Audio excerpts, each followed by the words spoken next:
players, when you get injured or whatever, you have the best care money can buy. Oh basically. yeah, you can heal. You get all of the new therapeutic techniques.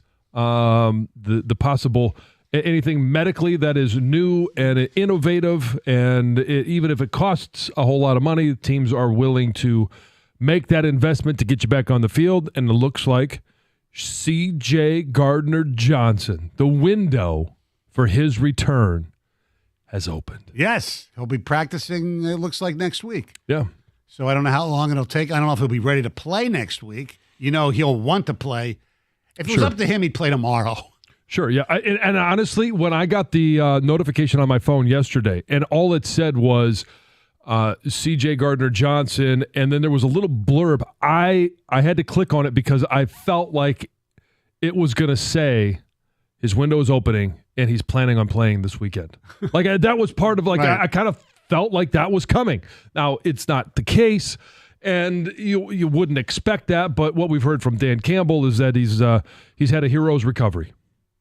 Yeah, and that's amazing. It is. And so hopefully he looked like he was out for the year. Yeah, and part of the rehab is not just rehabbing the injury and the torn muscle, but it's rehabbing his entire body to make sure that when he is ready to come back, the window opens, that he's been running, he's been doing drills, he's been doing all those things as part of, hey, is he ready for us to say, we're going to open that window?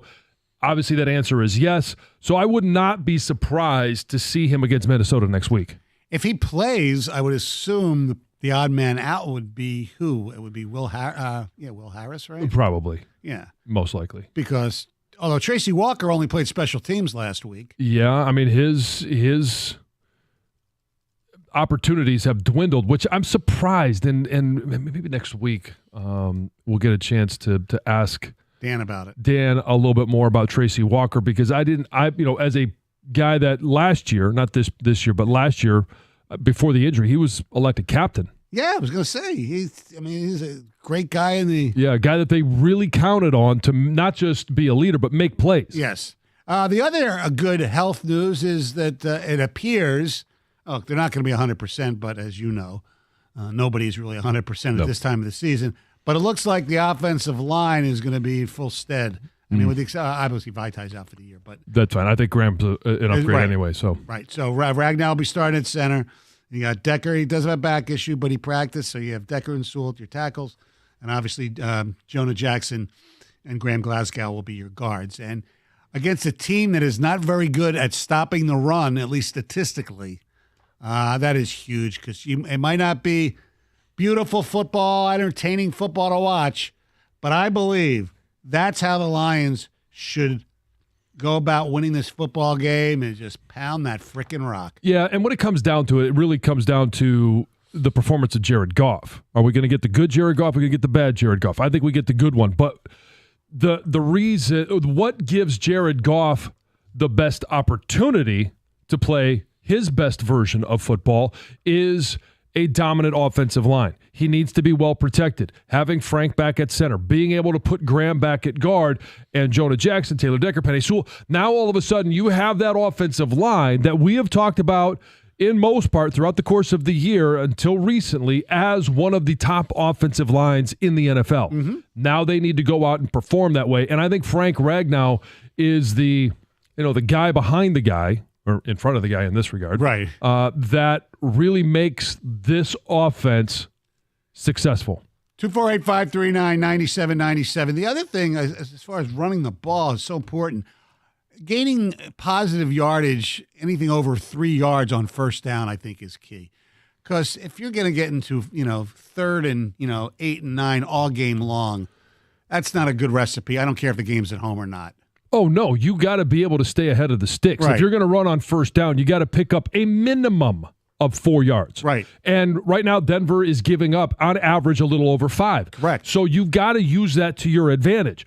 Be able to, again, first down, if you're going to run the ball and set up play action pass, for a couple of series down the road, you've got to be able to pick up 4, 5, 6 yards. Put yourself at 2nd and 4. Now, you don't have to wait for a first down play action pass. On 2nd down, you can be play action, because if you don't complete it, or if something happens you're 3rd and 4. That's manageable. Right. I don't want to be in 3rd and 8. I hate those 3rd and 8, 3rd and 7s where they, all right, you know what? We're going to go for the pass where we hope that we can get yak.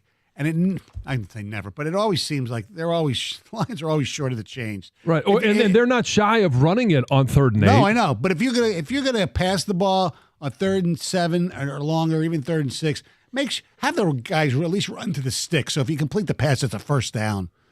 For crying out loud. D in Detroit, you're a 97 won the ticket. Stoney, Big John, what's going on, fellas? How are Good morning. you, D? Hey, man, I can't really make no predicament. This is crazy, bro, because all season long, I was so confident in this team, backing them up, hyping them up. But right now, fellas, I am just caught in the middle. All I know is this, one thing. This is all on Jared Goff. I don't care what nobody else say about the defense, about the coaching, the calls the coach make. This is on number 16, baby, because if you keep turning the ball over and throwing interceptions, we done. We know we have to outscore everybody. 30-plus points the rest of the way or we done. So, hey, like I said, put this pressure on Jared Goff, bro, because you are only hope.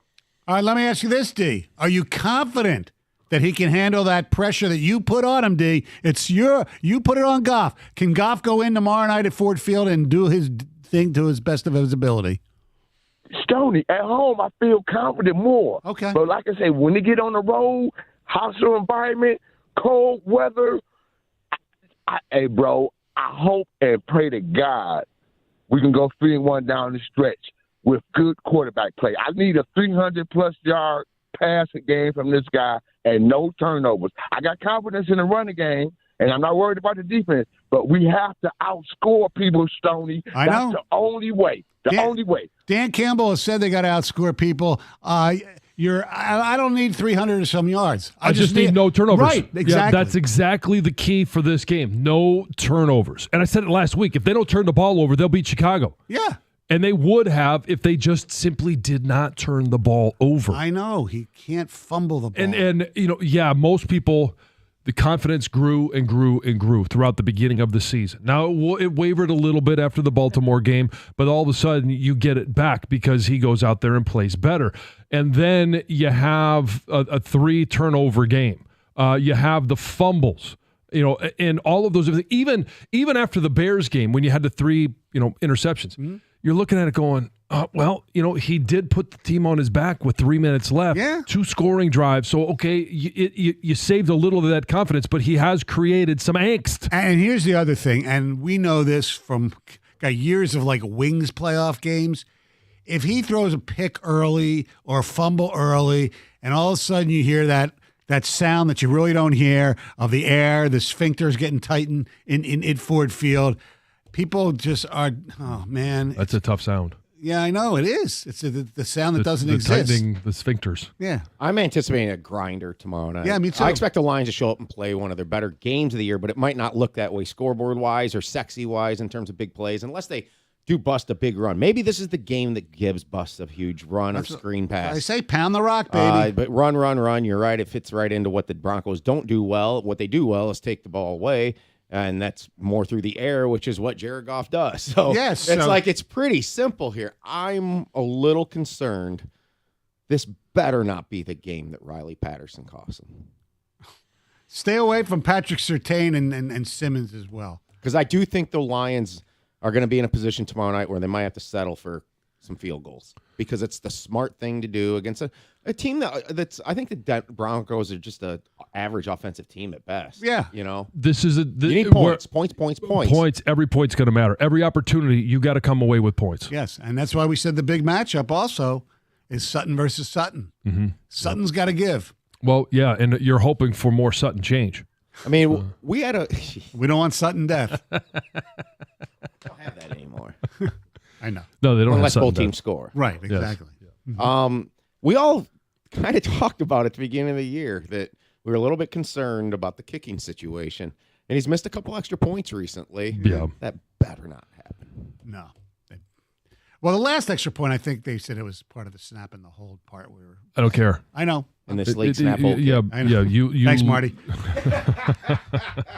right, our telephone Able number to take the win in Ford Field. 248-539-9797. Hey, this holiday season, all your wishes are coming true on FanDuel. It's America's #1 sportsbook. Right now, new customers get $150 in bonus bets with any winning $5 money line bet. That's $150 if your team wins. And if you've been thinking about joining FanDuel, there's no better time to get in on the action.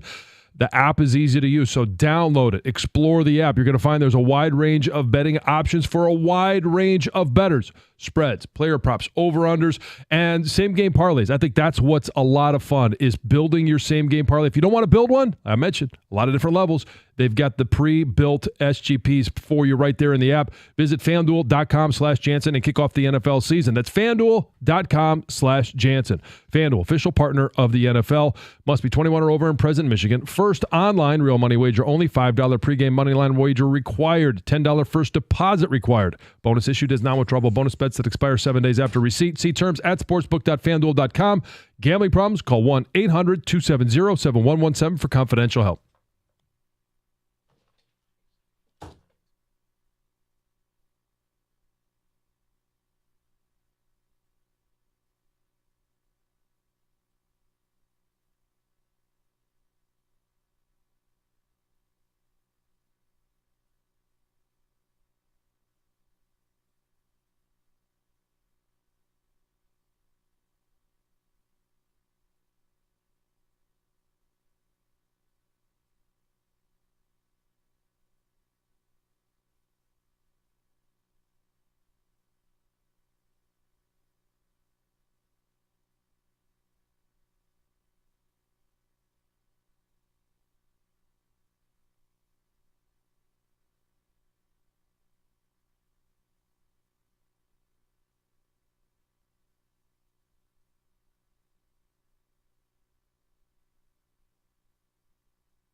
Ladies and gentlemen, red and green are the colors of the holidays, as you know, and it's Sarah Whalen Chevrolet. They are right now as well, because during their red tag sale, you can receive some green with $500 bonus cash on popular models like the Silverado, the Equinox, and because they're the #1 volume Chevy dealer in the world, Sarah Whalen has a huge inventory of brand new Silverados and Equinoxes arriving daily that are ready for you to take home today and enjoy the holiday. That's why they're always #1. Hurry into Sarah Whalen today.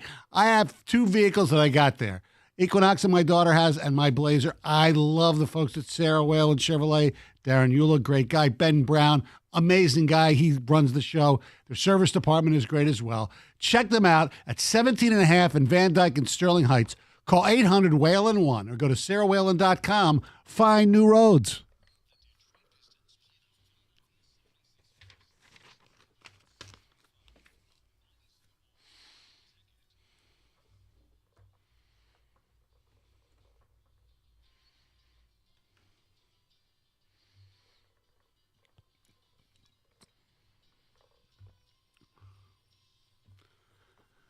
Stoney and Jansen on a Friday, December the 15th.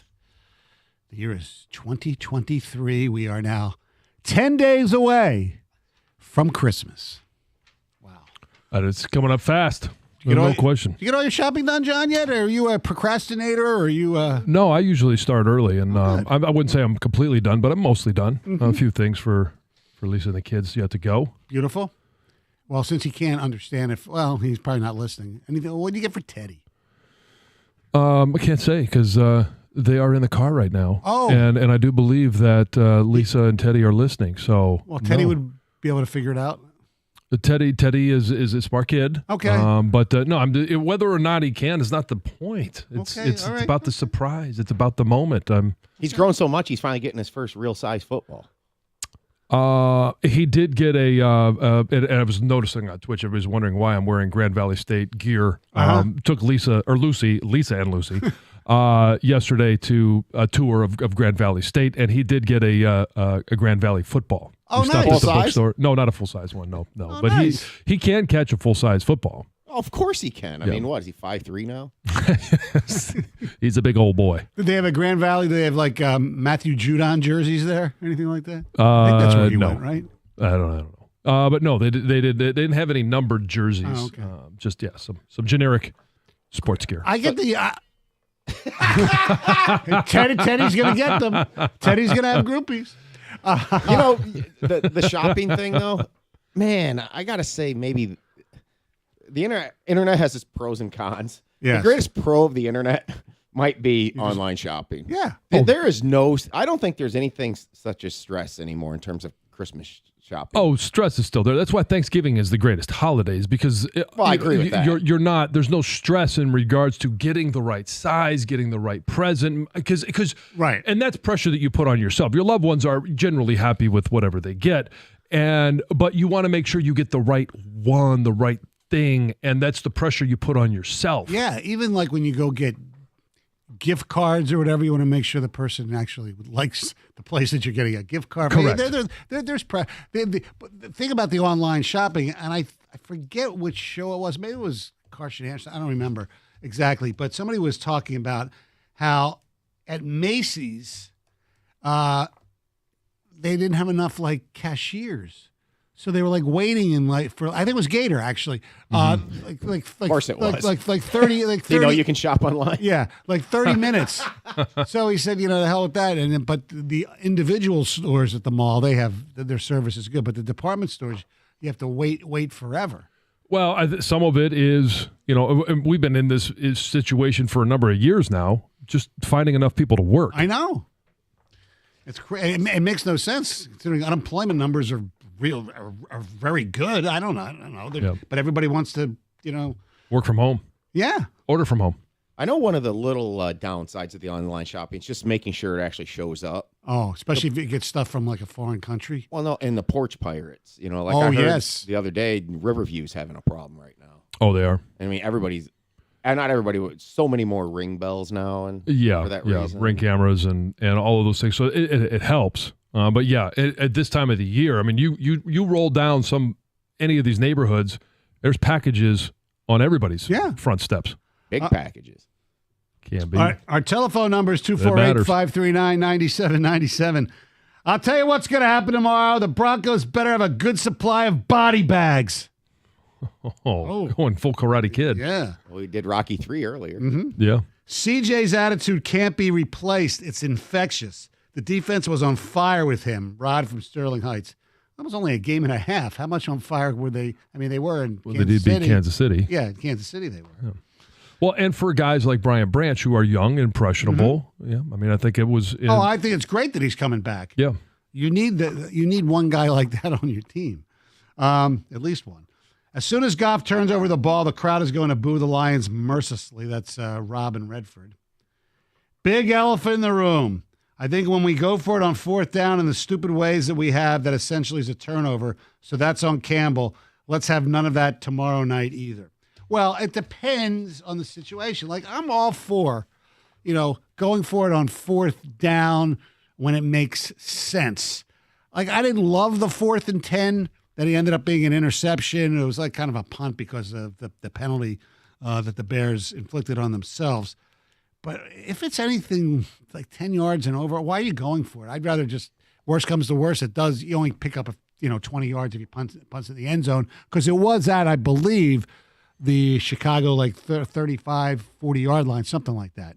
So, but if you're going on fourth down, that definitely alters your strategy on third down, the plays you run to get you in position to convert something on fourth down. The problem with some of the things they've done on fourth down, as we also saw in Chicago Sunday, was that ridiculous play where Gibbs had no chance whatsoever. Yeah. And we asked Dan about it, and he said it was a unique look. I'm not buying into that. You're going to get different looks. That's why I think it's important that Frank's back. Uh-huh. You're going to get some different looks throughout the course of a game. You got a guy in there who's confident the game slowed down for him enough. He's seen enough looks. He can make some of those adjustments on the fly just by his presence there and being able to do that. 248-539-9797. Hey, congratulations to Will in Wyandotte. He heard me say groupies, and he was the correct caller. He wins a $50 Viviano Flower Shop gift certificate. Viviano Flower Shop has you covered for the holidays for all your floral needs. Visit Viviano.com. Now, is tomorrow's game, Gov calls it the ultimate litmus test. I understand what you're trying to say. However, if for some reason they lose this game and flunk the litmus test, it's not a punitive loss. Yeah. Like if you lose it, you're not out. To me, that makes next week is the game. You got to go on the road and beat Minnesota, right? Especially if they win, especially if Minnesota wins. You have a chance to take a step in the right direction. You have a chance to beat a team that's playing really good football right now. They started off 1-5. Since then, they're 6-1. And they are in a position right now where they're trying to make the playoffs. Yes. There's a number of teams that are bunched together right now in the AFC trying to make the playoffs. And if they can find a way, right now there are, let's see, 1, 2, 3, they're the 4, 5, ninth seed right now. 6. There's 6 teams that are 7-6. Yeah.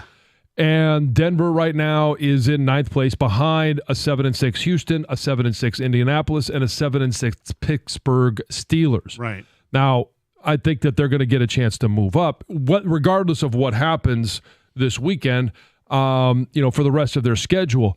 But it is, playoffs have started in Denver. They started a while ago. They're trying to do what the Lions did last year. And the Lions started 1-6. Obviously, we know they won 8 of their last 10. It's really hard to go on a run and not lose more than 1 or even 2 games when you're a good team but not a great team. Yes, which is what Denver is, and the Lions are a good team. They're not a great team too, but I believe they're better than Denver. And they're at home. That's a big key. Yes. They're at home, and they're getting a chance to play against a team where something that you do really good is something that Denver doesn't necessarily do, and that is the Lions run the football. Denver struggles to stop the run. They might be playing the 3rd best team that they've played so far. Kansas City and Baltimore for sure. Yeah. Okay. After that, Is Denver better than Green Bay? I think they are, but that's a debate. Yes. Definitely. Are they better than Minnesota? Well, they Well, are we haven't now played with them. Minnesota. We haven't played them. That's right. It's who we've played. So. Yeah, right. That's The why reason and Greg, I know, has fun with me saying litmus test, and it's always moving the goalpost a little bit. I mean, that's what we do. Yes, Debates and expectations stuff. change. I do think, though, hardcore, this is a big-time litmus test because people kind of looked at Chicago, and John, you even said this as a former player. When you end up winning a game that maybe you shouldn't have won, sometimes you don't clean up the things that went really, really bad in that game. And Right. I think that was Chicago. And I think Campbell even alluded to that a Yes. little bit. But then it happened against Green Bay. And you're like, oh, crap. And then you're like, well, this was bound to happen. You had a team coming in here, a division rival fighting for their life, and they wanted revenge, and the Lions had the target on their back at that point. They are becoming a hunted team a little Right. bit. And by the way, league is hearing what's being said about the Detroit Lions. if you are a really good team, you can't lose more than 2 games at home. And they've lost 2 games at home already. I kind of agree with that, especially if you're going to Yeah. seed high. Yes. I mean, they've lost to Seattle and Green Bay at home. So you go to New Orleans, and there were some warts in that game, even though the 21-0 lead, really is what won them the game not when they jumped on them. And then last week, all the garbage that had been amassing piled up, and it crapped on the field, right? Yeah, which was crazy because they still led at halftime. So therefore, I do believe if this team we got out of control with the Super Bowl talk. Could it still happen? Yeah, maybe, but it'll take one of those weird years in the playoffs for that to happen. We all agree. And other factors helping the Lions get there that are out of their control, like injuries to key players. Right. I also believe, though, they're better than what I thought they would be at the beginning of the year, which is the 10-7 kind of you're the survivor of the NFC North because the division sucks. And if you lose a game like this, that's becoming your best case outcome. Right. Yep. They should – I think what happened last week was good for them. I think Dan Campbell was extremely emotionally raw after the game. He was very polished when he came on us by Tuesday. Yeah, but TJ, he was pissed. Yes. They dropped 2 S-bombs. Yes, I know. I know. We played. But Aiden taking accountability. Yeah. St. Brown dropping the reliable things, the people even started, they had their bad game. I even said to my sons, I said, you know what, guys? This wasn't going to happen today, and it's actually good that the Goff fumble happened in this game instead of leading by 3 with 3 minutes to go, because that's a fluky play. You can have all this. He has turnover problems, okay? But center and CQ exchange. Yeah. is a fluky thing, right, John? And that It should not better happen. be a fluky and thing. so at least it happened in a game you're probably going to lose anyway. All right, 248-539-9797. Coming up next, still, what do you think is going to happen tomorrow? And also, do you like Saturday Night Football? And have your plans changed because of the game? 97 won the ticket.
A Honolulu Blue Christmas. I'm sure there'll be some Honolulu Blue Santa Clauses at Ford Field tomorrow.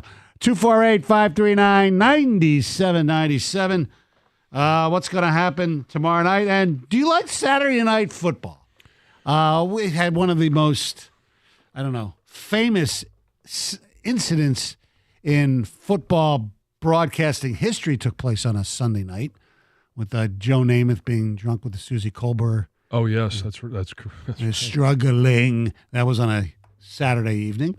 I think it's okay. I'm not crazy about Saturday night football because usually there's something like the holiday party or there's something that I want to do more than just watch football on Saturday Wow. night. Once in a while, like Really? if I go to a really good restaurant or whatever. That Would you happens. prefer? But the Lions, it's okay. Okay, but would you prefer? So I love Saturday football, and as soon Saturday as the college day, there's a difference. I like Saturday day, Okay. afternoon, and evening football. Okay.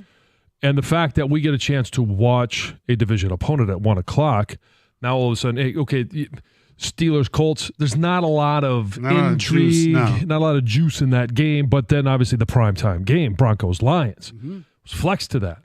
They looked at that one and said, we want that one in prime time. That is exciting. America loves the Lions. Would you be more apt to say, instead of Saturday night football, would you say, you know what, I'd really rather this be the 1:00 game? Yeah. Really? Yeah. No build up all day, the prime time, all the sizzle? No, I don't like that because even though it's on Fox 2 locally, NFL Network to me is not sizzle. I might feel differently if it was, I don't know, if it was Troy and Joe or nothing against, Kevin Harlan or anything like that. Just We love Kevin Harlan. Yeah, I know. NFL Network does not have the same sizzle. That doesn't matter. As long as you're going to turn the TV on and it's going to be on your who cares who broadcasts the game at that point? As long as you don't have to look at that spinning wheel. Yeah, that's like last night. Yeah. Well, Although the spinning wheel, it may have prevented you from seeing one or multiple Raider touchdowns. yes, exactly. I think Charger fans are. There's a lot of things spinning in their mind. That's but I love Saturday football. Again, as soon as college football is done and the Army-Navy game, I'm glad that that's a standalone. Mm-hmm. After that, I love having NFL football on Saturdays. It gives you a chance, and not only does it give you a chance to watch NFL football, but they have their own window. You don't have to flip from channel to channel. You get a chance to see three games in their entirety tomorrow, which then means you get to see more games on Sunday. So for the course of the weekend, you are getting a chance to watch more NFL teams than you would normally if they were just all played on, at your typical times, Sunday, Monday, Thursday. Yeah, but there are a lot of people. I'm not alone here. I mean, obviously I won't because I'm going to be at the game. But a lot of people, especially if it's a team that they're not that interested in. But then they don't have to worry about this. Then there's no decision. No, but a lot of people don't want to stay up that late to watch. Again, if they're not football. interested, are you going to stay up on a Sunday night to watch a Sunday night football game if it's a team you're not interested in? Does the day of the week means nothing? I stay up a lot of times on Sunday night football. If the game progresses and it's a good game, I'll stay up. Saturday nights, some people, have other things to do on Saturday nights. Some people they watch hockey night. They watch hockey night in Canada. I guess I don't know. Depends on what's going on. Yeah. You know what I wanted to ask you, and I put it in my prep, and we never got to it. What's that? I'm just curious because they're playing the Denver Broncos. And obviously, the Broncos' history, they have two of the best quarterbacks in NFL history. Yes. John Elway and Peyton Manning. I'm not putting Russell Wilson in that category at all. No. Okay, so obviously, John Elway played his whole career with the Broncos. Won 2 Super Bowls. Peyton Manning did not. He played with the Colts and the Broncos and won a Super Bowl with each. Okay? Who do you think is a better quarterback through their career? If you had to pick one, John Elway or Peyton Manning? Think about this. Are we talking? I just want to make sure I have the right rules. In their prime, I guess. So Peyton Manning and his entire career, not just Denver. No, right, Peyton Manning. because he only had really one great year in Denver anyway. Then his neck screwed up, turned into Frankenstein. Yeah, which he won a Super Bowl. Yeah, but throughout their career, 2 Hall of Famers. Who was better, Peyton Manning or John Elway. Okay, go to the ticket Think text. about this, and Yeah. I'll give you some ticket text. What is Denver's defensive rushing stats if you take away the Miami game? And Denver's defensive rushing stats for the last 4 games? I don't know. I don't think the Miami game would move them that much different, but I'm sure it definitely makes a difference. Goff's and the Lions' success is directly tied to the effectiveness of the offensive line. The issue seems like Ragnow and Decker are questionable every week. It's nerve-wracking to even pray that our starting O-line can be healthy enough to play. That's Bob and Shelby. Look for Denver to beat the Lions. Better coach, more sense of urgency to win. I don't know. I think the Lions' sense of urgency is right up there as well. Obviously, yeah, if the Broncos lose, they're probably out, but not necessarily if the Chiefs lose again. They're still just, a game behind them? Is that correct? Yes. I'm really excited about Saturday night's game. I like to have cocktails during the primetime games and hate having to go to work after Sunday, Monday, or Thursday night football. That's a very good point. That is a great point. Yeah. All right, my answer to the question that I posed, who would you rather have? Who was a better quarterback career-wise? And I'm not even looking at any numbers. I'm just going eye test here, okay? Okay. And my memory. I'd rather have John Elway. Really? Yeah. John Elway could do more things. John Elway, when you got him in trouble, could run. John Elway he might not have been as accurate as Peyton Manning on medium passes, but he could throw the ball 80 yards if he had to. And also, John Elway was able to be one of the greats of all time with, for most of his career, pretty rudimentary wide receivers. Vance Johnson, Mark Jackson, I believe, people like that. I mean, they had some good players too. He had Shannon Sharp for a little bit, but to me, it's Elway. I mean, Manning's great. I mean, when you always try to compare greats and you pick one, the other one you feel like you're dissing. I'm not trying to diss him at all, but he did have Marvin Harrison and Reggie Wayne to work with. He had great running backs for certain part of his career. And Peyton Manning and John Elway didn't. Well, yeah, but sometimes, and don't get me wrong, those were great players. Sometimes your quarterback also makes them greater than maybe they would have been. That's true. I would take Peyton Manning. And when I look at what Peyton Manning is, the game was a little bit different when both guys played. And in regards to John Elway, he played at a time where it was more of a running game, valued the running back a little bit more. Yeah. And you know what? When Peyton Manning played it was still early on in his career more based on, hey, run first, pass second. But he was part of one of the guys. He was one of the guys that was part of this transition from, hey, it's not just running the ball, playing defense, but we've got a guy that can really be dynamic through the air. I know it's only a snapshot, but Elway, when he ran and he got hit, to win he spun in the air, that was his second Super Bowl. The helicopter. Yeah, and they both had similar knocks on them that they couldn't win a Super Bowl through a lot of their career. And finally, Elway won back-to-back, and Peyton Manning finally won, and he won with 2 teams, which is very impressive as well. It's close. There's no doubt about it. They're both great. Obviously, they are in the Hall of Fame. Yeah. But I just thought Elway, because of his versatility, I would take him ahead of Peyton Manning. Now, I'm looking at this. And we got some ticket texts, and most people agree with you. Okay, go ahead. Manning by a landslide. Elway and Manning both had amazing careers, but I have to give the edge to Manning because he won the Super Bowl with 2 different teams. Manning is top 3 all time. Elway barely cracks the top 10. I don't know. Statistically, you might be right, but that's more than stats for me. Manning is probably considered the better quarterback versus Elway and has better stats, but Elway may have a better trophy room. I think Elway has 6 AFC titles and 2 Super Bowl wins. And Elway, in the AFC Championship games, even though they ended up losing some of those Super Bowls, the drive, I don't think Peyton Manning ever had that, did he? Not one that is as celebrated as that. I'm going to say Elway, and only because he played with the same team. More moxie and could run. Give me Elway. That's Rod from Detroit. All right, 248-539-9797. We'll take more of your texts, your phone calls, and we'll get you ready for another season that begins this weekend. The Bulls. 97 that's right. ticket. Hey, for everyone out there who is suffering from constant joint pain, I know the cold weather makes things tougher and even worse, more painful for you. Here's the good news. The incredible doctors at Straith Orthopedics can help. They're going to make sure you get back to enjoying all your favorite activities just as soon as possible. And I'm talking about going for walks, jogs, pickleball, you name it. They can make it possible for you to return to. Because the doctors at Straith are the experts at affordable, minimally invasive hip and knee treatment and are highly trained in non-surgical and surgical treatments such as long-lasting injections for joint pain and rapid recovery hip and knee joint replacement. Straith Orthopedics is the best of the best, and they can get you on the road to living a life free from pain. And I'm always telling you about patients who rave about the life-changing care Straith Orthopedics has given them. They're some of the highest-rated specialists in Southeast Michigan. And I told you about my dad. New knee, back on the softball diamond in no time, and now it's your turn.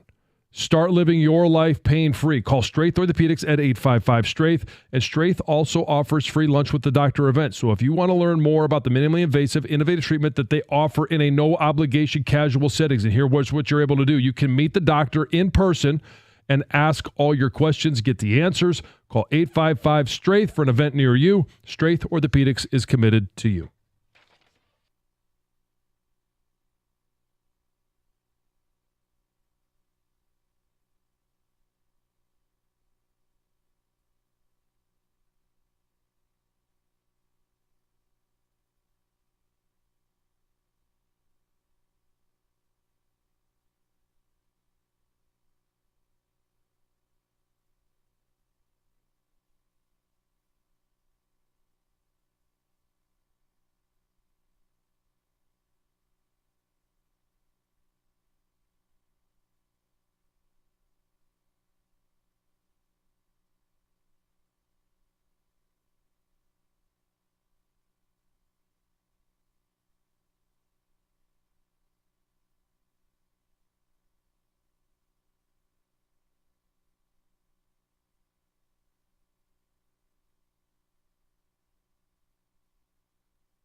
The Denver Broncos in town tomorrow, and historically they've had two outstanding quarterbacks. One of them played most of his career with the Indianapolis Colts. That would be Peyton Manning. The other one would be John Elway. We're just shooting the breeze.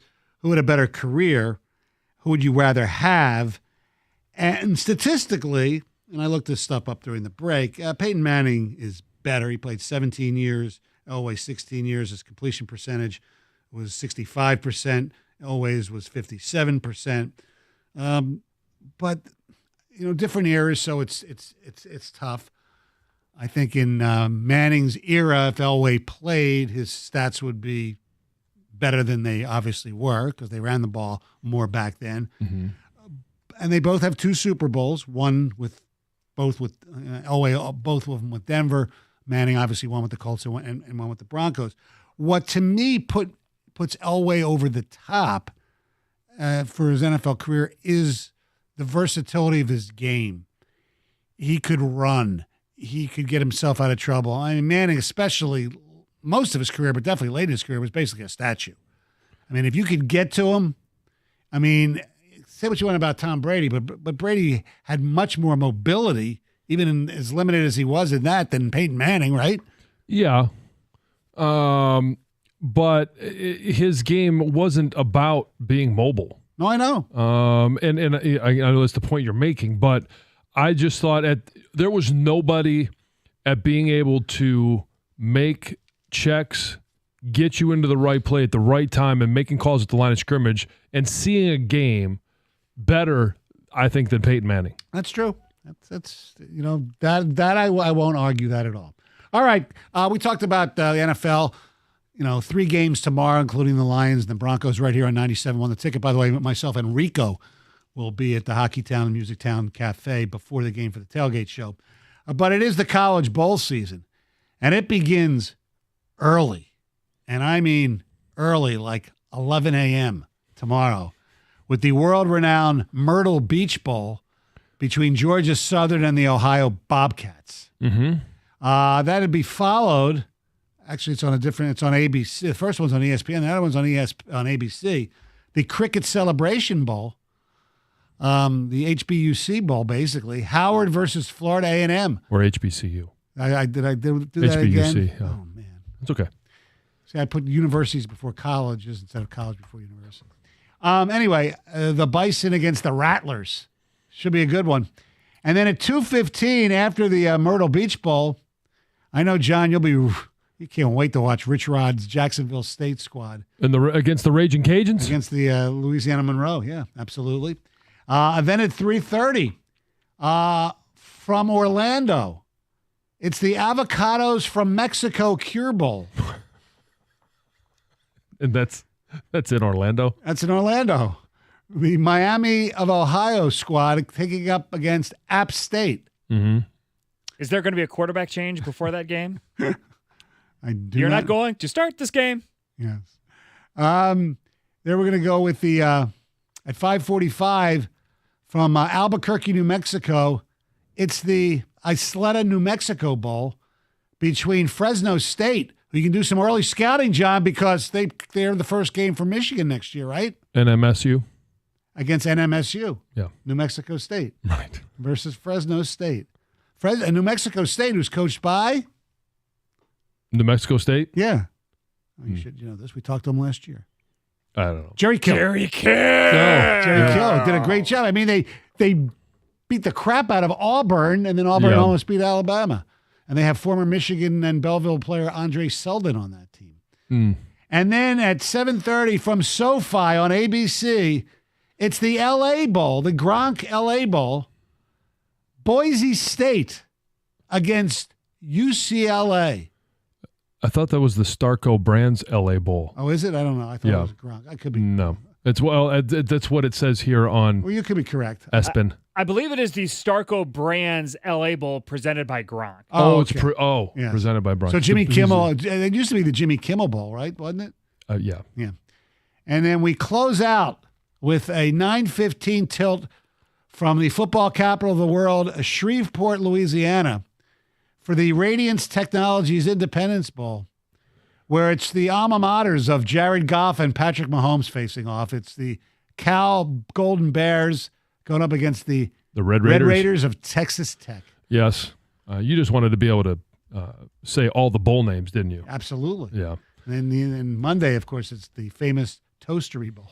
Yeah. Now, here's the thing. I mean, I understand why they're having it on Saturdays. That makes all the sense in the world. The problem is they're running up against the NFL. Mm-hmm. I will, switch between just to see what's going on in some of these games, but I'm going to be watching NFL tomorrow. Yeah, I will. The I nice will thing too. about it is it starts at 11, so Right. you get a little taste early. Yeah, and there really is no reason, unless you're betting on the games, to watch, in my opinion, the bowl games ahead of the NFL. Is what I'm saying. Right, yeah, instead of. Yes. Yeah. Exactly. I agree. In lieu of. Yeah. All right. Well, I'm off for a little bit, and this is not the precursor to February, but yes, I'm going to Boca on Monday. Okay, safe travels. So I want to wish everybody a very Merry Christmas, Happy New Year. I'll be back to work on the 27th. No, but this is the last one you and I are doing until the new year, correct? Yes, until I'm even older. Right. Yes, that's right. Well, and what's the this? December 29th. Well, I know the date, but the year. Is this the? I thought you knew this one more than the date. 65. 65? No. I mean, you That get to a movie certain 65 point. was about him. Yes. Oh. Yeah, you get to a certain point and you kind of lose count. I get that. But Absolutely. yeah, so the 29th is easier to remember than the 65th. So have a great holiday, everybody who works here and all the listeners. Yeah. I really appreciate Happy it. holidays to you. Gator, before we turn it Stony over Stone. to you, I'm curious where you fall in on this. Okay. Not debate. We had the Broncos have had two great quarterbacks in their history. Well, depending on what you think of Russell Wilson or Craig Morton. Well, You know. you could throw in Peyton Manning. Yeah, that's what I'm talking about. Yeah, him. two quarterbacks, I'm talking yeah. Peyton Manning or John Elway. Who do you think was better? Peyton Manning. Thank you. I mean, it's different eras of Yeah, I football, know. but It's mean, hard to like- tell. Yeah, because guys in the 80s, they didn't have the Mickey Mouse statistics that guys today do. I mean, Right. if you completed 58% of your passes, you were a god. Yes. And now it's like you're the third string quarterback if you can't complete 65%. I took Elway because his diversity as far as his game, he could run, You could run. and he did it with a really ragtag crew. Vance Johnson, Mark Jackson. He never had a great running back until he got Terrell Davis. Right, but going back, who did Peyton Manning have with him? Marvin Harrison, Reggie Wayne. Well, Dallas but Clark. How about with Denver? Oh, Denver. I mean, that's what we were talking about, the Denver Yeah. quarterbacks. He didn't have anybody with Denver. no, I did know, he? but we were talking about encompassing their whole career. Yeah, but Right. yeah. So, but that does encompass part of Yeah, his career, yes. doesn't it? No, but I thought. Yes. I'm sorry. I thought the comparison was Denver quarterbacks. Oh, no. Period. Oh, What no, they no, did no, as yeah, a Bronco. yeah. No, I mean, look. As Yeah, far as you open all-time up the Indy, and then Yes. it just opens up even more. I mean, he had talent to work with, but did he? This is what you'll never know because those guys play their entire careers with him. Right. Did he make them better, or did they make him better? I mean, Maybe. it's Yes. a little bit of both there, but What do you guys got today? Is it just you today? it's just me today. Okay. Kang is going to be joining me as well from time to time. But yeah, it's just two of us, and look, do a lot of Lions stuff with the game tomorrow. I'm excited because Saturday night game. I'm hoping it's a playoff atmosphere. I'm hoping people Yeah. are going to get pumped up for this. Mm-hmm. This whole week, people have been just doom and gloom, and it's time to get away from that. Right? We're forgetting that this is a 9-4 team. We're forgetting that this team is one game out of the top seed in the NFC. Right? Anything can happen. Have the Lions had to deal with injuries? You betcha. And let's hope that they're done with it, but they may deal with some more. But these other teams they got to go unscathed as well, and it's not easy to do in the National Football League. No, the Vikings are down to their third quarterback. Right, and the Lions have 2 games against that team, so I like their chances to keep winning, and it's going to start tomorrow night. All right, have a great weekend. Merry Christmas to everyone. Carson Anderson coming up next. 97 won the ticket.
Well, happy Friday. It is Friday. I'm glad it's Friday.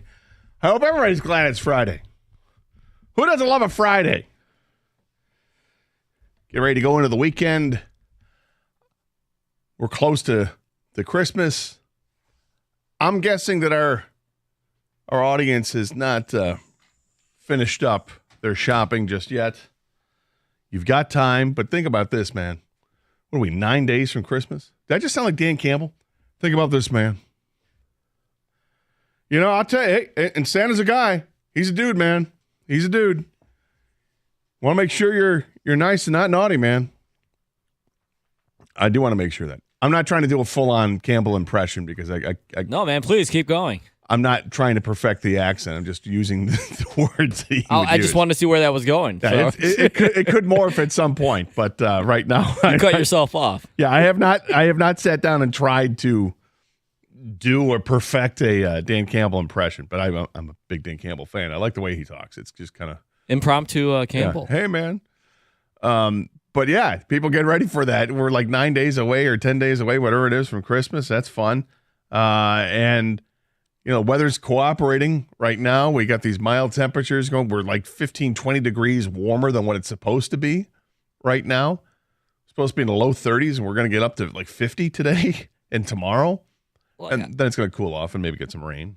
I'm loving the sun. I know it's not what some people want for Christmas or for December, but my aunt's here from Australia. Oh. She's visiting. Good day, shrimp mate. on the Barbie? Yeah. Okay. She's here for a couple months, and she was looking forward to seeing snow, and I told her, I swear it snows here. It's gonna happen.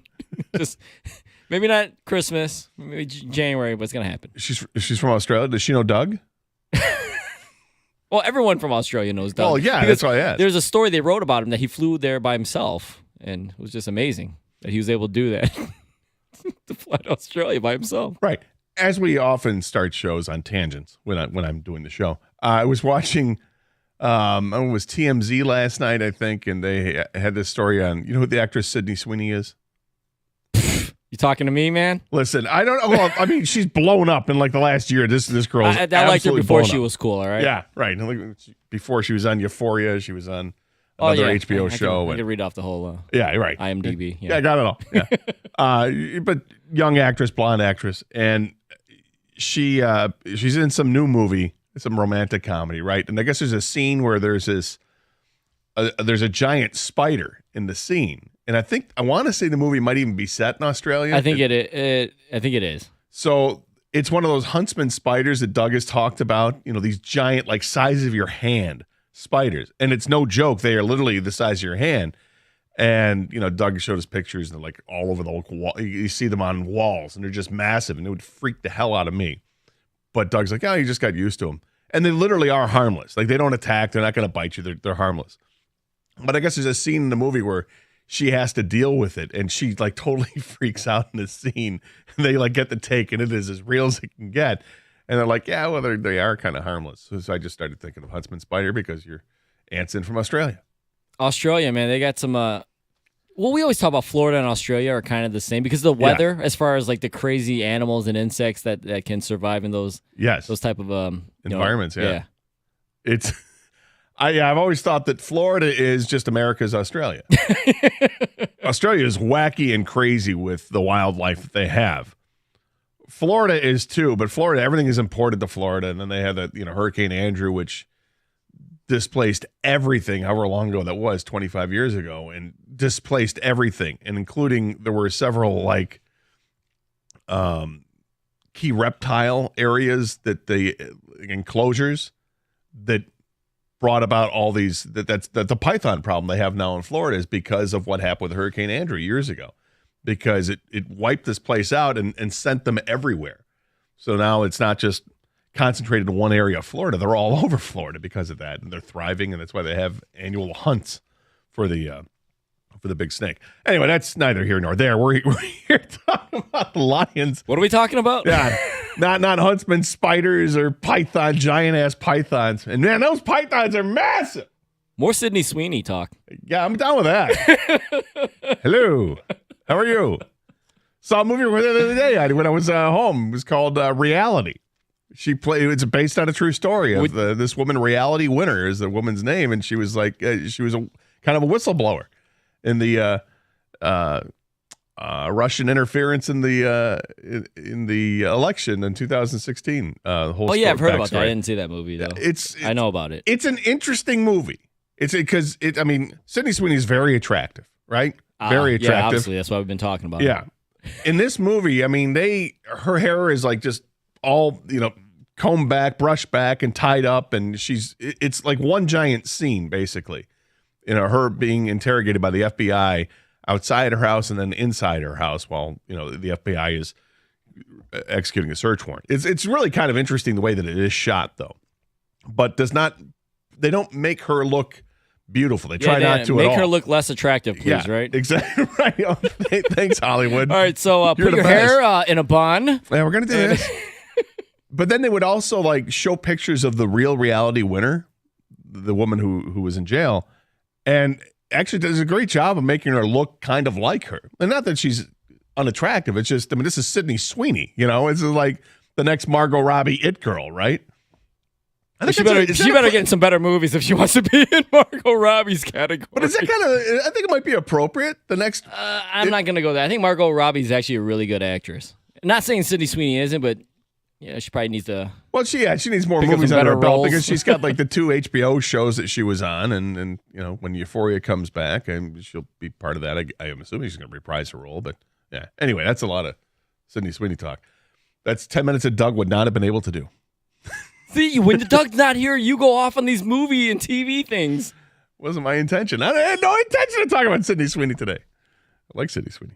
But we will be talking about the Detroit Lions and the game tomorrow night that they have here at Ford Field. In fact, we want to take 10 texts. We love doing this. The 10 texts. We need 10 texts from the people out there. Lions have 4 games left in the season. Tomorrow night against the Broncos here at Ford Field. Then they've got a game home and away against the Minnesota Vikings. That's 2 more. And then, of course, the game at Dallas. The last 4 games in the season. What will the Lions' record be? The last 4 games of the season. We need 10 texts right now.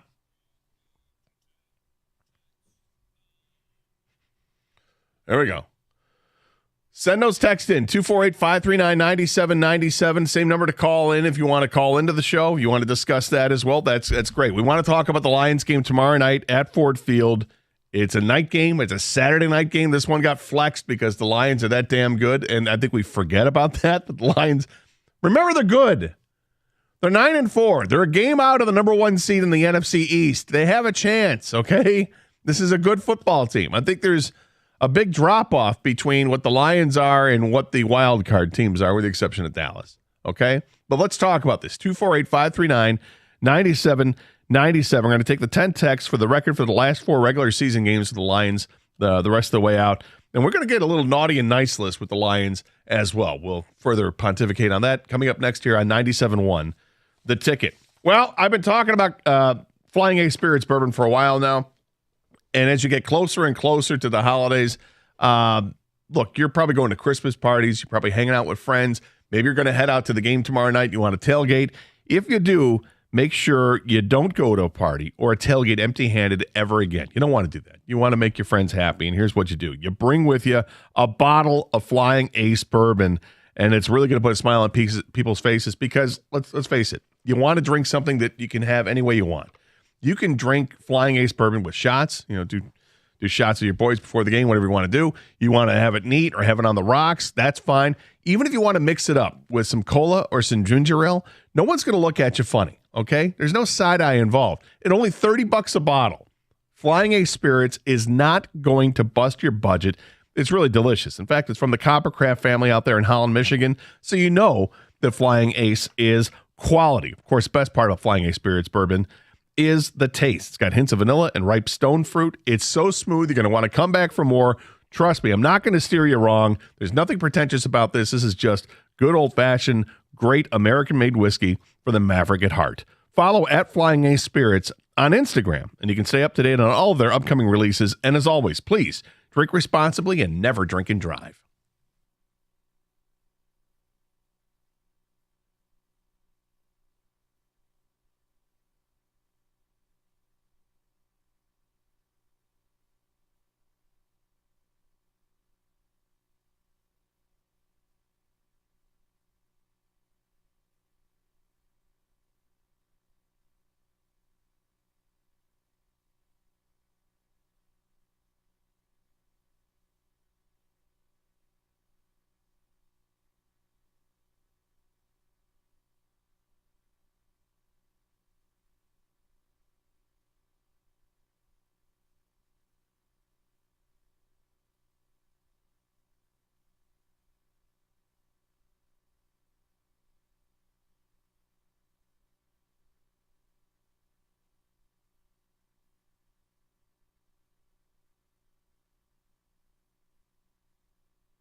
All right, welcome back to 97.1 The Ticket. Scott the Gator Anderson with you today, along with Kang, our producer. Doug will be back next week as we get ready for the holidays coming up. Hope you guys are ready for it. Nice out right now. It's crazy nice out. But I am looking forward to snow on the ground for Christmas, though, just for the record. I like to have the white Christmas. I don't like winter. I don't like snow. But for Christmas, I do. I have like my 1 week window.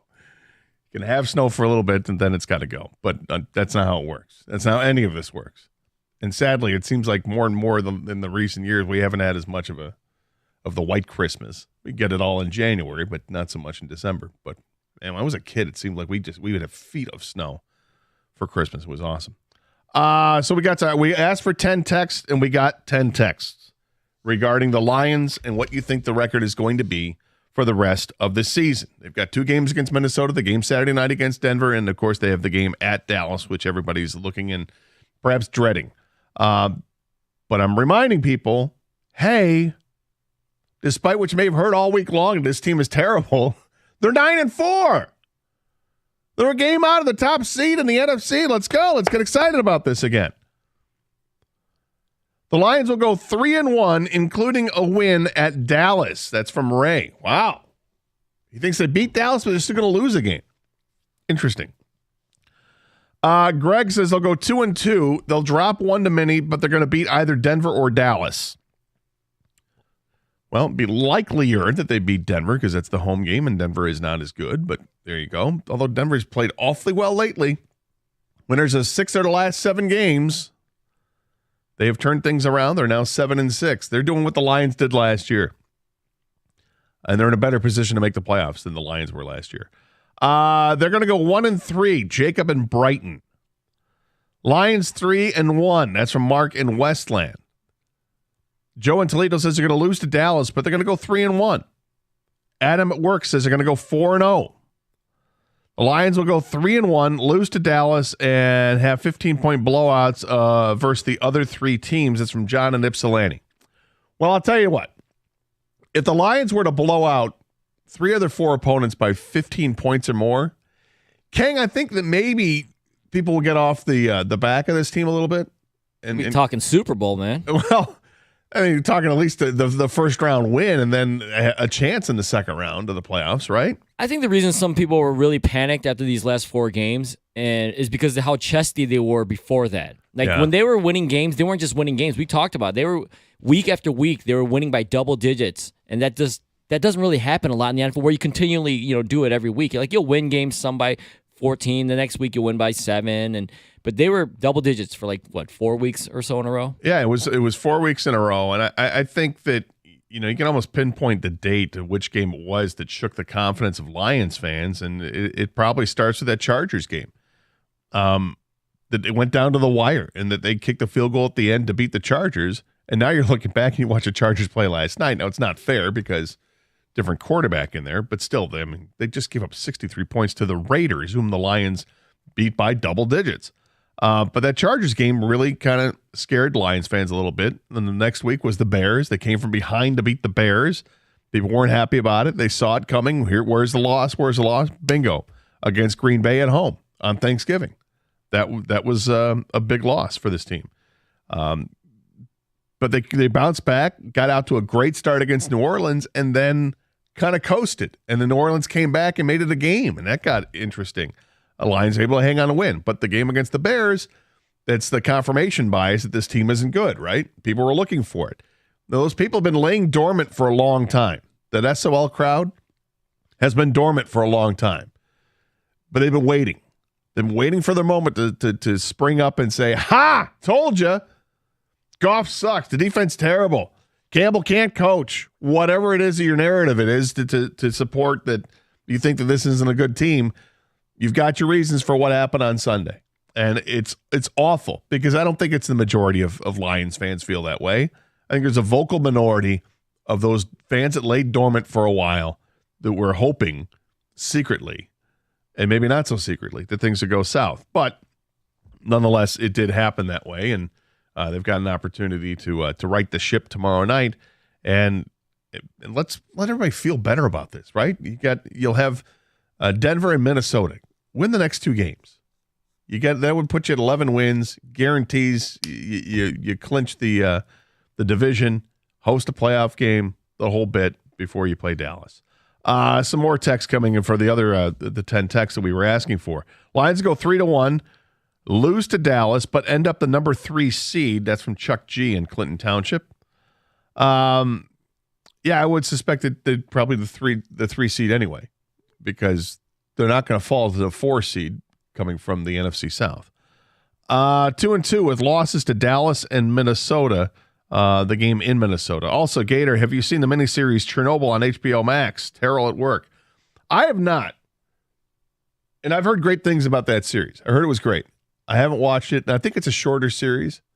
Yeah, is that the one he's talking about that aired like a few years ago? Yeah, it's I not think like so. They didn't do a new one or anything like that. No, I don't think they've done a new one. No, it was fantastic then. That's the one I saw, Chernobyl. Was it like 5 episodes or something? Yeah, it like was that? a short miniseries, but really well done, really well written. It was a good one. I did just get done watching Squid Game. The reality show Squid Game, not the. Of course, I watched the original Squid Game. That took me like 2 days to watch. But the reality show Squid Game, watched it in. I think it took me 3 days to watch. I found it fascinating with the reality game, the reality show. I guess they're turning into a game. It's very good. Of course, nobody's dying like in the actual Squid Game, but it's kind of funny how they deal with the death aspect of the game, if you will. But they do a great job of developing characters that you're going to love or that you're going to hate, and it really is fantastic. It's unfortunate that results got leaked out recently.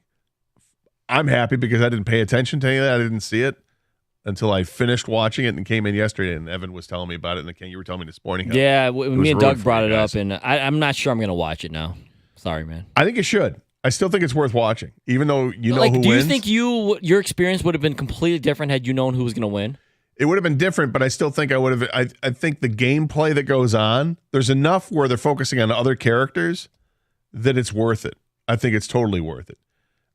Because human nature absolutely kicks in a couple of instances.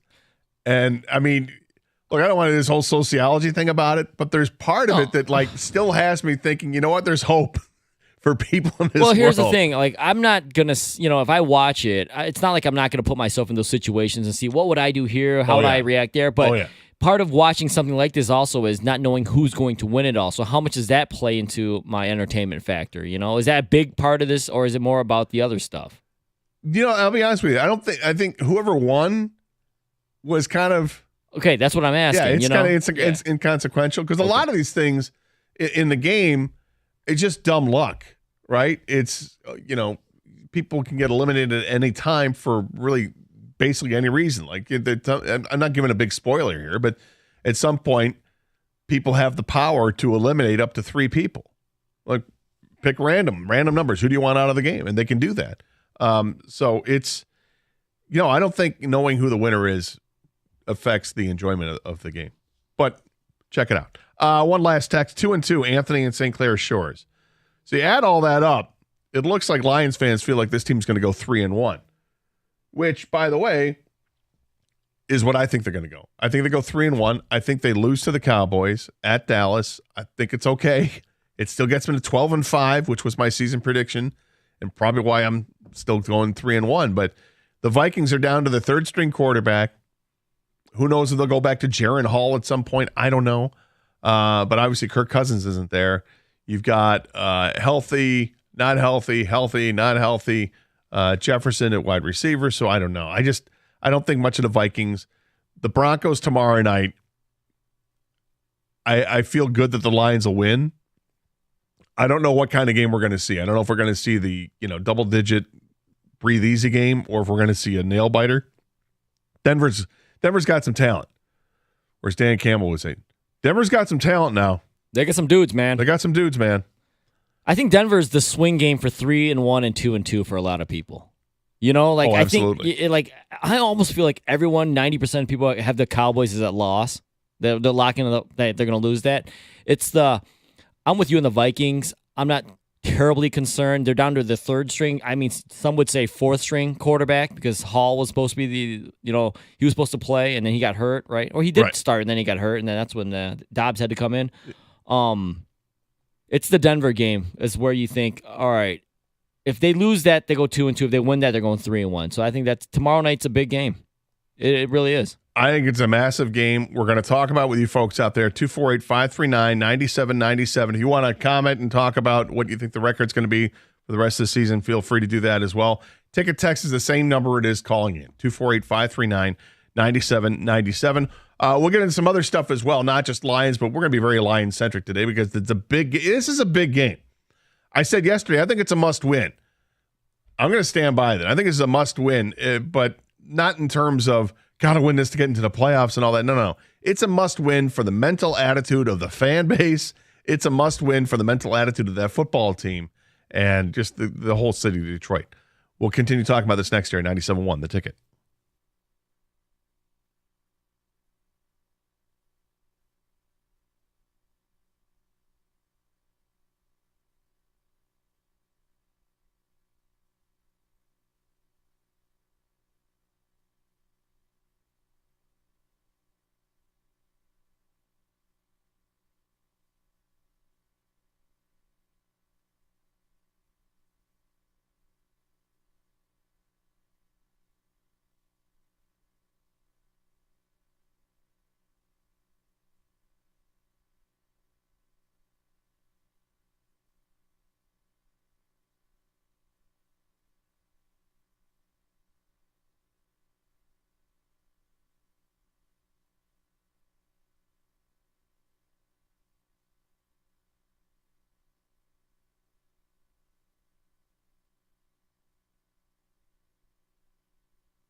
Well, it's not Christmas yet, but we're getting close. You wouldn't know it by the weather outside. It's a beautiful fall day out. 50 degrees. Supposed to be approaching 50, maybe even surpass 50. Sun's out. It's incredible out there. You know what it is, Kang? It's a great day to get get those Christmas lights up outside if you haven't done it, or maybe even weren't even thinking about doing it. Like, Fred, it's too much of a pain. I'm not going to deal with it. But now you're like, well, it's nice out. It gives me something to do today or tomorrow after work today, and maybe tomorrow during the day when it should still be nice out. Yeah, I imagine most people already have their lights up. If the weather was a reason why the excuse they were using not to, it's no longer an excuse. You can do it definitely today, and then tomorrow's, you probably have work off tomorrow. So yeah, today would be a perfect day to get it done. I had bought some lights. I haven't put them up yet outside, and my lights only go in my back. I don't put them in the front yard. Is that for Lois? It's not for Lois, but right. Well, no, it's not for her. It's because I spend all my time in the back of my house, basically, and I look out in the backyard. I want to, see something nice like lights. So yeah, but everyone puts Christmas lights in the front for the whole neighborhood. That's why you do it. What? See, that's what I'm saying. Oh, so you're saying it's for you, not for Lois. This is for me. Yeah, sure. I love Christmas lighting. Next thing you know, you're gonna be buying that dog bed for both you guys. That's not true. That's absolutely not true. We discussed that yesterday. The human-sized dog bed that you can share with you. No. First of all, it's only 68 inches long. All right? Do the math on that. I'm 6 feet, 6'1", somewhere in that range, so 72, 73 inches tall. I'm already exceeding that. And then that's not the inside measurement on that giant dog bed, by the way. So now you're shrinking it by another 8 inches, 4 inches on either side. It's not going to work. Sorry, Chief. It's not going to work for me. Plus, why would I want a dog bed when I've got my own bed, when I've got my own couch, I got my own chair, and a dog's with me all the time? I don't need to get down into a dog bed. Change it up, man. Some people need to change it up. By the way, when you lay down to sleep, you don't lay like straight like a board. You curl up a little bit anyway. Yeah, so there's plenty of there's room. a little fetal See? position. Yeah, but it's still not. Turn on your side, hug Lois, call it a night. I have my own ways. I'm fine with that. 248-539-9797 is the telephone number. Let's go to Justin. Justin, welcome to 97 on the ticket. Hey, Justin. Hey, thanks for taking my call. Sure. I think the Lions are going 4-0. 4-0. And I got a couple reasons why. First, you guys have already talked about Minnesota. I mean, no matter who their quarterback is, they can't score points. So as long as we can get to 21, I think no matter where, we'll beat them both games. Denver tomorrow, I think, is actually going to be a little bit easier than we think. Denver's on this big hot streak, so they're due for a loss. And I don't mean just they're due, but it's going to be a playoff atmosphere tomorrow. And I think there's no way the Lions lose. I mean, just if you think about the build-up of this week, I mean, the coaches, Jared Goff, everyone has heard all the negativity. I think they're due for just a bomb on Denver. I think Denver's in a really bad spot, to be honest. Yeah.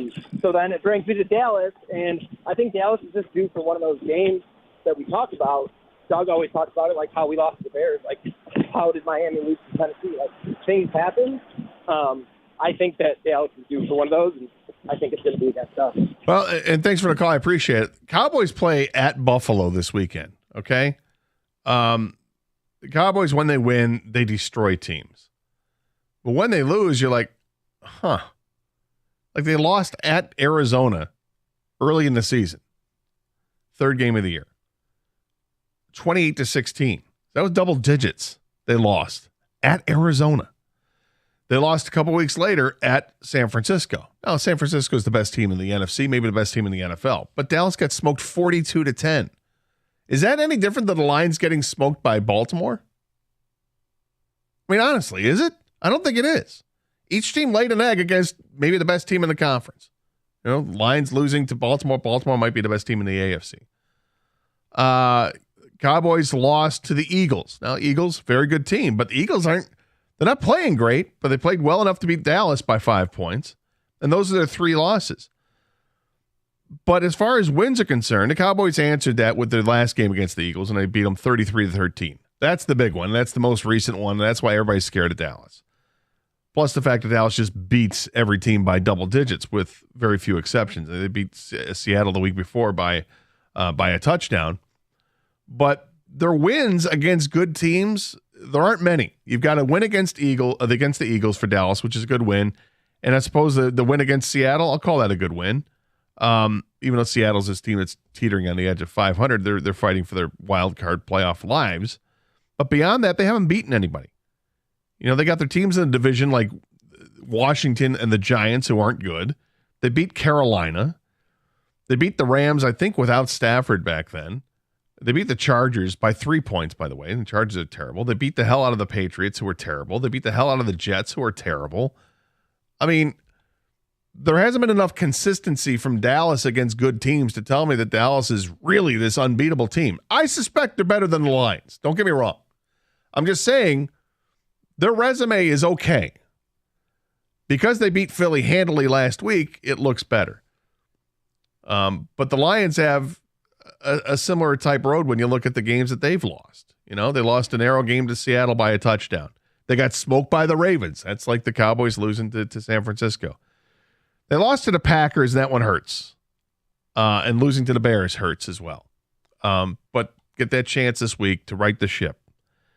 And hopefully that's exactly what they do. 248-539-9797. But the difference is, Gator, the Lions are 2-2 in their last 4, 1-2 in their last 3, and especially 0-1 in their last 1. That's why everyone's freaking out. Yes. But and then the Cowboys are, I mean, what? They're 4-0 in their last 4, and then not just 4-0, they are putting up numbers. 33, 45, 41, 33. Those are points scored. They won 5 in a row. Include the Giants game. The they Giants scored 49. That's why it just, not only are they beating, whether those are lesser teams or not, they're making sure that's a lesser team. Yeah, and the Lions beat the Panthers. It's a like opponent. They beat them 42-24. But I'm saying it's when did they do it, and when did the Cowboys no, do it? it's absolutely. They're in the different Cowboys, trends right now. The Cowboys had this streak. Yes. They got a 5-game winning streak, including wins over Seattle and the Eagles in the last 2 weeks of this season. Cowboy fans are feeling pretty good about themselves. They're very chesty. They're very chesty right now. Everything's bigger in Dallas. And their chest is big. We talking Sydney Sweeney again, or are we're talking Lions, right? Lions. She's from the state of Washington. It's different. Okay. All right. We're talking Lions. It's a different kind of chesty. Seattle Seahawks. True. It's a different kind of chesty altogether. But no, that's why. I get it. If the Lions were doing what the Cowboys were doing right now, we'd be taking Super Bowl calls. Probably. 5 wins in a row, scoring 40 points a game. Yeah, you're right. It probably would be. And because it's when you're doing it, right? And of course the Lions under Dan Campbell, when you get into December, it's usually been pretty good. You know, the first year he was here, that's when they turned things around. They started to turn those losses into wins. They only won 3 games that year, but they came later. What they did last year, going 8-2 down the stretch in the last 10 games. I mean, yeah, you're winning late. Well, here we are. It's December. Let's get these wins, and it can start tomorrow night again. And I think it will. I think that the chances to win against Denver are pretty good. We'll get into it a little bit later. Keith is next up here, 97.1 The Ticket. Hey, Keith. Hey, guys. How's it going? All right, Keith. Good morning. Good. So real quick, I just wanted to talk about how I think that the Lions fans are so wishy-washy. I mean, when you think about it, Jared Goff was a number 1 pick. The Lions have won close to 18 or 19 games in the last 20 to 24 games. That has never happened here. Me being a Lions fan, I'm 40 years old. And I turned on the radio a couple of days ago, and people are saying to bench him. I mean, why are we even having that conversation? I mean, I don't know why that conversation would even come up, because that's the wildest thing I've heard this season. It's like Lions fans are like the people who win the lotto, but they have a broke mentality. You know, like they're back broke in like 2 years. There's no reason to bench this guy. Sometimes people have bad games in the middle of a season. And I mean, when you think about how many games they won over the last 20 games, the backups right now wouldn't be able to do that. Not even the guy from Tennessee. I mean, he's never played an NFL game. Yeah, I mean, they're 18-6 in their last 24 games. I get what you're saying, Keith. And, I wasn't here earlier in the week. And, King, were we getting the calls for people to say that it's time to bench Goff? Yes, there was completely desperate calls for a team that's not desperate. They're 9-4. Okay. I hope Doug made this point. Oh, that's why one of the reasons why he lost it last week. Now I can understand, because we didn't hear that yesterday, and I'm like, did this happen? Did this really happen? You see, if you were to take one player off the Lions roster right now for the rest of the season and guarantee that they wouldn't make the play, or that they'd still make the playoffs because they're just too good not to, but it would hurt the team the most, who's the player? it's Jared Goff, without question. Like, no offense to Teddy Bridgewater, but there's a reason that Teddy Bridgewater has been a career backup, basically. All right? He's had his flashes as a starter, but not a ton. Jared Goff's the guy. He's got his flaws, and Lord knows we talked about him all week long with his flaws, but the idea that people have that somehow he needs to be benched, and in favor of what? And it's not even Bridgewater people are going to? People are going to Hendon Hooker? You won't find a bigger Hendon Hooker fan on the planet than me. But no, he doesn't go in there yet. You know how many snaps that Hendon Hooker's had with the number one? That many, which is a big goose egg. I'm guessing he's had that many snaps to go with the number two unit out there as well during practice. Hendon Hooker just returned to practice like a couple weeks ago. He's there to run scout team and to get healthy again. And they have a decision to make as to when they're going to bring him back onto the roster or do you just leave him on IR for the rest of the season. But that decision has nothing to do with benching Jared Goff, because benching Jared Goff doesn't even come into the equation. If you hate on him that much, I don't know what to tell you, man. You've got a miserable life ahead of you. You're hating on Jared Goff enough to say he should be benched right now. That's miserable behavior. And I know nobody has said that yet today, but the previous caller just mentioned that was some talk earlier in the week, and I didn't know that was that. I didn't know it had gotten that bad, Kang. My bad. I didn't know it got to that state. I can understand why you could see patches of skin in Doug's head. I mean, it's already tight with the hair, but if he had any follicles to pull out, that they would be pulled out. He keeps it tight. It's a good look for him. It's more aerodynamic for his helmets. He's a lot faster when he's bicycling. Yeah, and stuff. it takes a quicker shower now. Yep. 248-539-9797 is a telephone number. Okay, we're going to turn this into a little holiday thing with the Lions as well. You can talk about what you think the Lions record's going to be for the final 4 games of the season. But we're going to get into a naughty and nice list about the Lions. We'll explain next here. 97.1 The Ticket.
Lions getting ready for the game tomorrow night against the Denver Broncos from Ford Field.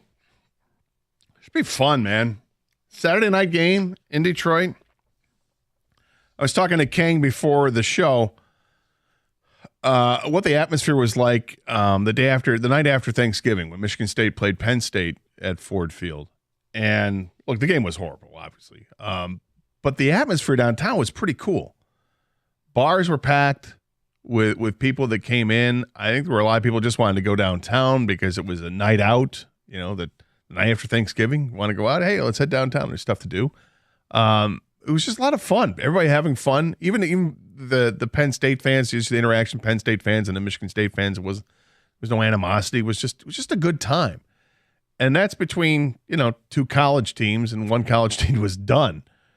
This is different. This is the Lions, right? We love primetime games. For years, we never got them on primetime because they weren't very good. This is a different team. This is the team that started the season on primetime. In fact, this is the team that started the season. Not just on primetime, the whole damn season. Remember that? How exciting it was watching the Lions take on Kansas City at Kansas City? A game they couldn't win. What'd they do? They won. It's been fun watching this team this year. Don't forget that. And don't forget the reasons why they're fun. They've got an offense that's capable of exploding at any time. And I suspect that they're going to have an opportunity tomorrow night. When is Jared Goff at his best? When he's playing inside, when he's playing at home. And when his offensive line is healthy. Exactly. And according to the practice report, everyone's healthy. Maybe a little dinged up a little bit, but they're playing. They're practicing. They're practicing. Yep. They're participants, and they're going to be. It looks like everyone's good to go for Saturday night, barring any setback. I'm glad you point that out because that's the other key component. Jared Goff is deadly when the offensive line is healthy and when he's playing at home. And we've seen so many different offensive line configurations this year because of the injuries. Because Ragnow, unfortunately, you have to monitor what he's got, and he's also had some other lingering injuries, different injuries than just his foot. They've had to play without Jonah Jackson for stretches of the season. They've had a revolving door at right guard. I talked yesterday about, if you're just ranking the players individually and the starting players on the offensive line, they're really good. But what happens when you take one away, one away being Frank Ragnow? You slide over the right guard to center, and he's fine. But he's not Frank Ragnow. And where do you think Graham Glasgow ranks among starting centers in the league when he has to start? I'm guessing he's outside the top 32, but let's be kind and say he's in the mid-20s. What does that do to right guard? It's exactly what we brought up this week. You're hurting two positions, and the interior right there. It's Goff, we already know. He's not Lamar Jackson. He's not Justin Fields. But he's not going to running a quarterback, but he's also not really that mobile. So if the pressure comes up the middle, there's really nowhere for him to go. Yeah. He's kind of like... He needs the pocket. He needs to set up in it. There were a few games ago, he was able to maneuver in the pocket much better.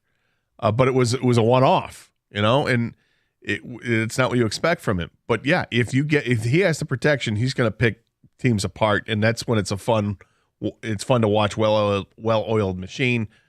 We've seen what he can do in a 2-minute drill. He's very good at operating that 2-minute drill. But this is what I'm expecting from him tomorrow night because, as you said, the offensive line looks like they're healthy. They're playing indoors. They're playing at home. All this is going in the Lions' favor. 248-539-9797 is the telephone number. But when we talk about this team, here they are at 9-4. And I recognize people were unhappy this week because of the loss to the Bears. You don't want them to lose to Chicago. Not the way they did. Turnovers rear their ugly head again. Untimely penalties, stupid penalties. Lots of things cost them in the game. Drop passes cost them dearly in the game. Missed blocking assignments cost them. And just, turnovers. Bad exchange, bad throws. Lots cost them. And then there were problems on defense as well. But because we're getting ready for Christmas, we decided to do this. You want to say something naughty about the Lions? That's fine, right? I get it. You want to rip on Jared Goff? You've had all week to do it. You still want to get it out? Get it out. All right, get the poison out. But because it's Christmas and Santa has those two lists, you got to say something naughty and you got to say something nice. So if you're going to say something bad, you better say something good. Kang, would you like to start with your naughty and nice? Are we getting real specific here, or are we We getting... can get as specific as you want to be. Okay. Naughty, I don't think they've used Jameson Williams correctly so far. I know it takes time, so I'm not even talking about when he first got back. But at this point, I agree with what you said yesterday. It's time to take the kid gloves off. He can handle more than they're giving him. Maybe he can't handle a complete Amon-Ra St. Brown route tree, but he can definitely handle more than what he's doing right now. So that's my naughty thing about the Lions right now is I don't like the way they're using Jameson Williams. My nice thing is I believe in Ben Johnson. So to stay on this same path, I'm not going to throw him out. He's going to be a head coach at the end of the year, people, whether you like it or not. Mostly not, because we want him here. There's going to be so many job openings. There might be one later this afternoon. I'm not sure about the Chargers. You can refresh the Twitter. Right. But there's going to be a bunch of head coaching jobs opening at the end of the season. Ben Johnson, at this point, is definitely going to take one of them. I would be shocked if he didn't. So while he's still here, I believe in him. He's going to correct what's gone on the last couple of games. I think he had a bad couple of games here. He's going through a stretch, just like players would. But I can't erase that 8-2 start, how great that offense was. They were a top 5 offense. Goff was looking like an under-the-radar MVP candidate. So my nice thing is I still believe in Ben Johnson. He will get this offense turned around the last 4 games, heading into the playoffs. That's my naughty and nice. All right, I agree with your naughty, but I'm going to give another one. And that is I'm so disgusted with the lack of a pass rush. It's beyond me. It's beyond comprehension. Getting home, right? Get home. I mean, getting pressures, it's really nice. But what's really cool? You're knocking the quarterback down while he's got the ball in his hands. And then knocking the ball out. That'd be great, too, because Lions haven't created enough turnovers. My naughty is a pass rush that gets home. They don't have it right now. And it's so disappointing because last year they did. And going into the season, we got excited. And, hey, this was an opportunity because now you're going to keep everybody fresh because they got all these guys at edge rushing that should be able to get home. And then James Houston breaks his leg. Been out for most of the season. Hopefully he comes back for the last couple games. We don't know. But nobody has emerged on the other side of Aiden Hutchinson to provide that pressure. And it destroys me inside because I think that they've got guys that should have stepped up. They had the opportunity to step up. They're not getting double teamed. Aiden Hutchinson's getting the double team. Aiden Hutchinson's getting chipped by the tight end or the running back on every rush. The other guy, hey man, it's a one-on-one battle. Win your battle.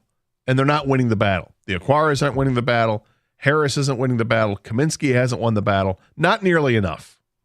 Not to what you expected. So that's my naughty. My nice, the running game. I really like the running game. I thought it was an upgrade when they made the move last year in the offseason to let Swift go, when they traded Swift away, when they let Jamal Williams walk in a free agent year. I was fine with it because they brought in David Montgomery. And I thought David Montgomery was better. David Montgomery had a raw deal playing in Chicago because the Bears were terrible. But what he did was he would break the first tackle. All the yards he got were after contact. It was amazing. Like one guy wasn't going to bring him down. And if you watched him play in Chicago, there were things you should have liked about him. And now that he's in Detroit, I think Detroiters like him a lot. And then, of course, the pick of Jahmyr Gibbs. There's controversy with the pick, but there's no controversy about his talent. He's got game-breaking speed. He can turn a 5-yard run into a 35-yard run like that. He's done it. He did it against the Bears. I think they're really scratching the surface of what he can become. But those two guys, that dynamic duo, that running game for the Lions, it's awesome, and I love it. What is your naughty and nice thing to say about the Detroit Lions? What do you think the record's going to be for the last 4 games of the season? We take your calls and texts at 248-539-9797. This is 97.1 The Ticket.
Brought to you by Mother Waddles. We're just one day away from the Lions' primetime showdown with the Broncos at Ford Field. Avoiding turnovers, that's going to be paramount for Detroit tomorrow night. The Lions have lost 10 turnovers the past 4 games, while Denver, they've forced 18 of them their last 7 games. Also on the positive side, lots of positive injury news for Detroit. Frank Ragnow and Taylor Decker, they're both listed as questionable on the injury reports, but they both did practice yesterday in Allen Park fully. The Lions are 4.5-point favorites over Denver.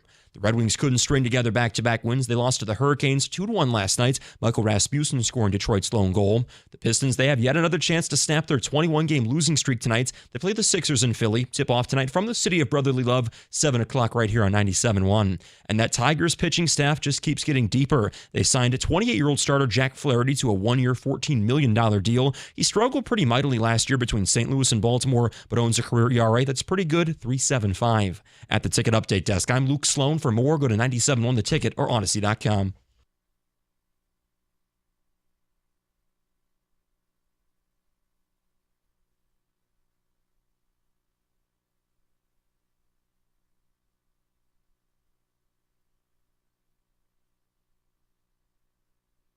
We were just talking off the air here that because of the nice weather, people are golfing. I wonder how many golf courses are open. But if you can, I imagine there's a lot of people trying today. I mean, it's beautiful out there. I mean, it's not a summer day, but when you're used to temperatures in the 30s, 50 feels like it's 70, right? People putting on shorts, wearing a polo shirt, getting ready to hit the links. This is definitely white guy in shorts weather. Oh, this is white guy in tank top weather, maybe. I haven't seen Kenny yet. Is he wearing shorts today? Oh, yeah, we should check. I mean, did he give up? Well, he says that once he puts on the pants, he doesn't go back until the spring. So he's not really a man of his word all the time, though. Sorry, No? Kenny. Oh, wow. Took a stray there. He did That take a was, stray. that was a direct shot.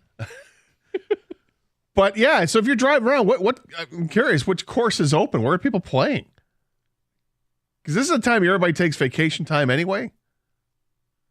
Like I'm thinking, if I had today off, would I be hitting the links? Or you call it an early day. I mean, hey, I don't know.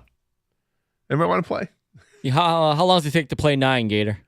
I don't like playing 9 holes. Oh, I'm just asking. You I mean, don't have to play depends 9. depends on the traffic in front of you, but usually about an hour and a half. Maybe a 2 long hours, lunch. 2 hours. Maybe a long lunch. Yeah, I can't. I mean, I could certainly play at like 2:45. Well, not you. I'm not asking you to leave the show at noon, Gator. I'm talking for anybody else that's at a Oh, you're talking regular about the job. listening, our listening yes, audience. other people. Yeah. No, they're like, oh, No, Gator, I go got a ahead. sales meeting. Go ahead at noon, Gator. Go ahead and go play 9. Okay. Thanks, buddy. I appreciate it. Yeah, I a couple hours. So I think when people, if they're going to go out for the lunch and a sales meeting afterwards, and I'll see you guys next week or I'll see you next year, whenever the case is. Because look, we are getting towards the end of it here. Yeah. I imagine people are going to play some golf today. All right, we're getting your text that you wanted. I did want to text. All right, Maple Lane in Sterling Heights is open, according to an unnamed ticket texter. I feel like Maple Lane is always open. They're open 364 days out of the year. It's like Meyer. I just drove past Rackham, right behind the Detroit Zoo. There are plenty of golfers out there right now. Rackham usually gets loaded up there. Fountains in Clarkston is open. Okay. I'm hearing Sanctuary Lake in Troy is open. That's according to KC. Nice course. Check on these yourself, people, by the way. We're just reading text. Hilltop in Plymouth is open, but it's $40. Played Hilltop. That's James in a mail truck. 40, James, what is 40 expensive? I mean, don't I know. suppose this late in the year, you're like, why are you charging me $40? Yeah. But if you're able to use a cart, it's okay. A lot of times this time of the year, they're not going to let you take a cart out. But No? yeah, well, because the ground grass. is, Yeah. But maybe now it's okay. I don't know. Definitely some more Maple Lane coming in. They see people golfing out there. Westbourne Golf Course in Rockwood. Okay. Not played that one, but good to hear. I wonder, are country clubs open? I wonder about that. I don't know. Anyway, 248-539-9797, the telephone number. Let's get back to the phones. And we will start with Colin. Colin, you're next up here, 97 Ticket. Hey, Colin. Good. How are you guys today? I'm all right. Well, I'll be at the Lions again tomorrow, so it'll be interesting to see. But I think the naughty and nice thing is what you guys are saying with the naughty is that defensive line that Aiden Hutchinson definitely needs help, and I don't think it's like people putting it on him. It's not him. He definitely needs the help. And I say the Knights, when Jared Goff is not turning that ball over, he's on fire, and that's when the team is at their best on offense, when he has the time to perform when he's at his best.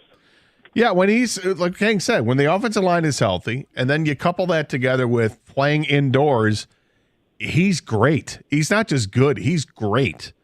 And it looks like we're going to have a healthy offensive line tomorrow night. And last I checked, the game is still played indoors at Ford Field. So it should work out very nicely for him, I hope. Definitely agree, 100%. Like when the team winning, it's when he's performing at his best with those least amount of turnovers as possible. Yeah, appreciate the call. Thanks, Colin. Piggybacking off his naughty bit would. All right, let me say it again. Roberto, hello? Anyone listening?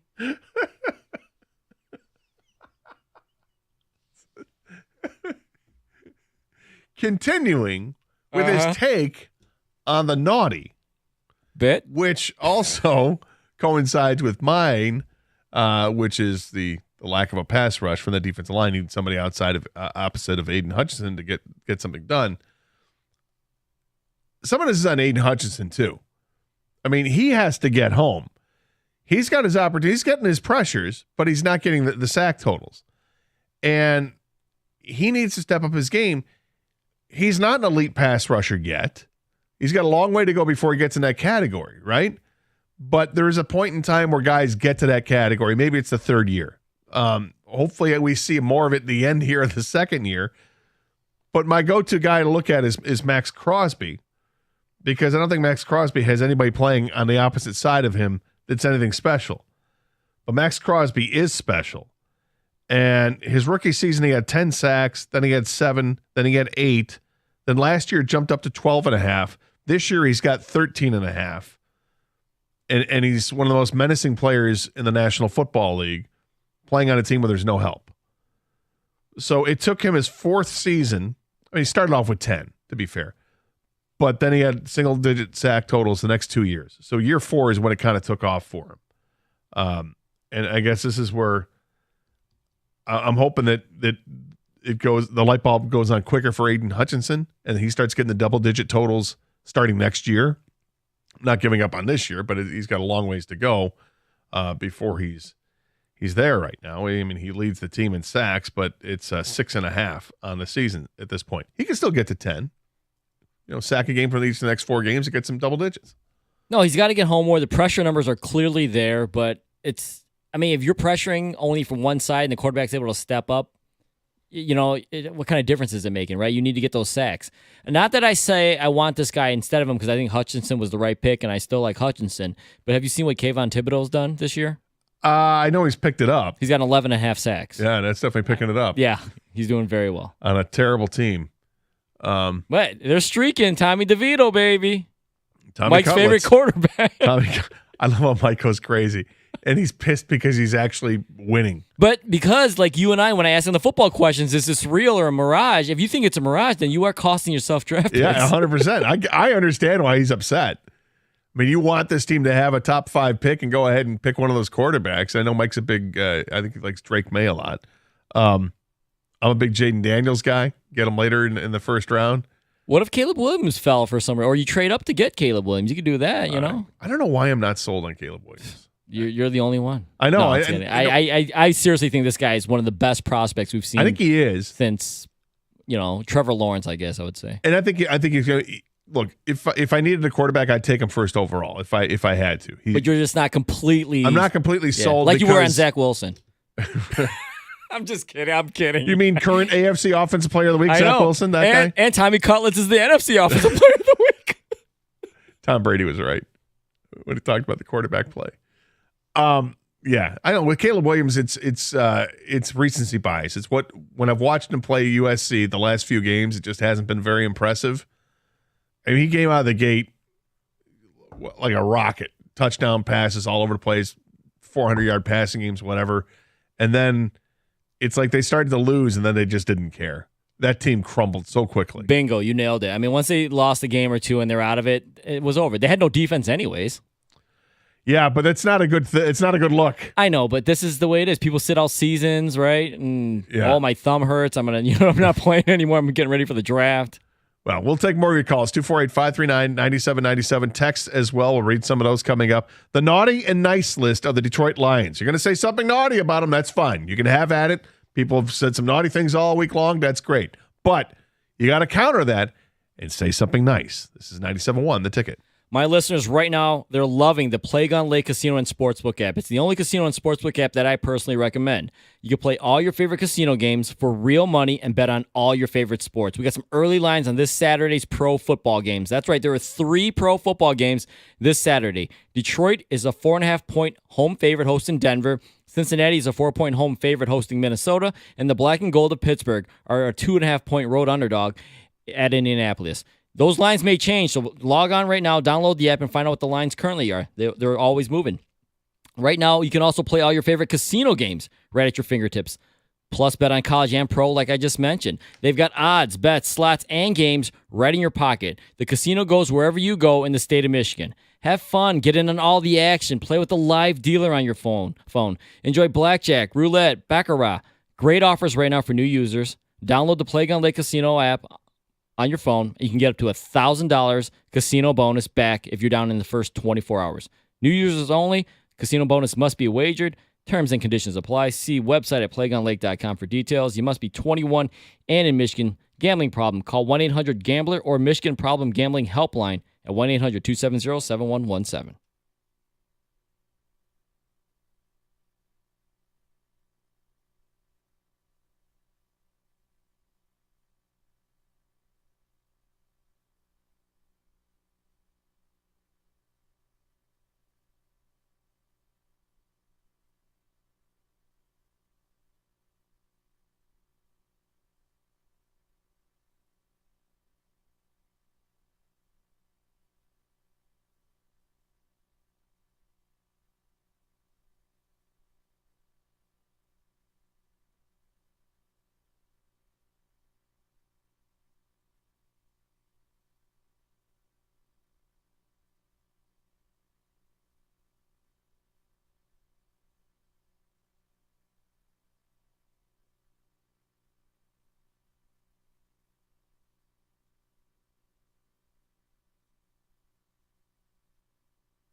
Okay, I'm going to tell you to watch your back.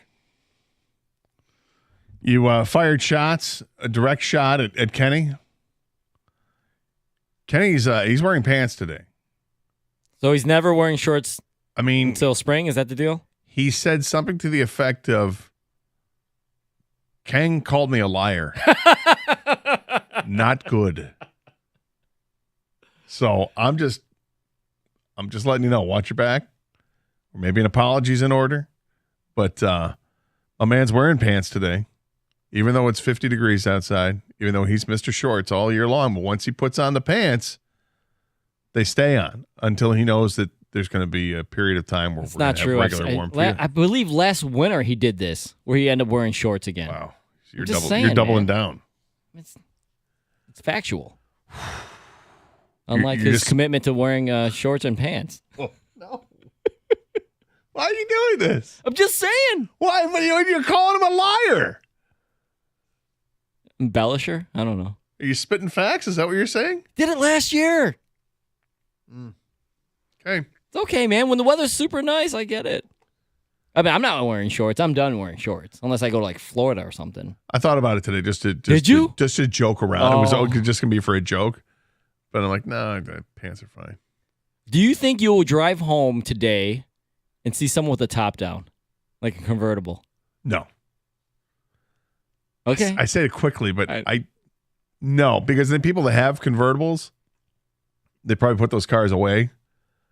I don't think they. Yeah, there's well, a you small just have to percentage pull of- it back out. I mean, Well, no, but sometimes people take the insurance off the car, and like, hey, once December hits, I'm done. Put it in the garage, store it for the winter. I think the majority of people that own convertibles just choose not to drive them after a certain period of time. But there's maybe 20% of people that drive them all year long. So we'll see. I don't expect to see anybody with a top down. That's an aggressive call. What about motorcycles? I think you'll still see a motorcycle. Sure. Because we know definitely people are playing golf today. We're still getting texts Yeah. on clubs that are open. Looks like Pontiac Country Club is open. Okay. Knollwood Country Club in West Bloomfield. Yeah. Mm-hmm. And, according to Andrew. There on Maple. Yeah. Never played there. Always wanted to. Went to a couple bar mitzvahs there back in the day. You've gone to a lot of those. I have. We've talked about this went to a lot. before. I remember a couple specifically at Knollwood, yeah. Oh, your parents like, are any of your friends not Jewish, Right. Scott? You're like, Mom, Dad. Yeah, Mom. Yeah, there's a Hilltop again, Maple Lane again, of course. Yeah, they're open, man. All right, Maybe people you can- people getting after it. Yeah. I like to hear that. The people getting after it today. Go ahead, go after the show if you'd like. I You're mean- gonna have to get quick because it still gets dark. By the way, Well, that's super yeah. quick, It's like 5 o'clock. It is Yeah. dark. Yeah, there's a 9-hole course by my house that maybe I'll do that. Maybe not. We'll see. We'll see how I feel afterwards. There's the guilt when I get home. I need to spend time with a dog for a little bit, but I'm only gonna play for like an hour and a half, 2 hours. I can get it done. I'm all right. 248-539-9797 is the telephone number. Art is next up here. 97 on the ticket. Hey, Art. How you doing, gentlemen? Good. How are you? Very good, sir. I just want to say about Jared Goff. I think he's a good quarterback. He keeps his wits about him. Can he throw a 90-yard pass? No, but do you need to throw a 90-yard pass? You know what I'm saying? He throws a good ball, a catchable ball. He's been to a Super Bowl. He got sold out by Sean McVay. I think he's a good quarterback, and I like his play, and he's a leader. So I think people are just getting so they're when he was throwing all those passes, 300 something passes without interception. He's playing MVP, and then now all of a sudden they're turning on him. I just think it's Yeah, I mean, unfair. I understand why some fans have turned on him, but it's like they're throwing him out and saying he's terrible. He's not. Right. He's not terrible. Right, He he's is. not. He's actually quite good, and he is very good. You should love him here because his splits show that he's a much different quarterback when he plays indoors. Well, the Lions play indoors, so half your games. At least half your games every season, you're going to get a good quarterback. And if you have the healthy offensive line, you're getting an outstanding quarterback. Yeah, it's a team game. Everybody's got to do their job. It's just got to get, like Yeah. Kevin Green said, you got to beat the man in front of you. So, But thanks gotta for do the your call, job. Art. Appreciate it. At the same time, I can understand the frustration because of the turnovers. And that's a problem. right? You know, you can't have it. Turnovers kill the team. They're absolutely game killers. And for a guy that went that long stretch without throwing a pick, the longest stretch he's gone this year, I don't have the actual passing numbers, the attempts, but it's 2 games. That's it. He threw 3 interceptions against the Bears, did not throw a pick against Green Bay or New Orleans, and then threw 2 more against the Bears. Now, maybe it's just a Bears problem, although I don't think that's it, but he's thrown 5 of his 10 interceptions against the Bears. Now, the other problem is the fumbles. It's just turnovers in general. I'm not going to blow smoke up anybody's channel and say this guy is the MVP of the league. He's not. But I am going to correct people when they say he's trash or he's not good or he can't get it done. He can get it done. Now, things have to go his way. It'd be nice to have a defense that was able to hold teams under 20 points every game. That'd be great. You'd have a top 10 defense if that were the case. But they're not. And I was driving this morning. I listened to a caller say to the morning show, they're talking about Jared Goff and said, look, I don't care what happens the rest of the way. I don't want to hear anything about the defense, how bad the defense is, or Aaron Glenn this, or anything like that. The last 4 games are all on Jared Goff. And I thought, man, it's a lot of pressure you're putting on Jared Goff. It's a lot of potential blame you're putting on the quarterback. And he followed it up by saying, you know, Lions going to have to score 30 points a game. And they're going to need Jared Goff to be at the top of his game. And I'm thinking, okay, but you're dismissing the fact that the real problem is the defense. If the defense is giving up 30 points a game, that's the real problem. But the Lions have to stop turning the ball over. They just flat out have to stop doing that. And as it relates to tomorrow night's game, you've got a team in Denver who's very good at taking the ball away. It's what they do. And from a team standpoint with interceptions, they've got a bunch. I think they have like 11 or 12 interceptions already this year. They've recovered a bunch of fumbles. They've done an excellent job turning the other team over. And Russell Wilson has taken care of the ball reasonably well. 8 interceptions on the year. He's lost just 1 fumble this year that he's lost. So that's taking care of the ball for the most part. Another thing, when you look at this matchup, and you look at the quarterback specifically, between Russell Wilson and Jared Goff, they've both basically taken every meaningful snap from center. No other quarterback on their team has thrown a pass. In fact, I don't think the backup in Denver has played this year. So this is a rarity. What we're seeing tomorrow night is 2 quarterbacks that played the whole season. Knock on wood, that they stay healthy. Because if Jared Goff gets hurt, then this season might be donezo for the Lions. Well, look at the rest. I mean, the Lions have been incredibly lucky. Look at the rest of the league and how many, not just second-string quarterbacks are playing, third, fourth-string guys. You got Tommy Cutlets out there, okay? I mean, seriously. Zach Wilson was benched, brought back from the dead. I mean, everyone goes through this. Yeah, exactly. So, yeah, I mean, knock on wood.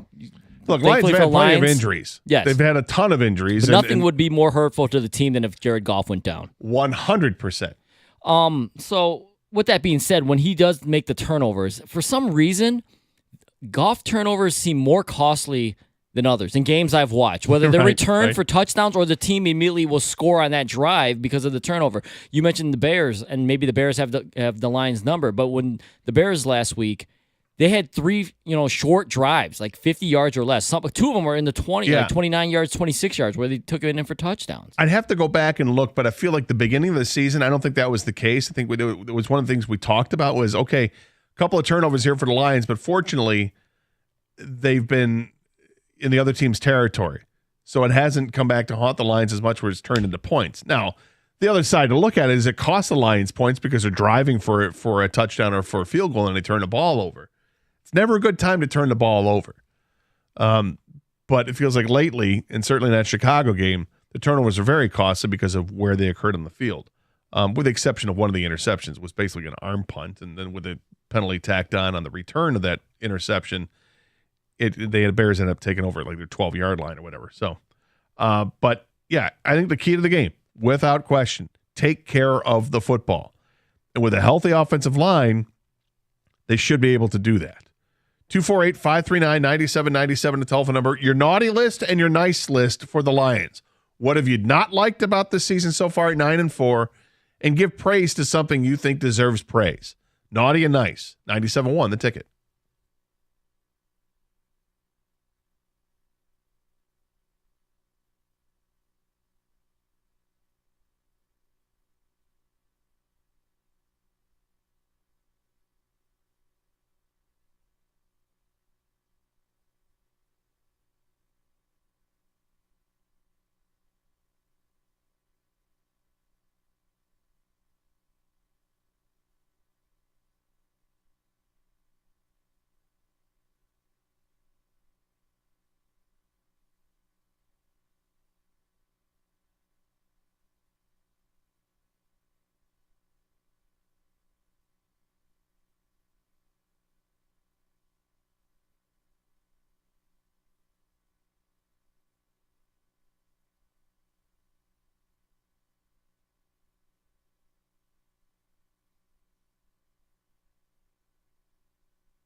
I think it's just called Stony Tony.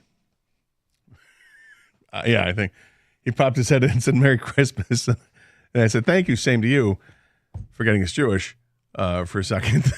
Happy Hanukkah, happy holidays. And then I said, same to you, Tony. And then I said, Stoney. Man, you're getting it all wrong. I'm trying to multitask, and apparently I can't multitask as well as I'd like. Stoney knows how I feel about it. He's the best. He's awesome. So Who, Tony? Him too. You said Pan? Pam? Knowing Stoney, obviously that's like the one person you could not offend or like disrespect. I don't think Stoney would even. If you said Tony, I think Stoney would be like, okay. Right. Yeah. Merry Christmas. Sure. Happy New Year. 248-539-9797. We're getting into a naughty and nice discussion here regarding the Lions. I get people want to be, they're upset with what happened against the Bears. They're upset with how his team's played the last few weeks. That's fine. Air it out. Get it out of your system. You're allowed to. Vent. That's the naughty part. But you got to say something nice about the team, too. Got to give the balance. Let's go back to the phones. Joe is next up here at 97 The Ticket. Hey, Joe. Hey, how you guys doing today? All right, Joe. Hey, so naughty, obviously the turnovers in the last few weeks. Nice would be our record. It's beautiful. But I have one point I want to make is I think we've got the linemen to get more pressure on the quarterback along with Hutchinson is we got to put a package together for Jack Campbell to go get the quarterback. I think he's got the speed, the athleticism. We got to let him blitz. I think he'll be a beautiful thing. Well, they definitely. I also would like to make can I make one statement real quick? Okay. About to meet all my homeboys in Plymouth, graduated in 1986 together. There's 12 of us meeting today.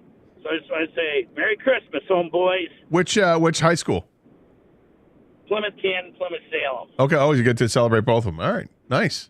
Yeah, we have I call it the Ghost of Christmas Past party. We throw down at the post.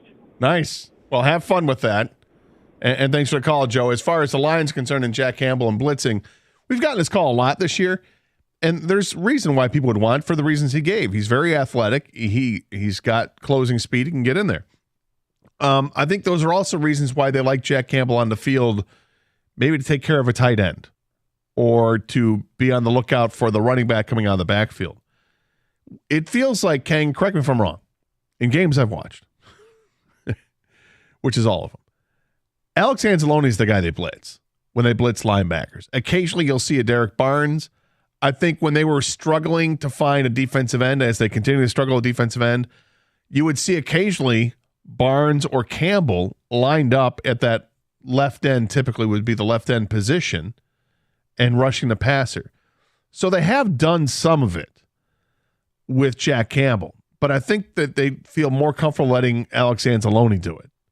And he's gotten a bunch of pressure. I think you're right. As far as my eyeballs tell me, I think I've seen Anzalone, without looking at any stat sheet or anything like that, I think Anzalone's the one they blitz the most. And I made a prediction, I think midway through the year, we were talking about what they could do in the second half to change things up. And I thought that they should start using Derek Barnes more on the edge and obvious passing downs, you know? Yeah. They haven't done that. I mean, because we're all trying to figure a way out to get to the quarterbacks more, you know? Pressures are one thing, but to get actual sacks is another. Maybe, you know, Brian Branch is really good at the line of scrimmage. Maybe start putting him up there and just letting him go as well. I know I'd love to see Branch. I'd love to see a blitzing player other than a linebacker. And if it's going to be other than Brian a linebacker, Branch is the guy. Brian Branch is the guy because he's a missile. He's a sure-handed tackler. That's Yes. why he has those tackles for losses. When secondary, you know, defensive backs usually don't, because obviously he's going to be at the line of scrimmage. But when he gets there, he doesn't let go. He usually makes the stop. Yeah. They've got a lot of players that are pretty sure-handed tacklers, but I agree with you on Branch 100%. Anzalone has 3 sacks on the season. Campbell and Barnes each have 1. The interesting thing to look at when you look at the stat sheet for the Lions, the top 3 tacklers for the Detroit Lions are all linebackers. Anzalone with 96, Jack Campbell with 70, and Derek Barnes with 68. And Anzalone missed the 1 game, so he'd be over 100 tackles at this point. Anzalone has been so good for this team. A bit of an unsung hero, although he's got a growing fan base. Jack Campbell in his rookie season was 70 tackles at this point. It's nice. And when Anzalone was out, he was the guy making the calls, and they trust him to do that, and he's only going to get better. But as far as finding one of those guys to become a pass rusher, I don't think that's what they envision them doing. But I think it's something that they're capable of doing if they if they're asked to do it a few times a game. But it's not going to be like a continuous, all right, third down, we need pressure. Let's put Barnes on the edge or Campbell on the edge and have them go. I think Anzalone is the first one that they send out in that situation. 248-539-9797. Art is next up on 97 The Ticket. Hey, Art. Hey, happy holidays, guys. Thank you. Same to you. Gator, my naughty and nice. The naughty is that it seems like some of the flaws that frustrated Sean McVay and caused him to move on from Jared are showing up here. But my nice is, how great is it for us to be talking about playoffs in December and not the draft? Yeah. You know, it's funny you say that, Art, because yesterday I was preparing for the show, and I came across and thanks for the call. I came across a mock draft on ESPN, and I didn't look at it. I copied the link, and I sent it to Kang and to Evan and also to Cookies when Cookies was in yesterday. And we didn't get to it, and I was okay with it. Guys, it's December 15th, and we haven't looked at a mock draft. We haven't announced mock drafts this year, really at all. I've looked at a couple when we haven't even mentioned them on the air, but the reason to look at them was to see how far back the Lions are drafting. It wasn't who they were taking necessarily, is what do the people think is going to happen? Are they drafting at 26? Are they drafting at 20? Yeah, do they win a playoff game or not? Do they win 2 playoff games? Exactly. Right? That was the exciting part of looking at the mock drafts right now. But we're not even talking about it. That's a great, nice thing. Can you believe that? We're in the middle of December. And we're not talking about which edge rusher they need to go. Oh, I hope Jared Verse is there at 8. No, that's an awesome, nice thing. An awesome, nice thing. It's a great one. Way to go. Thank you, Art. I appreciate that. Juan is next up here, 97 on The Ticket. Hey, Juan. Hey, what's up, fellas? Hey. Okay, my naughty is I think Brad Holmes doing the trade deadline. In my opinion, I'm a big Brad Holmes fan. He was arrogant in his approach. And it's my way. I'm doing it my way. I don't care about Sweat, blah, blah, blah. But my nice hang on. I'll let you get to your, hang on. I'll let you get to your nice. But as far as the naughty, when you mentioned Sweat, I guess, which kind of triggered me there. Would you have paid the price it took to get Sweat, though? It's not, because it would have taken the Lions a first-round pick to get Sweat, and then they had to re-sign him. And he signed for an awful lot of money. Now, that negotiation part, I mean, I don't know. Everybody negotiate different. I think we got a lot of value with Montgomery and a lot of other players. Other teams gave Montgomery and other players more money. So maybe we could have negotiated better. I don't know about that part. Okay. But fair enough. They didn't address it at the trade deadline to acquire defensive end, and whether it was Chase Young or Montez Sweat. I get it. Right. And I just thought Brad Holmes is kind of arrogant, like I'm doing it my way. I'm not thinking about those guys, blah, blah, blah. But I'm still a big Brad Holmes fan. I trust him. Okay. My nice is J-Mo. I think J-Mo tomorrow will have 60 to 100 yards receiving. We've been talking about him so much. I think we're going to talk it into existence where he's going to get it. I mean, I'm quite sure no O-line. I mean, Ben Johnson, nobody's listening to us. But at the same time, I think the energy itself is going to show tomorrow. I think J-Mo will have 60 to 100 yards receiving, which I believe may be his most of his career. So look out for that tomorrow. And I just want to say something quick about Goff, man. Yep. A lot of these people complaining about Goff. Now, I'm critical of Goff, too, when he deserves it. But there's only a handful of quarterbacks in the NFL right now that's better than Goff. I mean, literally a handful. I was just thinking and talking with a couple of my fellas, like, imagine if Goff was with San Francisco 49ers with that defense right now. How good would San Fran be? They would be just as good, maybe better, in my opinion. So basically, our defense needs to be accountable. If we had that type of defense, I think we wouldn't be talking about Goff as much. Well, and thanks for the call, Juan. I appreciate it. Their offensive line, I think, for the most part, has been pretty healthy. They lost Trent Williams for a little bit, which is not a small loss and coincides with a 3-game losing streak. They've had a pretty good offensive line to go there, too. And my goodness, when that team is healthy, Deebo Samuel might be the most underrated player in the NFL. I love Deebo Samuel. He is a wrecking ball when he's got it in his hands and he takes off. Good luck bringing it. It's like Derrick Henry is a wide receiver. I love Deebo Samuel. He's fantastic. And you got Christian McCaffrey and Brandon Ayuk and you got Kittle. It's just it's a really good football team. Well, don't worry. Deebo's not getting paid like an underrated player. I think he just signed a new contract this year, I think. Hey, he's worth it. He's deserving of it. $23 million a year or something. Something Juan said, though, King, when he said it, you smiled, I smiled. Let's speak it into existence. Give him the ball. I think it's time. I think it's time tomorrow night. He gets 5 touches in the game. Like, listen, I want it, you want it, he wants it, but the thing is, I feel like people have been trying to manifest this for weeks now. When is it going to actually happen this year? It's going to happen tomorrow night. We're going to speak I into want it existence. to happen, but tomorrow night. I just can't. Why? He's ready at this point. We're how many games in? How many weeks in? He's ready, right? He can handle some more routes. You're right. It doesn't have to be all fly routes. Get the ball in his hands. Drag him across the field, man. Start him on one side, drag him across the other field, 12 yards down. He goes out 12, slants, comes across. Let the play develop. Hopefully you got time to throw, and when you do, he's going to be 5 yards open because nobody can keep up with him. He gets a running start. Goodbye. Yes. Yes. They wheel him from behind like a jet sweep, but then he goes out and runs a route. Like they had that play a few weeks ago. I forgot what the ball was kind of behind him. Yeah, it would have been a touchdown. Run plays like that. Get the ball in his hands. I'm telling you, man. I've watched a lot of Tyreek Hill, and I love how the Dolphins use him. And I know he may not play this week. He's got an ankle injury, whatever. But they start him in motion, and he gets up to full speed by the time the ball is snapped, and boom, he's gone. It's almost like watching Canadian football. But because of the rules, you have to go laterally. Yeah, but you can't. You can't round the corner, so to speak. As long as you're not headed upfield, it's a legal play. Yeah. So if you get them behind the routes that they have where receivers come in motion and then they go behind the running back and the quarterback, so they're rounding it backwards, but they're getting it to that full steam and then the ball is snapped. I like it. I just want more. It's not even about being more inventive with him. It's about using him. Just get him the ball. It's a simple crossing route. Get him the ball. It's a simple screen, wide receiver screen. Get him the ball. Throw enough of those to other receivers. Why aren't we throwing it to J-Mo? No offense to Khalif Raymond. I like Khalif Raymond. Really nice piece. But I'd rather have J-Mo run that play. I like Josh Reynolds. Josh Reynolds has been great. But how about J-Mo? 5 touches tomorrow night. I'm calling it. 5 touches tomorrow night. Not targets, actual touches. Touches. All right. Touches. 5. King Kong Bundy.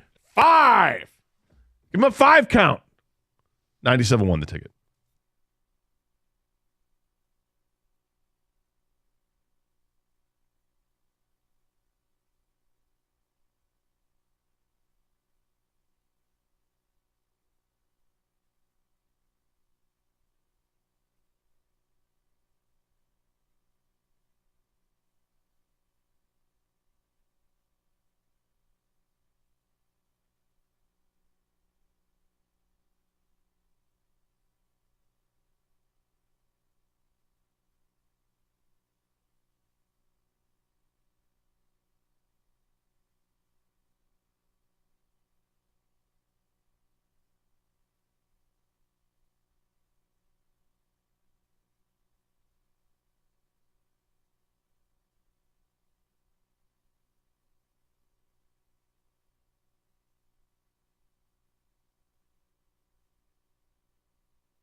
Every time I hear this, all I can think about is Peter Griffin, ding, fries are done, from Family Guy.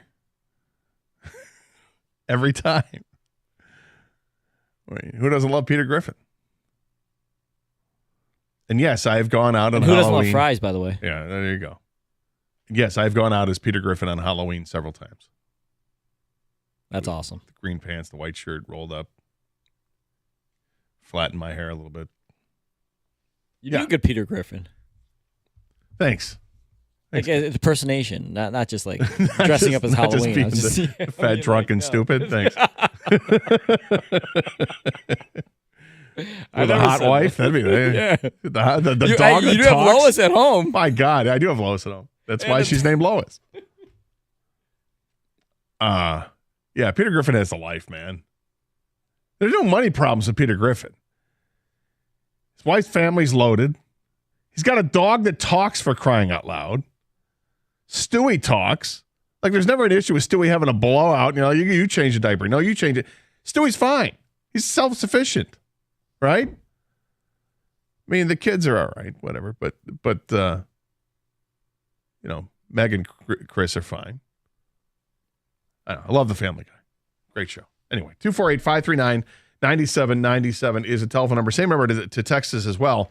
And we've gotten some texts like, my naughty is their defense.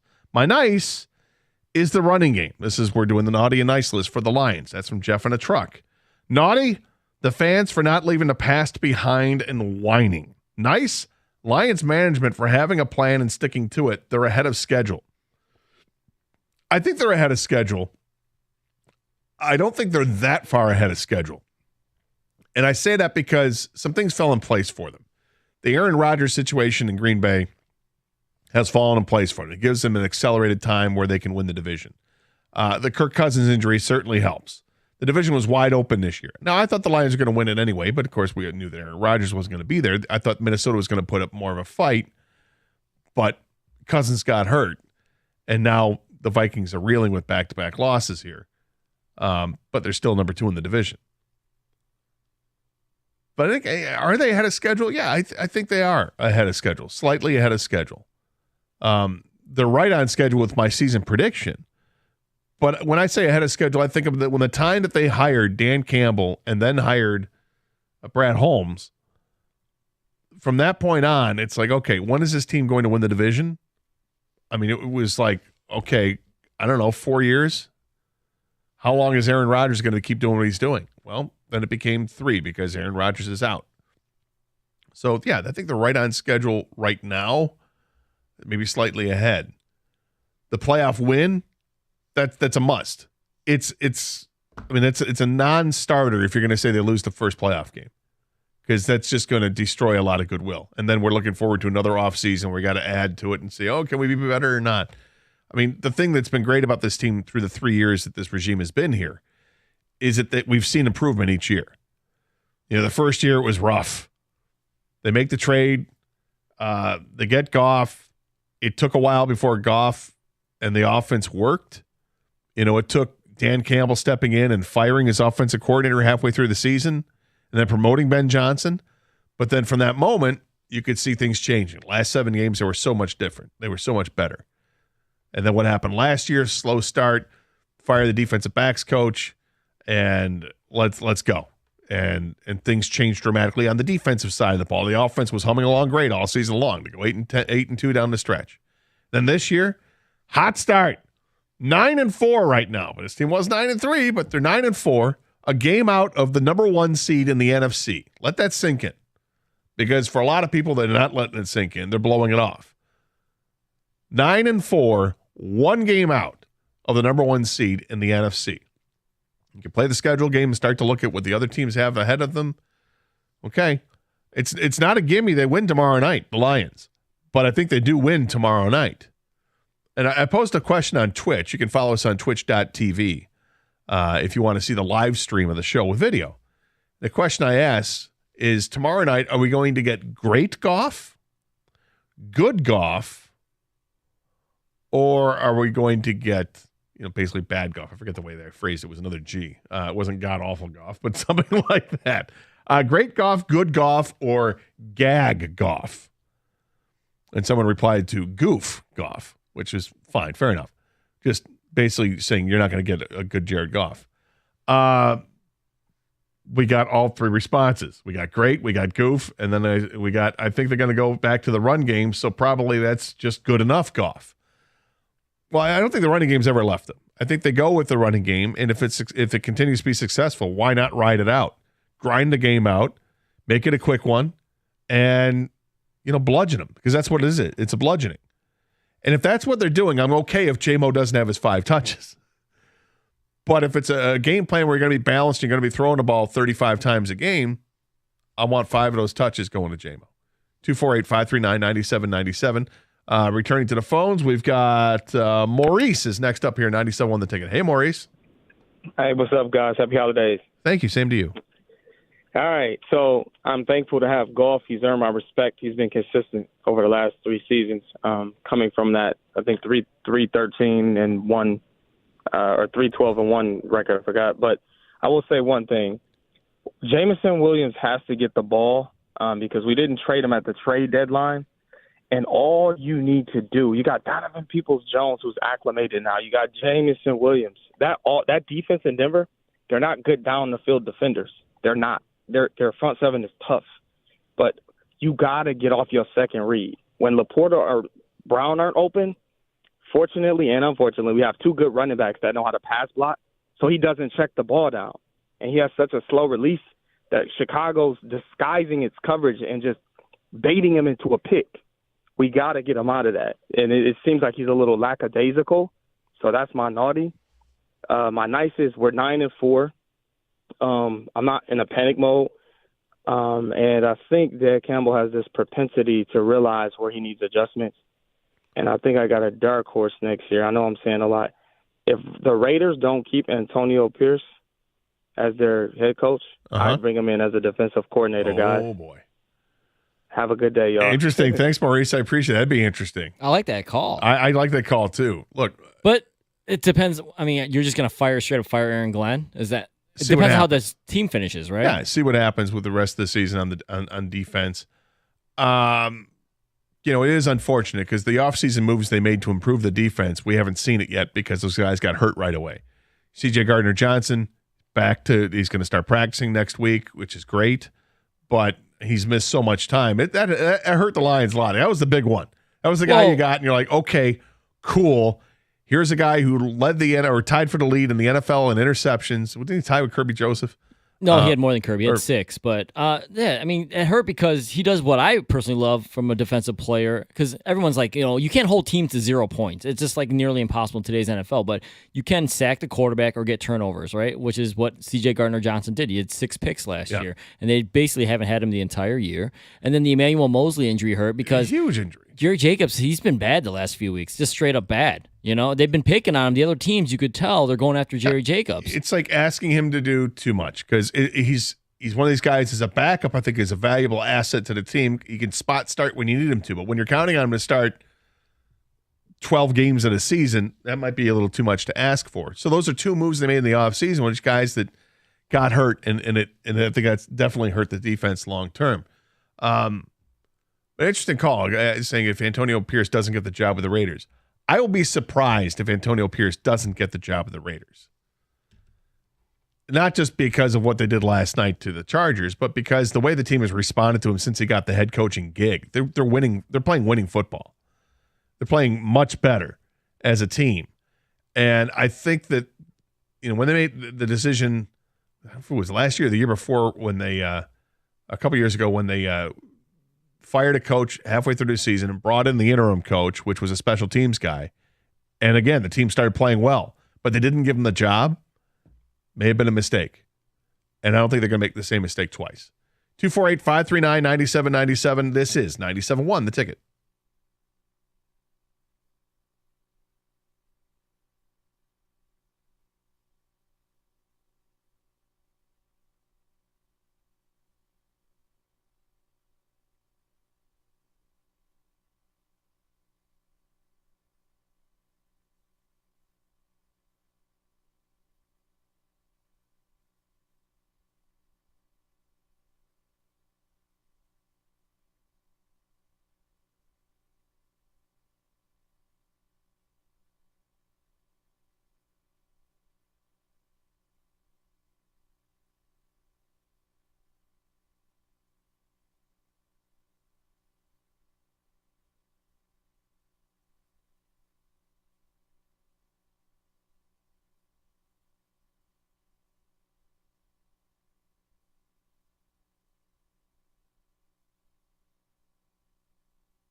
Brought to you by National Benefit Plans. The Pistons have another chance to snap their 21-game losing streak tonight. They hit the road to play the Sixers for the second straight game. This is now the longest losing streak in franchise history. Head coach Monty Williams, though, he says the team still has a competitive spirit. The Pistons now just one of 7 teams in NBA history to have a losing streak of 20 or more games. Tip-off from Philly tonight, 7 o'clock right here on 97.1. The Red Wings could not string together back-to-back wins last night. They lost to the Hurricanes 2-1 downtown at LCA. Michael Rasmussen, he was Detroit's lone goal scorer. And there's plenty of positive injury news for the Lions ahead of tomorrow night's primetime showdown with Denver. Frank Ragnow and Taylor Decker, they're both listed as questionable on the injury reports, but they both did have full practices yesterday in Allen Park. The Lions, they're 4.5-point favorites over the Broncos. Kickoff from Ford Field tomorrow night, 8:15, right here on 97.1. At the Ticket Update Desk, I'm Luke Sloan. For more, go to 97.1 The Ticket or Odyssey.com.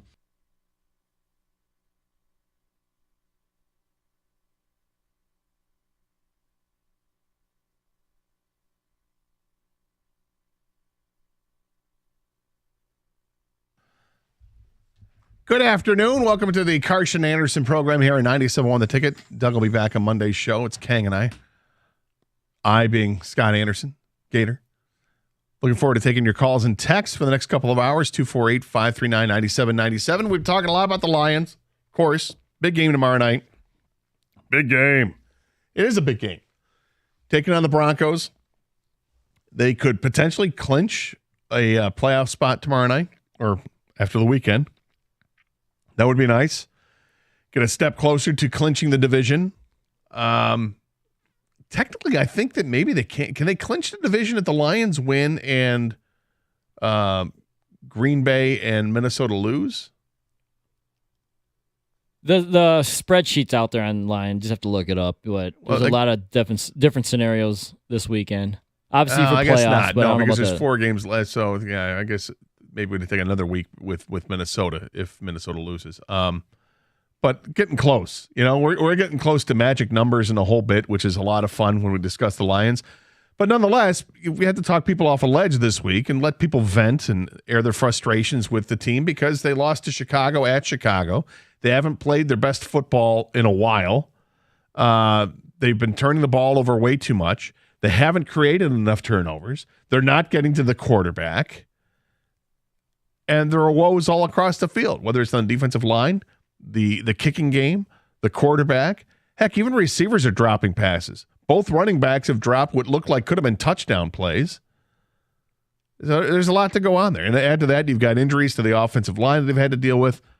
But you get to kind of sweep a lot of that aside for tomorrow night's game because it looks like the offensive line is healthy, ready to go. They're playing at home, indoors. That means really good chance we're going to see great Jared Goff. And hopefully just things are going better. It's another week removed from the surgery that Alex Anzalone had where they inserted a pin in his thumb. Crazy he came back as quickly as he did. But I think they got a really good chance to win this game tomorrow night. I like them to win this game tomorrow night. But nonetheless, you still have to play the games. And we understand why people have been upset this week. But the other side of it is they're still 9-4. They're still just a game out of the top seed in the NFC. I think San Francisco is the class of the conference, but crazy things happen. Who knows what's going to happen the rest of the way? We asked earlier, people, what's your record for the last 4 games in the season? And it averaged out being 3-1, or what the people said. Most people said 3-1. We had a couple 4-0s. We had a couple 2-2s. I don't think we took a single one that said 1-3. So people are pretty chesty about what this is going to be the rest of the way. If you think that it's 3-1, well, that's a 12-5 record. That's really damn good, without question. So if you're going to call in and say something negative about the Lions, that's fine. Say something naughty. What's been naughty about the Lions this year? That's totally applicable here. But we want the balance. Say something nice as well. We got the naughty and nice list regarding the Detroit Lions. Might get into a little Piston talk later on. They return to action tonight. Look, it's not going to be a lot of Piston talk because the team has sucked, losing, was it 21 in a row now? Is it 21 or is it 22? 21. If you think losing 21 in a row sucks, I guess they suck. Yeah, well, I think I feel pretty confident in that. They are last I checked, they were 16.5-point underdogs tonight to Philadelphia. We'll get into that because I think there is a betting angle I want to ask the people about. Maybe we'll get to that at 12:31. But until then, we're taking your calls, 248-539-9797. Texting can happen at the same number. We've gotten some texts. The naughty and nice list. Naughty, not taking care of the football. Nice is they are home, and they play well there. Mark from Westland. Glenn from Inkster here. My naughty is Aaron Glenn as a defensive coordinator because he's terrible at it. My nice is the Lions' run game. They also need to turn J-Mo loose and let him create. I'll push back on Aaron Glenn a little bit here. Like we said last segment, they've had some pretty big injuries on defense that you were counting on guys to come here. The 2 free agent signings that were going to start in the secondary that have been out for most of the season. And then you add to that James Houston coming off 8 sacks in 7 games to finish off the season last year, and he breaks his leg in the second or third game of the year. Those are 3 players you're counting on to start on the defense that weren't able to be here. And it might change some fortunes. Would they have one more win if that were the case? Ken, can we say they would have one more win if those guys were healthy? I believe so. I mean, every team can do this. Yes, that's why I don't like to play that play game. Injury game. But I mean, you talked me out of it. Okay, I'm not I going didn't down have to that do road. much to talk you out of it. No, because I immediately thought of the 3-game skid that San Francisco got on because Samuel was out and Trent Williams was out. It's okay. We'll move on. By the way, we do have some breaking news. I did refresh Twitter. Yeah. According to every NFL reporter, Brandon Staley is out as coach of the LA Chargers. No way. And their GM. Oh. Tom Telesco, which I actually think he's done a pretty decent job of acquiring talent, but he's also the one who hired Staley, so I guess they're like, you both got to go. I saw because I posted on Twitter last night when that game was going on. It was kind of crazy what was happening. So I posted this Thursday night football game is insane. 4 lost fumbles and a pick 6, 63 points, and the fourth quarter just started. Will Staley have a job tomorrow? And apparently the answer is no, he won't. And we had people responding, he shouldn't have a job by midnight. He shouldn't have a job middle of the fourth quarter. Yeah, he shouldn't come out. I mean, it's really been amazing. So it doesn't surprise me. Somebody else I saw posted a picture on Twitter at some point last night of Bill Belichick in Chargers gear on the sideline. I mean, I called that one a few football questions ago when we did that. Remember, I asked you guys to pick the team. I think Belichick would be perfect for the Chargers. They have the players, clearly. They need a defensive-minded genius. Staley was supposed to be a defensive guy, but clearly didn't work out. And Belichick doesn't have a quarterback. Guess what the Chargers do have? They got a quarterback. They got a young, good quarterback. We think they could be really good in this league. It's weird because the Chargers people, they made the playoffs last year, had the epic collapse to Jacksonville. 11 months later, they give up 63 burger or whatever you want, 63. Yeah. What are we calling 60 now again? 60. I don't know. It's just a cacophony of 63 whatever on badness. National on a primetime game, and because I think obviously he got fired. I think it was an accumulation of his career there as a head coach, but last night was the one that was just too much. It was just embarrassing. Yeah, that was it was awful. I mean, it was a completely non-competitive team for the most part, and then they showed some pride a little bit in the fourth quarter. But at that point, the Raiders don't even care. They're already celebrating. They've got backups in there, but you could tell it was done. It's done for Staley, and it comes as no surprise. All the talent on that team, and they couldn't get it together, and that's before Justin Herbert got hurt. So we'll see what happens. A lot of people think that Belichick is out. It's already been communicated to him that he's out as head coach in New England. It's interesting how they're going to handle that situation, how they're going to announce it if that's in fact true. Will they allow Belichick to say that he's going to step aside, or is it going to be he was fired? Because it's weird if he's going to step aside and then take a job with somebody else. If he steps aside, he's stepping aside to retire, I would imagine. So he's not stepping aside. He's going to get fired because he's going to coach again. I agree with you. I think he definitely coaches again. That's a guy that just bleeds football. That's all he knows and does. I don't see him just going away like this. Yeah. 248-539-9797 is a telephone number. Bill is next up here, 97 on the ticket. Hey, Bill. Hey, Gator Kang. Doug, you guys are my boys. I just want to say that first of all. Thank you. And you're welcome. You're very welcome. And I appreciate the early Festivus miracle of airing of the grievances with the naughty. It's the naughty to me, I'm going to go with actually their offensive line, because to me they've underperformed. That they're supposed to have a top 3 offensive line in the league, and I'm going to be keeping a really close eye on the line, in particular the rest of the year, however long that is, hopefully pretty long. And I think if they continue to underperform, I know they've had injuries, but if they continue to not really perform how we sort of all expect them to, I think they've got to do something in the off season and shake that up a little bit. I'll say that. That's my naughty. Okay. And my nice is I just think the general resiliency that this team has shown in the past couple of seasons. Getting down, getting big leads and blowing them and then pulling it out. They just showed something that, we haven't seen a lot from the Lions team, and under Dan Campbell in particular. I mean, he gets how much the city loves his team and how important it is, and he gets that, and that's the biggest thing I love about the guy. That's all I'm going to say. Yeah, he definitely, and thanks for the call. He definitely gets it. As far as the offensive line is concerned, it's a really good offensive line despite the fact that they've had to deal with injuries. It's amazing statistically where they rank. This is the 3rd team in total yards in offense in the National Football League.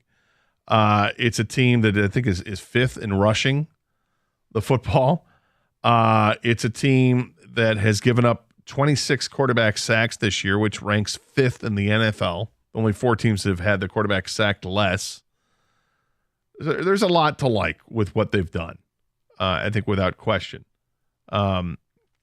So I just wanted to stick up for the offensive line a little bit there. And the fact that they've had to do it with different offensive lines in most of the games this year. I think it's 8 or 9 different offensive line starting configurations this year. That's crazy. Now, what you've got is 2 consistents. Left tackle, right tackle. That's been consistent. You've had Ragnow for most of the season, but not all. You've had Jonah Jackson for most of the season, but not all. And then your right guard, if Glasgow's had to switch over to center, and that's happened in quite a few games this year, that creates a problem there at the guard position. 248-539-9797, the telephone number. Same number to text. Naughty and nice list for the Lions. We'll talk some Pistons coming up in 15 minutes as well here on 97.1 The Ticket.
248-539-9797 is the telephone number. Same number to text if you'd like to send a text. Talking about the Lions. 4 games left in this regular season. We asked people what they thought the record would be for the final 4 games of the regular season. Majority of people say 3-1. I say 3-1. Ken, what do you say? For me, it's tomorrow night's game. It's whether they go 3-1 or 2-2. I'm with everybody else. You know, I'm not some kind of football genius here to say that I think they lose to the Cowboys. The Cowboys are just on fire right now. The trend of how many points they're scoring, plus on defense, they've got playmakers, right? And I just don't think that the Lions, they're trending in the right direction to compete with a team like that in a couple of weeks, in 3 weeks, I guess.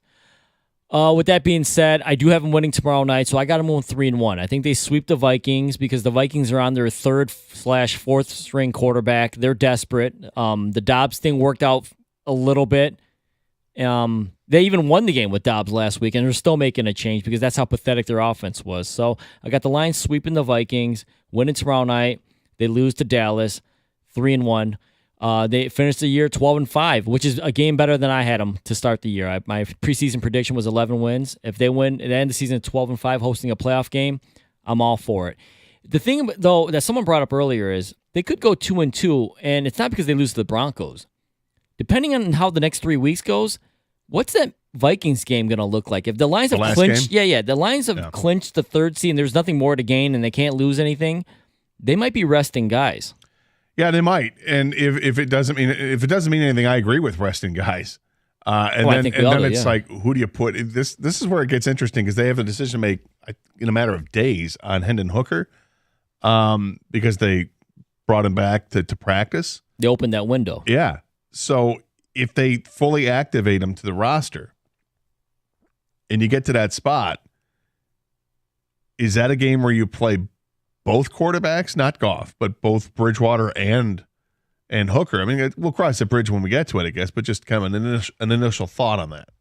My very first thought is don't play Hooker this year at all. I just want him completely healthy with a full offseason, with offseason workouts and everything like that before he takes a snap on an NFL field. Because if everything, Teddy Bridgewater is on a 1-year deal. No matter what, I think your quarterbacks are Goff and Hooker next year. Hooker should be your backup. So they'll bring in a veteran here and there and just compete for the 3rd string for preseason games and things like that. But it's going to be Goff and Hooker. Bridgewater, you need him to play because if anything does happen, knock on wood, to Goff in the playoffs, it's Bridgewater.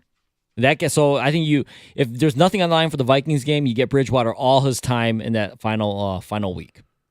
We had some text that came in on the naughty list. Not finding a way to use J-Mo's speed. Nice, Laporta. First Laporta love we got today, and he deserves it. Naughty, not drafting Jalen Carter. Nice, drafting Gibbs. So you're upset with by passing on Jalen Carter, but you're happy that they took Jahmyr Gibbs. Interesting. Totally redeemed himself. I don't know. Yeah. Well, I mean, maybe he still wanted Carter, right? That texter. So yeah, but he's happy with who they took instead. Would they have been able to get Gibbs? The way they highly unlikely. They make it seem that way, right? And yet, what does your head tell you about that? Because running backs, you have to be this game-changing running back to be a first-round pick, and I get why Bijan Robinson was thought of in that light, but I don't think Jahmyr Gibbs was thought of in that light. Do you think he would have gone the top 15 picks? I'm going to pull my Doug Karsh out here, and I'm going to trust Brad Holmes knew that Gibbs was going to go like at 13. Okay. No, honestly. No, and so they had to go, if you wanted Gibbs, it was 12 or you weren't going to get him. So I'll just say that. So I don't think they could have got Carter and Gibbs unless they were going to trade back into 12. So I think it was either Carter. You don't think they could have waited to 18? No.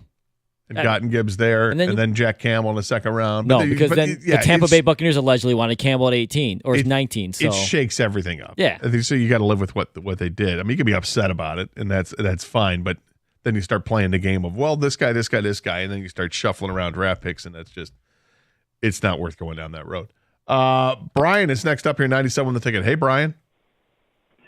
Hey guys, I'm glad that you brought up the injury thing, and then I'll get into my original point. But look, do I think that there's some fair criticism to be thrown at Aaron Glenn? Absolutely. But going into this offseason, we all knew that the secondary was a huge problem, and the team took lengths to at least try to patchwork address it.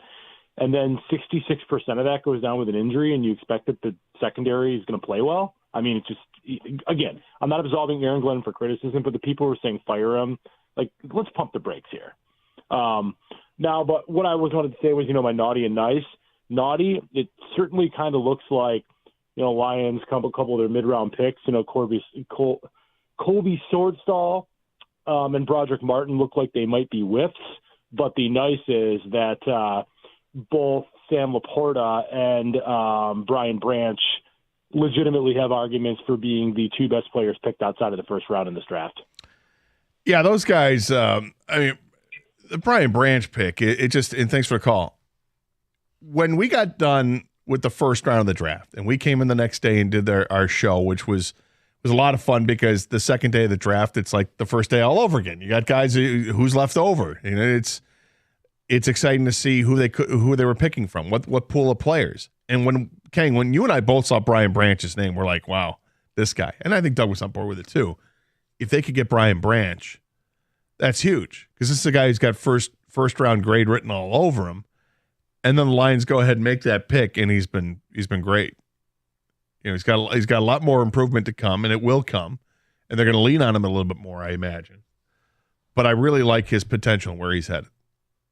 Well, I was talking about getting Branch with that you want in him the in first round. Yeah, like the 18th pick before they made all the moves and everything like that with their second first-round pick. I was all in on Branch. He just didn't test off the charts because he's not that type of guy. He's just a straight football player. Yeah, which is, it's one thing to run in, the workout gear and to flash the great 40 time. But if you ignore watching game film, then that's on you. Because if you watch the Alabama play, you knew Brian Branch was a player. It's funny. We go back to that 18th pick. You were a Brian Branch guy at 18. I was talking about, do they need to trade back into the first round and get Hendon Hooker? Doug was all about Jack Campbell. And the Lions ended up with all three of those players. It's crazy. Love it. 248-539-9797 is a telephone number. Going to switch gears a little bit. You want to talk Lions? We're still going to talk Lions the rest of the show here.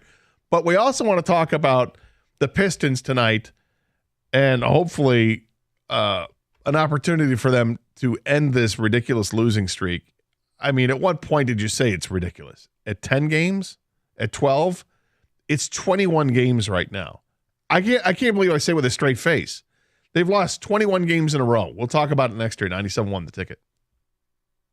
My listeners are loving the Plague on Lake Casino and Sportsbook app. It's the only casino and sportsbook app that I recommend, all right? You can play all your favorite casino games for real money and bet on all your favorite sports, all right? Early lines right now for Saturday's pro football games. Yes, there are 3 pro football games this Saturday. Detroit is a 4.5-point home favorite hosting Denver. Cincinnati is a 4-point home favorite hosting Minnesota. And the Black and Gold of Pittsburgh are a 2.5-point road underdog at Indianapolis. Download the Plague on Lake Casino app right now, and you get all your favorite casino games right at your fingertips as well. Odds, bets, slots, games right in your pocket. The casino goes wherever you go in the state of Michigan. Have fun and get in on all the action. You can play with a live dealer on your phone. Enjoy blackjack, roulette, baccarat. Great offers right now for new users. Download the Plague on Lake app, and you can get up to $1,000 casino bonus back if you're down in the first 24 hours. New users only. Casino bonus must be wagered. Terms and conditions apply. See website at plagueonlake.com for details. You must be 21 and in Michigan.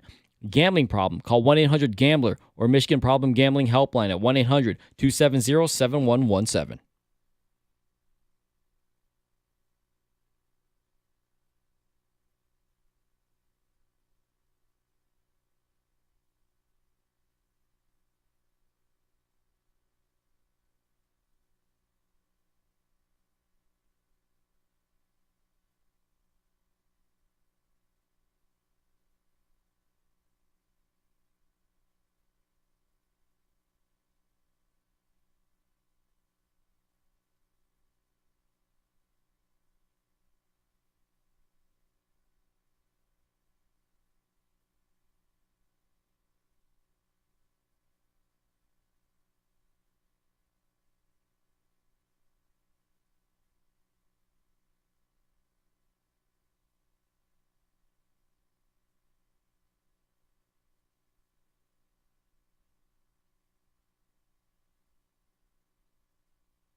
All right, so the Pistons are back in action tonight.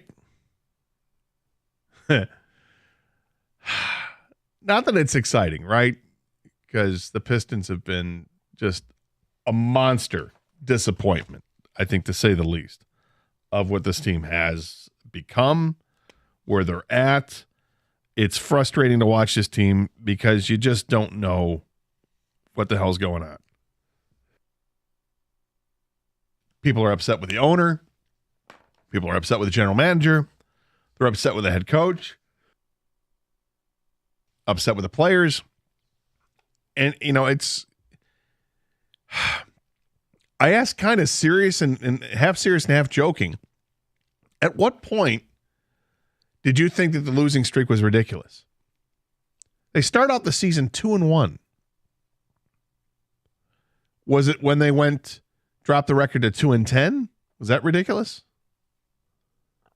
Was it went to 2-15? Was that it? 2-21? When they lost 20 in a row? Because here they are at 2-22. They started the season 2-1 and have lost the last 21 games straight. The worst record in NBA history was 9-73. Cookies Costa said yesterday, his take, and it wasn't a hot take because he believes this. He doesn't think they're going to win another game the rest of the season. He thinks it's ridiculous, but he actually believes it. He actually believes it. I think it's ridiculous. I don't think there's any way possible they'd lose every game the rest of the season. And that's not going to happen. I mean, it's the NBA. Load management takes over. Injuries take over. You're going to win some games. And I said plural, games. Do I think they're going to challenge the 9-73 worst record of all time? I do think they're going to challenge that, just based on how they played.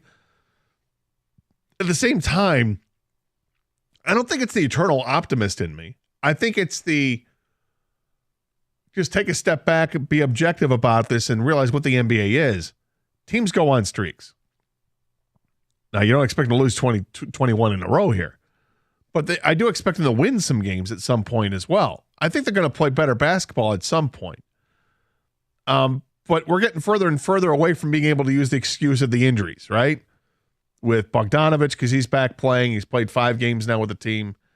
He's played well enough. He scored over 30 the other night against Philadelphia, who they play tonight at Philly.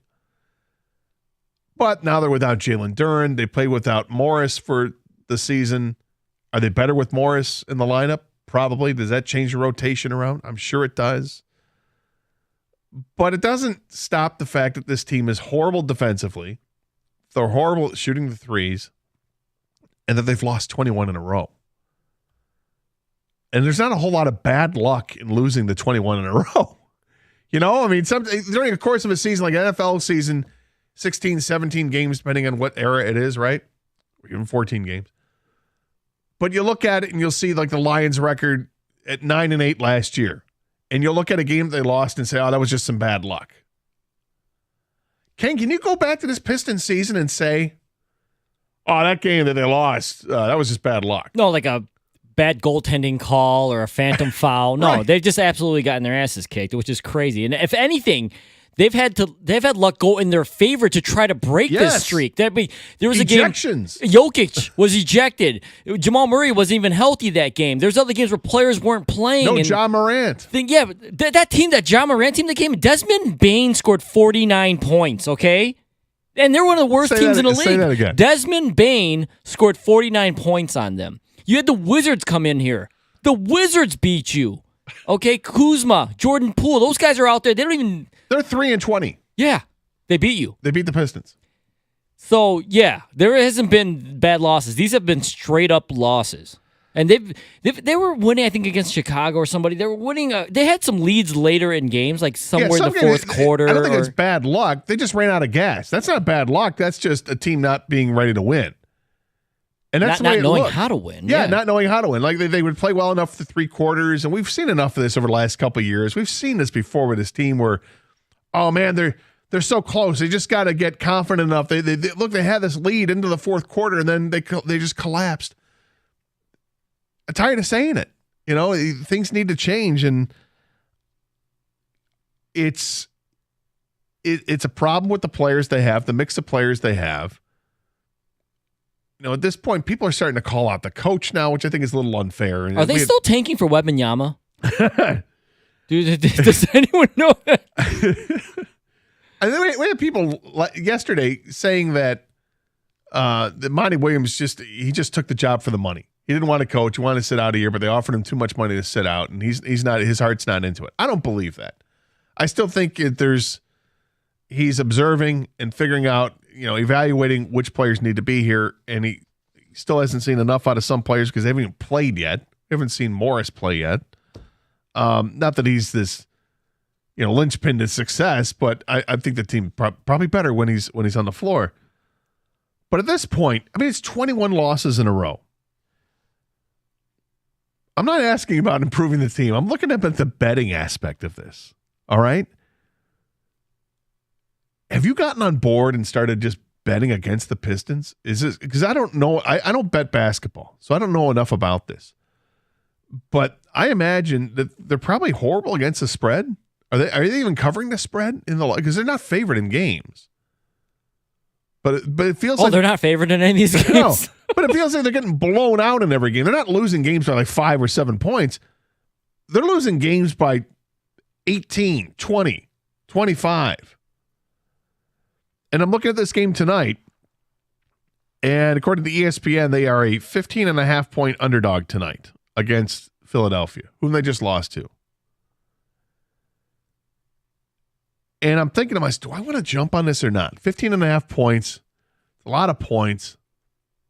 I'm wondering, is Philly going to go load management and Joel Embiid and sit him out for the game because they know they can win without him? So they're still going to win, but your question is, can the Pistons cover? Yeah. This is how bad it's gotten? I'm not betting. We're not even looking for money line. The Pistons aren't going to win. You're not even looking for actual wins anymore. You're just looking for covers. I'm just looking to make money. I'm just looking to make money. Is this where people have gotten with the Pistons? Because it's the morbid curiosity of looking at the train wreck, right? Looking at the car accident. Are you still? If you're flipping over to the Pistons, I feel like everybody still does. Like basketball fans, sports fans they're gonna flip over for a little bit because you're curious. How bad are they getting beat? I'm sure that's the first thought in your mind. What are they down by 10? What do we got? And you flip over, channel 201. What do we got? It's awful. Or are you like, oh my God, they're actually in this game? Maybe I'll watch for a little bit. But if people gotten on board with saying, you know what, at this point, my heart is out of it. I have no investment in this team as a fan because they've taken it away from me. Now I'm going to invest in this as someone who's trying to improve my bottom line. I'm going to bet on this team, bet against this team. And it feels like trying to time it right with a big spread like 15.5 points and not knowing who the guys are going to be that are sat out. You want to hit that before you find out that Embiid is load management. And then if you find out that he's load management, you watch that line go from 15.5 to whatever, 8.5. They're still not favored to win. I'm just curious. 248-539-9797. You can send text as well.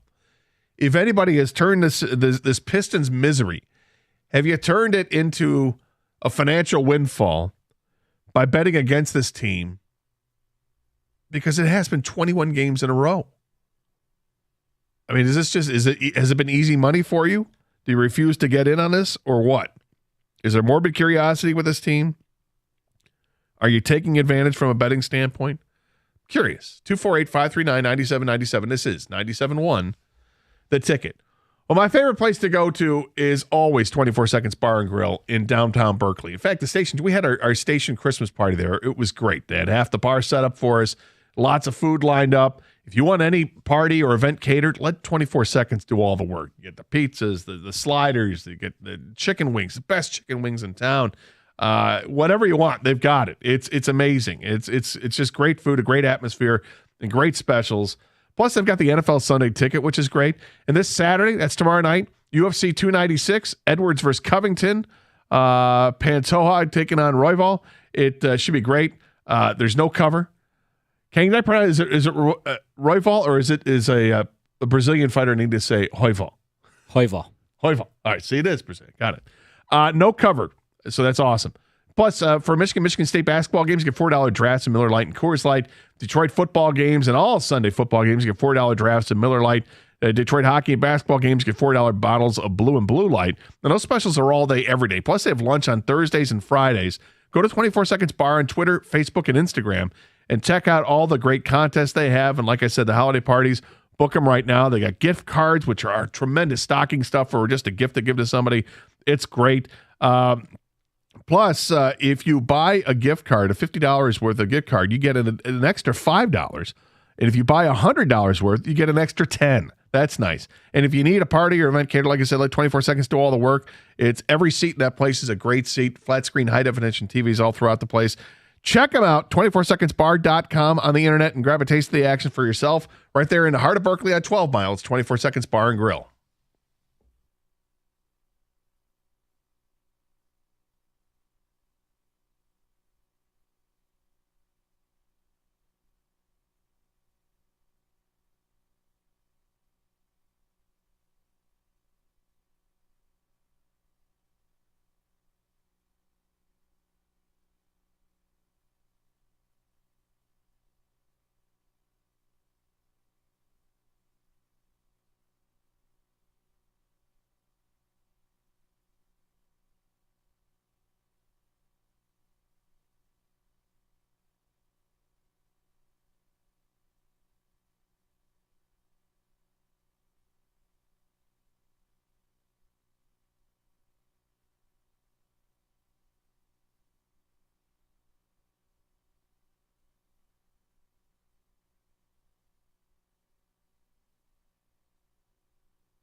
I don't know why we don't play the Buddy the Elf version of this.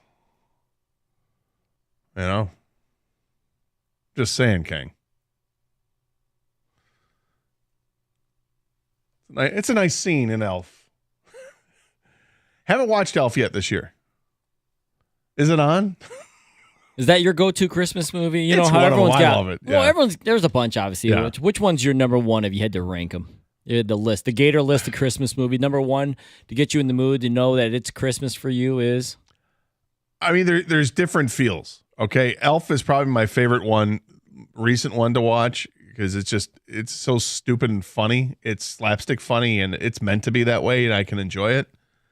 But if you want to be like thankful for Christmas and all that, there was a time in my life in my 20s and into my 30s that every year I would make sure that I stayed up to watch It's a Wonderful Life.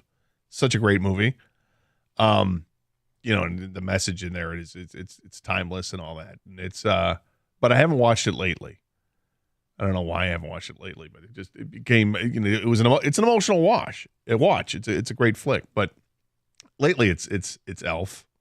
It's just funny. Which is the one with Vince Vaughn? Well, which one? What do you like? The movie with Vince Vaughn and Kevin Spacey, the Christmas movie, Fred Claus. Oh, Fred Claus. Yeah, I I've like never Fred seen Claus too. That's pretty. Is that good? I've Yeah, never that's seen pretty it. good. That's pretty fun. He's like the brother. Yeah. Okay. Yeah. Paul Giamatti is Yeah. Santa Claus, Uh-huh. and he's his brother Fred. I've not seen that actually. My go-to always and probably will always be is a Home Alone, the original. Yeah. Kevin McAllister. I think this depends on what age bracket you're into. You know, when you watched Christmas movies as a kid. So my kids are obviously gonna have something different, but I still enjoy Home Alone a lot. I still think it. You know what people have done lately is this I guess has been happening for a few years now. They look at the house that Kevin McAllister grew up in. Yeah. And they try to figure out how much that house would cost today. Like the mortgage. Oh, it's in like because his a dad, nice neighborhood in Chicago. because obviously his parents did well because they were going to Paris for. It's like a 5-story house. Yeah, and it's not even just everyone was going to Paris, like aunts, uncles, cousins, right? And the Yeah. house was ridiculous, and so it's funny that people are trying to figure out, like I said, what the house would cost now, what the mortgage would be. It'd be insane. I mean, that house now. I think it's like Michael Jordan's neighborhood. Right. It's like it's one of the swankier neighborhoods in Chicago, in the burbs there. So it's a huge house. I would imagine that it's probably like a $3 million home. Today? Yeah. Mhm. Maybe more. I don't know. Remember when, Doug doesn't watch movies? Right. I gotta Google how much. And one of the first pranks we pulled on him was when you said, I don't know what the story was, but you said that your buddy had left his kid home alone, like his name was Kevin, and you went through the whole storyline of the movie Home Alone, and Doug had no idea, and he was like, oh my God, and they got on the plane, and Doug was just enthralled in this story. Right, And then, like, the text started flying, and I think this is when who was reading the text, and he's like, wait a second. Yeah, there were a couple we pulled on early, like that one and The Randy Jackson sword one. was Randy good. Jackson and the Step Brothers thing. That was great. Those are my two favorites. He fell for it. All right, so I Googled it. So how much is the Home Alone house worth? It says Zillow estimates that today the property is valued at a cool $2.3 million or so, while Realtor.com estimates that the house on Lincoln Avenue is worth $1.942 million. So somewhere around $2 million. So you got it, Gator. You won with your bid of $3 million. I don't want it. I do not want that house. No. That's a giant. It's like a 3-story house. I imagine there's a basement as well. But I think There was. Remember, that's where he wouldn't go, was the basement. The only thing that sucked in the house was the basement. It was a dingy, like unfinished. The washer dryer was down there. yeah. Yeah, I don't need to get into it. I wasn't a fan of Home Alone, but besides What? I know. Love that story. Yeah. Love that movie. Sorry, I just read this text that said Christmas Story is theirs. That's one. Christmas Story used to be it for me. I mean, in full disclosure, when I was like 6 or 7 years old, I 100% looked like Ralphie. Like 100% looked like Ralphie. So did that make you like or dislike the movie? I liked it. I mean, I didn't see it when I was 6 or 7, but when the first time I saw it, I was like, wait a minute, hold on. And I think I even said to my mom, I said, who does that look like? And she goes, it looks like you. I'm like, yeah, that's right. And I remember having to get into the snowmobile suit, and to get out of that thing, if you had to go to the bathroom was such a pain. That movie's great. That movie's timeless. Do not waste your time watching the sequel. They made one like recently, last few years, I think. And Wait, is it a sequel or is it like a remake? It's a sequel because it's an Okay. updated version where Ralphie's grown up And, Ralphie's trying to get Christmas going for his family. I saw 5 minutes of it and said, forget it. This is going to be the worst watch ever. I don't want to sully the image I have of the first one, which is fantastic. The Red Ryder BB rifle, the Christmas goose, the whole bit. I love that movie. It's smiling at me. I love that movie. The dancer leg lamp, love it. What's not to love about that movie? Let's get back to the phone calls. 248-539-9797. We've got Walt is next up here, 97 on the ticket. Hey, Walt. Hey, Walt. Walter. Walter. All right, I'm going to put Walt back on hold because he hasn't figured out how to work a phone, but that's okay. Have you gotten involved with the betting on the Pistons at all? No, I don't bet for or against local teams. Remember? Okay. That's what I just don't do it, man. Even when things have gone to 21 straight losses. Well, here's the thing, because I don't want to get pissed off at them because they cost me money. I want to be pissed off at them because they suck. I don't want an added incentive to be mad at a team here locally that had nothing to, hey, they don't care about your parlays. They don't care about your fantasy team. So I don't want to be that guy with at least the local teams. Now with the other teams, I'll be that guy. Yes, we'll talk about it. Yeah. I have no problem betting on the Lions. Really only bet football. So college football and pro football. There have been times, not often, that I will bet with Michigan State or the over-under totals of Michigan State. I have no problem betting with Michigan. But I hear what you're saying. I do kind of step aside if it comes to Michigan State. But the Lions, I have no issue with. And frankly, it's been kind of good this year. 9-4. I don't know. The way people have been talking this week, you'd think that they were 4-9. But they're actually 9-4. They're going to clinch a playoff spot real soon, perhaps by Monday. Perhaps Monday's show, we'll be talking about how the Lions have clinched the playoff spot. Great. And now they're just a win away from clinching the division. Can that happen this week against Minnesota? I think we're going to have that show next week. I hope we have that show next week. But let's get into more what this Lions game means tomorrow night, what it means for you, the people, heading downtown. Because we're going to get this game on a Saturday night. This is a flexed game. I'm happy it's being flexed, and I'm also upset that it's being flexed. We'll get into that. I'm curious if people are heading downtown, using this as an excuse just to go downtown, have a great time. Prior to the game, if you don't have tickets, are you going to stay downtown, go to the bars, and just enjoy it?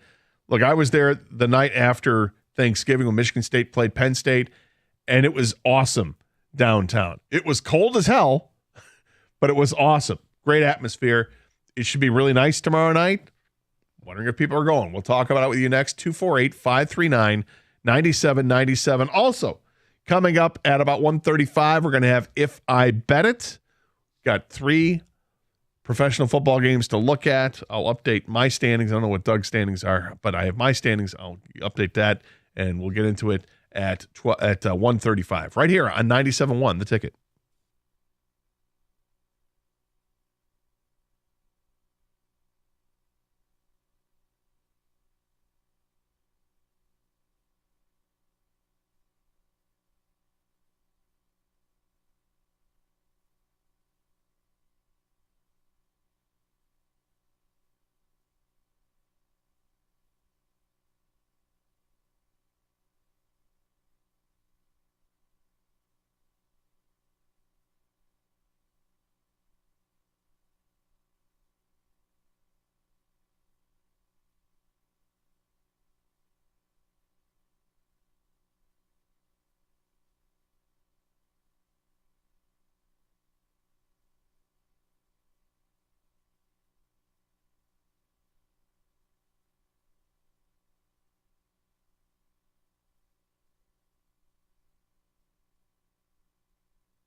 We know that the Tigers have teased some significant upgrades to Comerica Park, and now we know exactly what they are. The team is installing a new video board, replacing the ballpark's audio system, and installing new TVs throughout the ballpark. It'll all be ready for opening day this spring, and that new 15,000 square foot video board, it's going to be the second largest in all of Major League Baseball. The Pistons have another chance to snap their 21-game losing streak tonight. They hit the road to play the Sixers for the second straight game. Of course, this is now the longest losing streak in franchise history, but Monty Williams says his team still has a competitive spirit.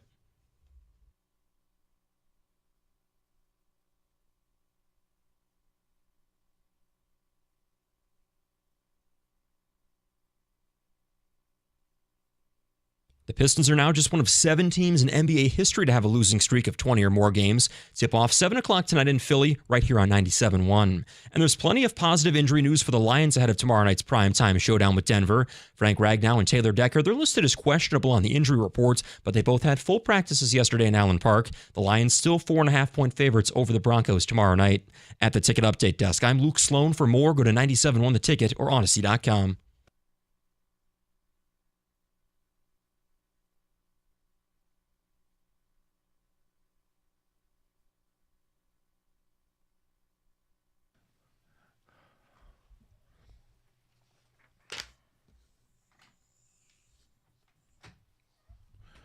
I do not have a tea time. No, I know you were thinking about it. I will, however, be putting up some lights today. That's what I'm going to do. Get home, let the dog out. It's not a euphemism. I have a dog. I let her out. So you let the dog out? I do. She was barking this morning. I felt bad. I was like in the shower, and she was outside. I'm like, oh no. You're busy, right? Hey. Well, I feel bad. And I mean, if I let the dog run around, normally she's quiet unless she sees if people have the temerity to walk their dog on the street and she happens to see it, then and she's outside, she barks. She doesn't bark inside typically. And if you come up to her, she won't bark. She's just happy to see people. But God forbid you actually walk on the street if she's in the backyard, then she'll go nuts. Are you putting up like colored lights, or are they like the yellow, the white, you know? So I have 3 different strands.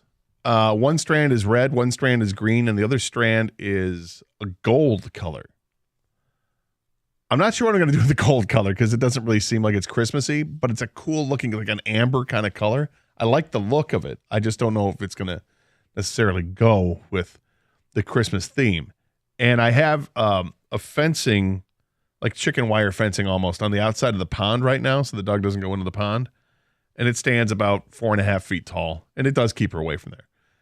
So what I do is I just kind of put the lights on the fencing around the pond. And the gazebo pavilion thing I have back there is already lit up with some lights, so I have that on a remote. I can just press a button, and those lights turn on. So it's kind of cool to see that. And those are more of the white light. So the contrast with the white and the red and the green, I think, will look pretty good. I'm not sure what I'm going to do with the gold lights yet. And you know what? I could end up getting more lights. I love lights. I get addicted to the lights. It's a problem. But it's a good problem, I think. So how do you feel? I mean, this is kind of on the same wavelength that the Tigers, they've announced today at Comerica Park, their scoreboard's going to be even bigger, which I'm assuming is going to be a lot brighter. Yeah. For this upcoming year, this upcoming season. And I guess they're upgrading all the TVs in the stadium as well. Well, that needs to be done. That needed to be done. And it is, and that's great to hear. I think the scoreboard, it could use improving. And if they're going to do it, fantastic. It's going to be bigger. Does that mean it's going to finally fit the dimensions of the stadium out there in left field? I don't know. Everybody's going bigger and better, right? They did that at Michigan Stadium. And I think the initial reaction was, oh my God, that thing's huge. But now people love it. I think back to going to the Super Bowl in Jerry World in Dallas. And that massive screen was 50 yards long. That's 150 feet. Thank you, math. 150 feet worth of screen lengthwise. It's impressive. I'm worried that sometimes, though, when you're at a football game anyway, that you spend too much time looking up at the screen and not looking at the game because you actually have a better picture. It's a better view from the looking at it from the at the screen. But for Comerica Park, I can't imagine that's the case. I think it's just going to be this big thing. Maybe it looks gaudy initially, but people get used to it. I like the idea that they're updating everything else. And they just add another pitcher to the mix, too, in Jack Flaherty. So we'll see how that helps the Tigers out and what else they have left to do in free agency as the winter months continue. But it's football season. Lions are 9-4. They've got a game tomorrow night at Ford Field. And we're taking calls and texts, 248-539-9797. I want to hear from people that are going. Either you're going to the game or you just want to go downtown. And what kind of atmosphere are you expecting? Is this going to be like playoff-like atmosphere? Because this week has felt like doom and gloom. It doesn't feel like there's any excitement for the game. Am I wrong, King? Are people excited for this game tomorrow night? If they are, they're not calling us because it's been a rough week here for calls and texts because of them losing to Chicago, and I get that. But let's rev it up. That's behind us, right? These are big. This is a big game tomorrow night. You could clinch the playoffs, whether you win or lose. I mean, the playoffs are on the line this weekend. They could be, like I said, clinch the playoffs as soon as this weekend's over, and it starts tomorrow night. I mean, it sounds like they can clinch. Almost. I mean, not that they have to clinch the division before they do this, but it's like basically the third seed would be locked up at worst, if they end up with 10 wins and win the division. But the Vikings are going to have something to say about that. The Packers have an outside chance to say something about that. But, if the Vikings end up losing this week, and they'll have 3 games left, and they'll have 7 wins. So they would have to win out, and 2 of those games are against the Lions. And trying to do that with a third-string quarterback or whoever the hell they throw in there. Maybe they go back to the second-string quarterback in Jaron Hall, but good luck with that. I just feel like we're not giving this game enough due. This is a big game. You should be excited about this. And because it's been flexed, it's a Saturday night game. It's an opportunity to head downtown, have a great time, get the party started early, right? Look, Sunday games, people have the rituals, the tailgating stuff. Maybe they get down to Detroit at like 9 o'clock in the morning. They tailgate for a few hours and then head towards the game and walk in. But this is Saturday, and it's supposed to be nice out tomorrow, like in the 50s again. I mean, this is tailgate weather, right? This is perfect. Head downtown early. Maybe get there at 3, 4 o'clock, whatever. Find your spot. You tailgate. You have a great time. Or maybe you're just going downtown to grab a bite to eat, and then you're going to go somewhere else and watch the game. Maybe you're going to the game. What's going on for this tomorrow night? I'm just curious about this. It's bittersweet because it's also this time of the year where people are having holiday parties, right? People have people over all the time right before the holidays here, and this is a big weekend for that. And I'm actually going to a Christmas party tomorrow night, so I'm not going to be going to the game. But I wonder how many of these parties turn into watch parties too. Because, hey, the Lions are playing. Oh, the Lions, are they good? Yes, they are. They're 9-4. They're a game out of the top seed in the NFC. So how does that change? How does the game being flexed to a Saturday night, how does it change how you watch the game or how you want to watch the game? Particularly this time of the year with the holiday parties going on. 248-539-9797 is the telephone number. Let's take some calls and some texts as well, and let's hear from the people. We'll start with Dez, who is next up here, 97 on the ticket. Hey, Dez. Hey, what's going on, man? Good afternoon. Thank you. Same to you. Hey, so I won't be at the game tomorrow. I'll be there. I hope that my only thing is I just hope that Jared Goff don't turn over this ball, man. I just like my third time calling. I've been saying it from the get-go, man. Jared Goff is the problem. He is. He's a turnover machine right now. And I really need him to get that together, man. Because if we don't win this game tomorrow, we'll be 9-5, right? Yeah. Now we're talking we have to beat Dallas. We have to beat Minnesota twice. And it's possible. I don't know if we're talking about that. I think what they would have to do if they lose tomorrow night, what they would have to do is win one of the games against Minnesota, and it's done basically. I just feel like we gotta go to Dallas, and we will have to dominate, man. Okay, now clinching the division is okay, cool. I'm down with it. Yay, party, party, party. But my thing is, when we get inside those playoffs, when we stay in that first round, are we going to look like how we did last week? Or are we going to look way how we did when we played Kansas City in week 1? Well, that's a fair question. It's a fair enough question. They're not proving that. It's a fair enough question to ask. Thanks, Ted. It's a fair enough question to ask. And I'll give you reasons why they won't look like what they did against the Bears. Because they won't be playing on the road. They'll be playing at home.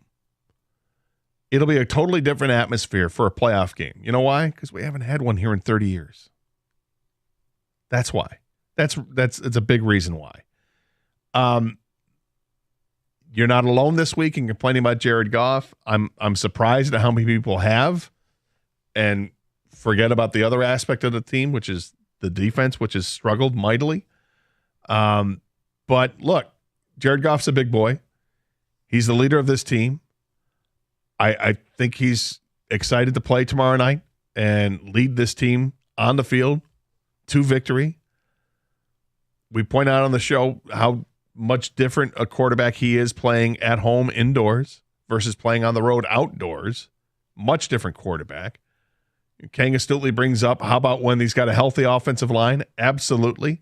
And by all accounts, it appears that the offensive line is healthy for this game tomorrow night. And that should be huge. Which could mean a big offensive output for the Lions. But the defense, to me, that's what's got to step up.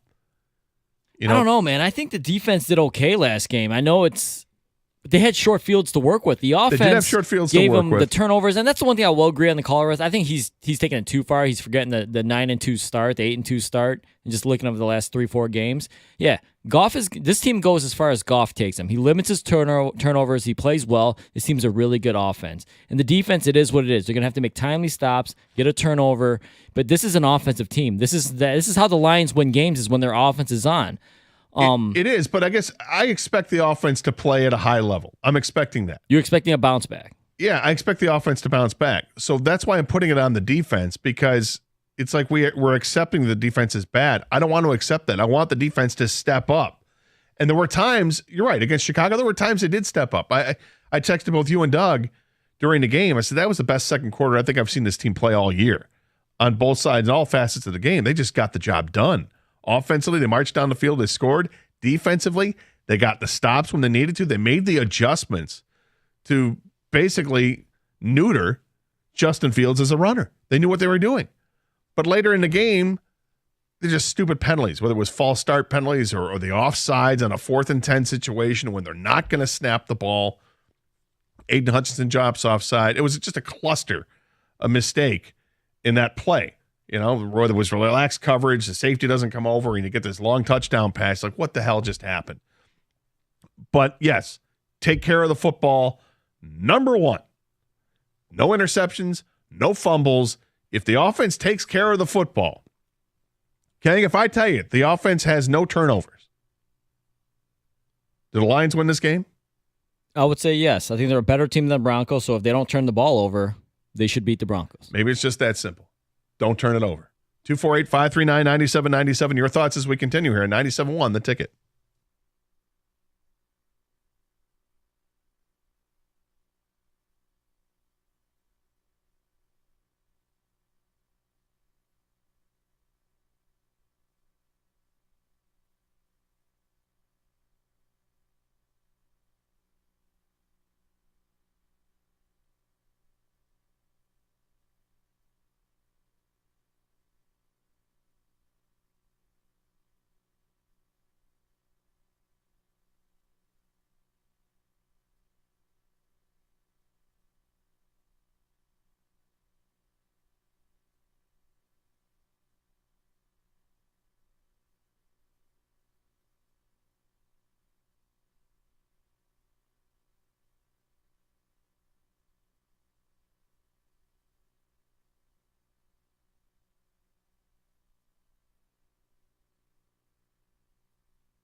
King, I get the feeling that people are scared. They're scared the Lions are going to lose tomorrow. They're scared that they put their faith in this team this season and that they're going to fall flat on their face, and they're scared they're going to revert to their old ways. Some people, I don't blame them. It's because I know you're not supposed to let it affect you, but it's because of the history of this team. Well, it is, and as much as Doug had brought up this week, and I think you've brought up a little bit, the other teams in this league that have gone through some downward, spells during this year, the Cowboys, the Eagles are going through it right now, and the Niners went through a 3-game losing streak. The difference is, one, those teams actually have some kind of resume to fall back on. All three of those teams have won playoff games as recently as last year. Okay. 2, the Dallas? Yes, they won a playoff game last year. See, that's people think Dallas, they want to write off Dallas all the time, and I get it because Dak's never won the big one. Was last year the first time that they won it in forever? But they won one last year, with Dak. So those 3 teams won playoff games last year. The other is that other than the Eagles, the other 2 teams have already gone through they're trending up now. Those trends, like the Niners losing 3 in a row, that seems like a distant memory because they look like a juggernaut. And the Cowboys can't stop scoring points. Like it's 40-plus a game. That offense is legit. And earlier in the year, we thought that was a defensive team. The Eagles, they're going through it right now. I don't know what it's like in Philly. I'm sure the fans are, They look lost. Yeah, defensively, they're giving up a bunch of points. Offensively, they just can't get it going to the level you thought that they were going to be. Hurts, he looks hurt. And the defense, like you said, they have players, they have names, but they're just not stopping anybody. But I feel like it feels like people are scared of this team right now. That they don't want to invest any more of their heart into this team because we've all been hurt before. And yet, should you be scared? Like, are people afraid that Russell Wilson is back to being MVP Russ? Is that what you're seeing? Are they afraid because the Broncos have won 6 of the last 7 games, and this is a team they're doing what the Lions did last year, but they're going to do it better because they've got the proven commodity with the quarterback and the head coach? I mean, there are reasons to be. I get it, but I guess I take that and I look at it another way. Dan Campbell knows what Sean Payton's all about. He worked on his staff. He knows what he's all about. And I think because of that knowledge, it gives the Lions a little bit of an advantage. And because I think the Lions are just a better team. They're playing at home. They've got a healthy offensive line again. Knocking on wood that it stays that way. I think it's as simple as don't commit turnovers and you win the game. I think that happens. If we look at the end of the game, the box score, and it says 0 turnovers, Detroit, Lions win. I think it's without a doubt. The problem is you can't control that all the time. All it takes is a batted pass, and it goes in the wrong hands, right? All it takes is a blindside hit on a quarterback, and he coughs it up.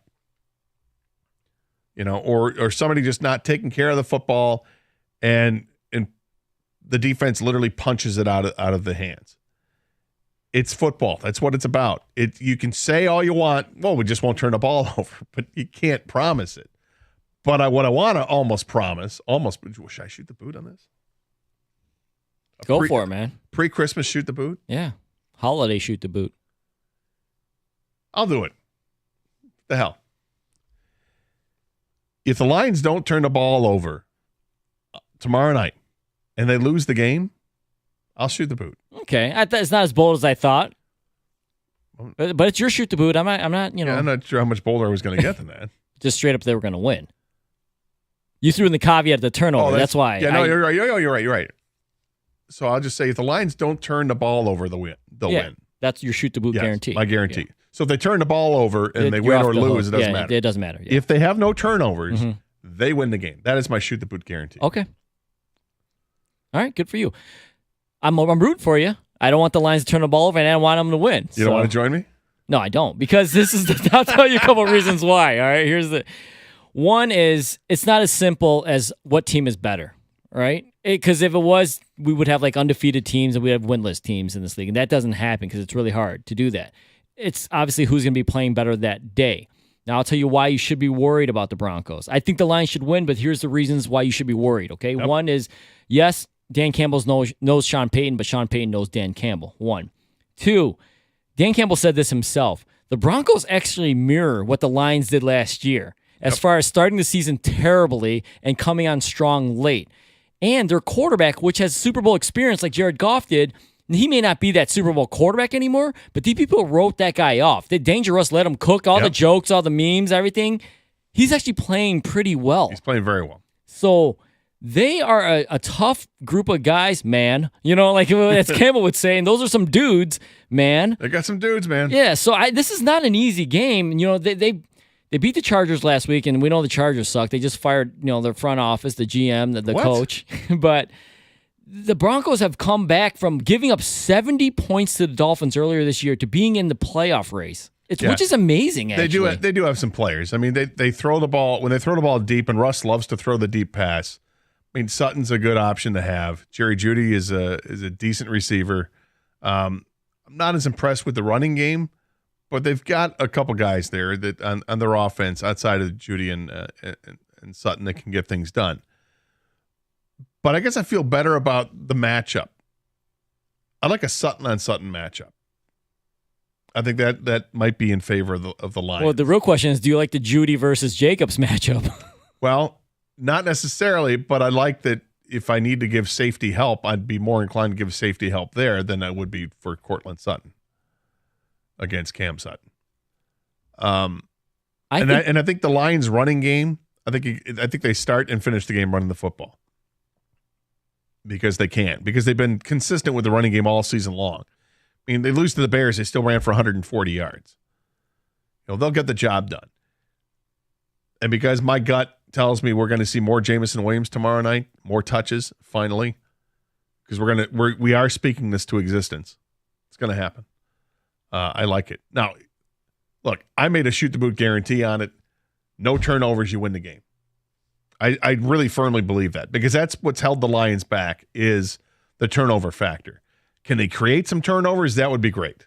That would be excellent if they could finally create some turnovers. Let's get to the phones. 248-539-9797. Dave is next up here, 97 The Ticket. Hey, Dave. Hey, Gator. How you guys doing? Doing all right. I had a couple comments here. I don't know which order you want to take them in. First, shoot the boot. I like your guarantee there, but having drank a lot of beer out of boots before, do you guys ever pay up on those bets? Do you guys have a game all the time where you have to shoot boots? Okay. Yeah, we usually do it at we do it for our draft day show. We do it then because we do that live streamed at night on Twitch. And yeah, I've in fact I think I've done it twice during that. Kang's done it, Doug has done it. We've all done it. We honor that. Yeah. Yeah. I've drank a lot of beer out of boots before for poor behavior, so I'm just wondering. Yeah. It's not my preferred method. I'll get to the Lions last. Secondly, the sequel to The Christmas Story, it wasn't terrible. Come on. And I know it's a low bar. It's not like it was Caddyshack 2. Well, okay, fair enough. Caddyshack 2 is the worst sequel of all time. All right, and what do you want to say about the Lions?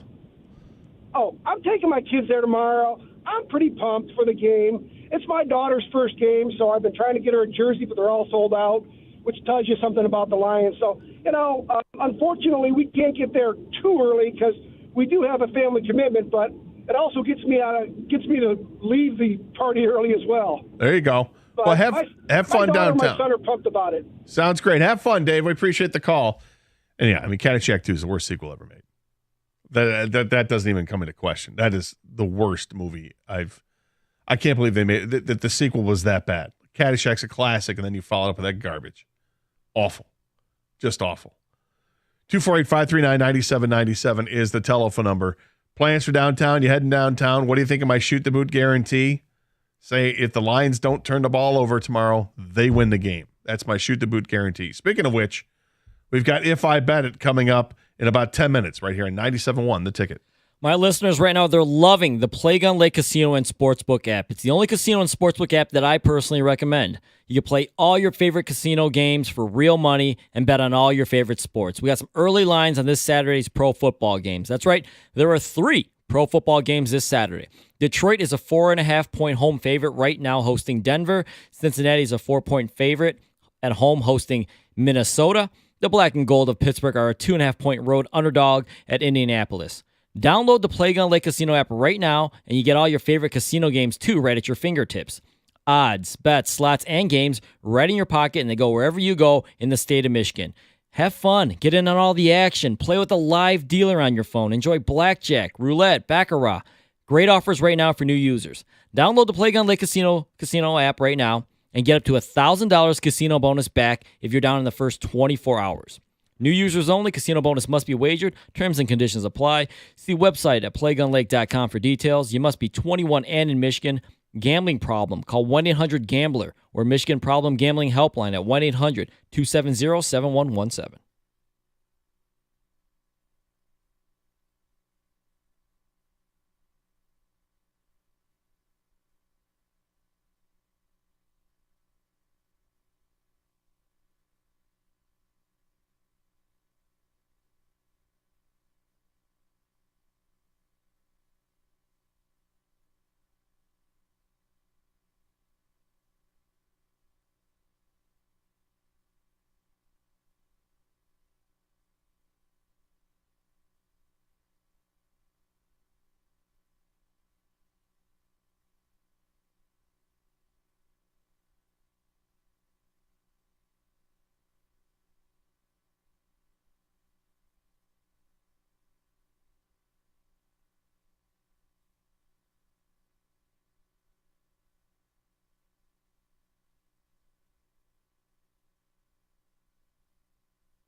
I love it. I want to stop.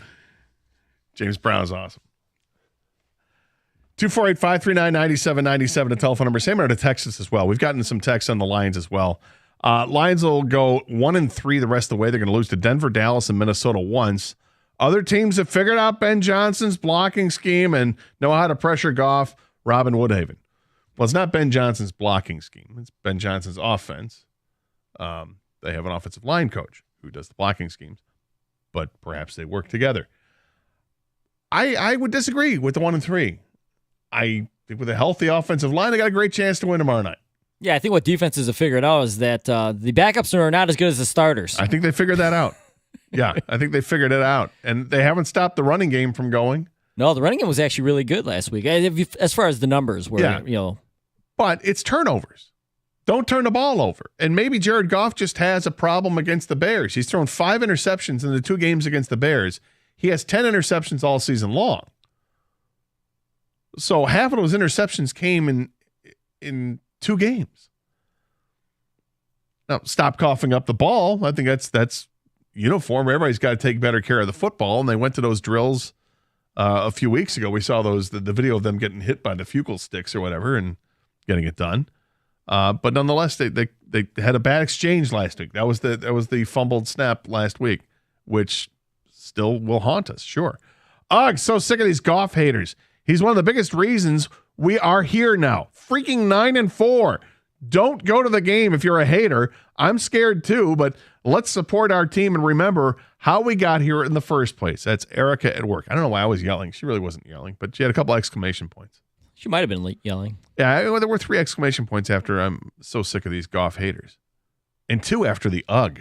So, I mean, you just go, ugh. It's ugh! Really letting people know. They haven't looked good in weeks. The defense, Goff, including the Saints game with passes in the dirt, they don't have dirt indoors, or behind the receivers, etc. It's been ugly for weeks, Rob and Canton. I think it hasn't been clean, but that first quarter against the Saints, they scored 21 points, and before we were halfway done with the first quarter, they were on a roll, and then everything stopped. And I don't know why everything stopped. The Saints made adjustments. Lions couldn't counter. Eventually, they won the game. But, yeah, I hear you. I agree. I don't think the offenses, they have not looked their best in a long time. It's been, since the Raiders game that they look really good?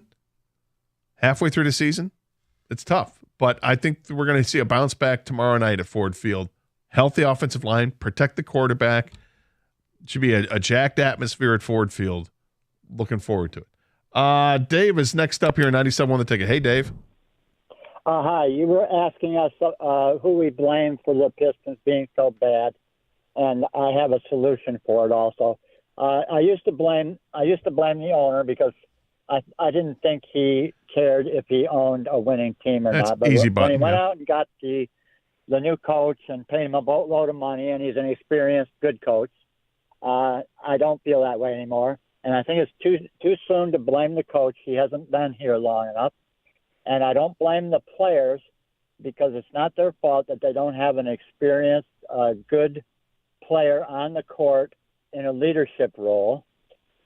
And I do kind of blame I do definitely blame the general manager because he hasn't done anything outstanding or spectacular in the draft or at the trade deadline. So I have a 2-step solution that might help all parties involved. All right, what's your 2-step solution, Dave? Well, the first step I want done before Christmas. I would like the owners of the Pistons and the Golden State Warriors to agree that the Pistons will take Draymond Green off their hands and his contract. Oh, boy. I think that could possibly help all parties involved. And then the second step I want done before the new year, and that is to fire the general manager and hire an experienced, proven, good general manager so that our general manager that we have now won't screw anything up at the trade deadline. All right. I appreciate it, Dave. Interesting to chew on that for a little bit there. The Draymond Green thing, I think, is a non-starter at this point. I mean, he's a caricature now. You can't even trade for a guy who's... Why would you trade for a guy who's suspended indefinitely, number one? And number two, if you want to trade for him, you need a GM. Does he trust Detroit Weaver to make that trade if he wants him fired? I get the fury over what's gone on with this team and assembling the team and Troy Weaver and is he the right guy or not. I get that. And his seat is smoking hot right now. Should be a what level heat seat are we on? It's on 3 and it's been on 3 for a while. Okay. Yeah. I mean, Butt's kind of toasty here. Yeah. I like what's going to happen at the trade deadline. Is it possible to make moves before the deadline? You let him make a move. I mean, I would. No, but I'm saying, yeah. I mean, do you let him go before that? I mean, I don't know what this team. If this team hasn't won a game by the trade deadline, yeah, you're right. I mean, we'll see. I don't know. I mean, finding an experienced GM, not in the middle of the year. Yeah, you're not going to find one in the middle of the year. So what do? You don't make trades. I mean, you have to do something. You got to be smart about it. But I don't know. One thing that Troy Weaver's been able to do is trade. He's done lots of trades, but unfortunately, they haven't paid off. A couple paid off, I guess, if you look at moving up in the draft to get maybe Jalen Duren, but beyond that, it's not been there. And obviously, the situation they're in right now is a complete mess with what the Pistons have put together. It's pathetic. It's 21 straight games. It's hard to even say that they've lost 21 straight. Fred is next up here, 97 the ticket. Hey, Fred. Hey, good afternoon, gentlemen. Hey, still trying not to wring Dave's neck about getting rid of the GM in the middle of the year because they're all good with lined up. Anyway, I'm not worried about Denver. The one thing that concerns me, I mean, Goff did have 2 games where he had 6 turnovers. I get it, okay? But I'm not ready to write him off and throw Henderson or anybody else in there. I would have liked to have seen him gotten some pass rush help in free agency. I know we've got a couple people coming back. That's good. Prediction for tomorrow, guys. Lions 35. The Denver Broncos 24. No reason to worry. I'm with you guys. And Doug, can I get you just to say, was it the meniscus like your coach used to? Thanks, guys. Have a great one. All right, thanks. Doug's not here to do that for you. That's unfortunate. Maybe you could try. You did the meniscus? Oh, that's good, man. Thank you very much. Yeah, it was my meniscus. It was my story when I hurt my knee in football my senior year. Is he the coach that also said, y'all better win a game? No, it was a different coach. All right. Well, but I like how you said it. That was Coach Muta Shamaka. Yeah, he needs to tell the Pistons that. Right, at what point does Monty Williams go? Start, right. Well, we're going to go 3-1. Yeah. No, we're going to go 3-2. No, 3-3, 3-4, 3-5, 3-6, 3-7, 3-8. Y'all better win a game.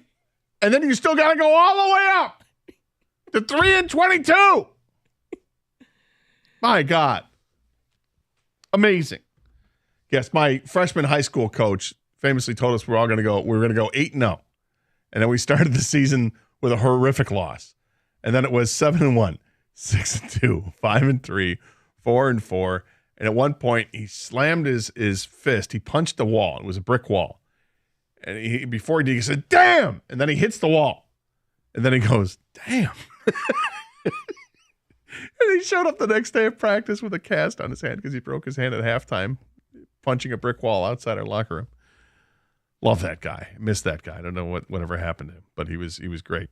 All right, time now for If I Bet It.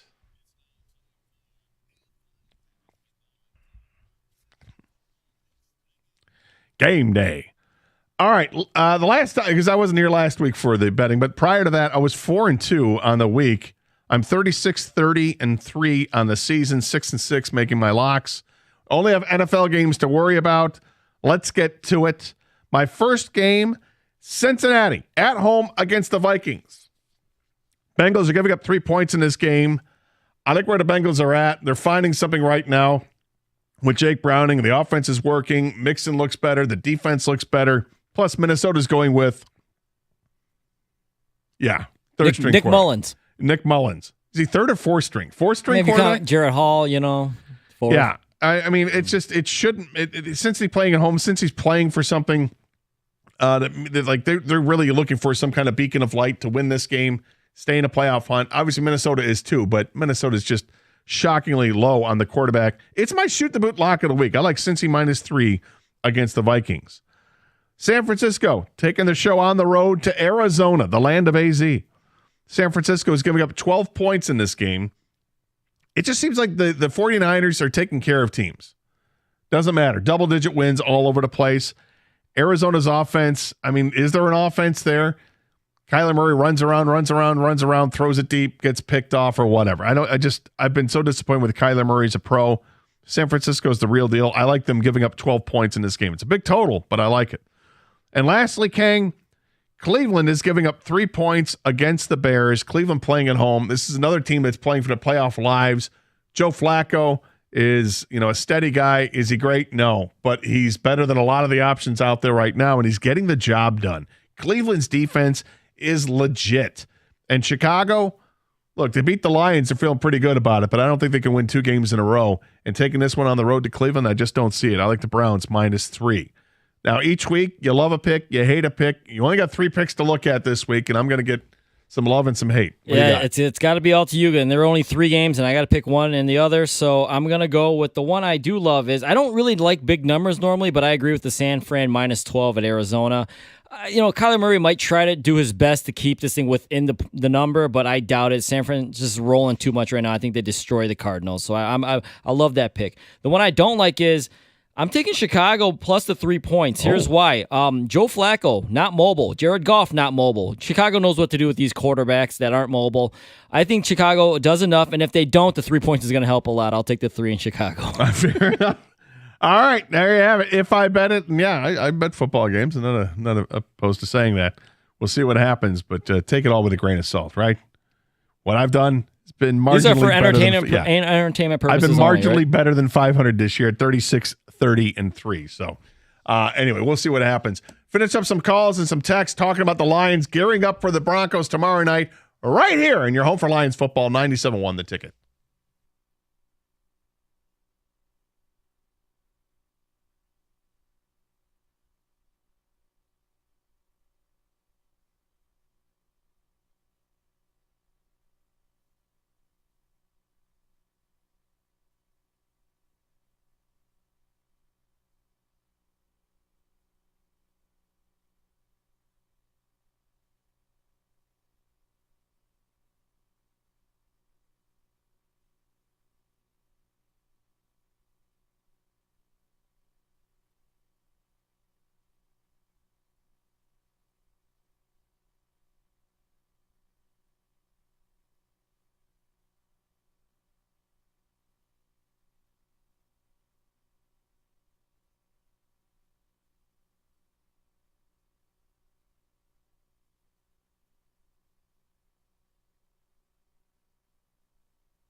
And welcome back to the Karsch and Anderson Show here on 97.1 The Ticket.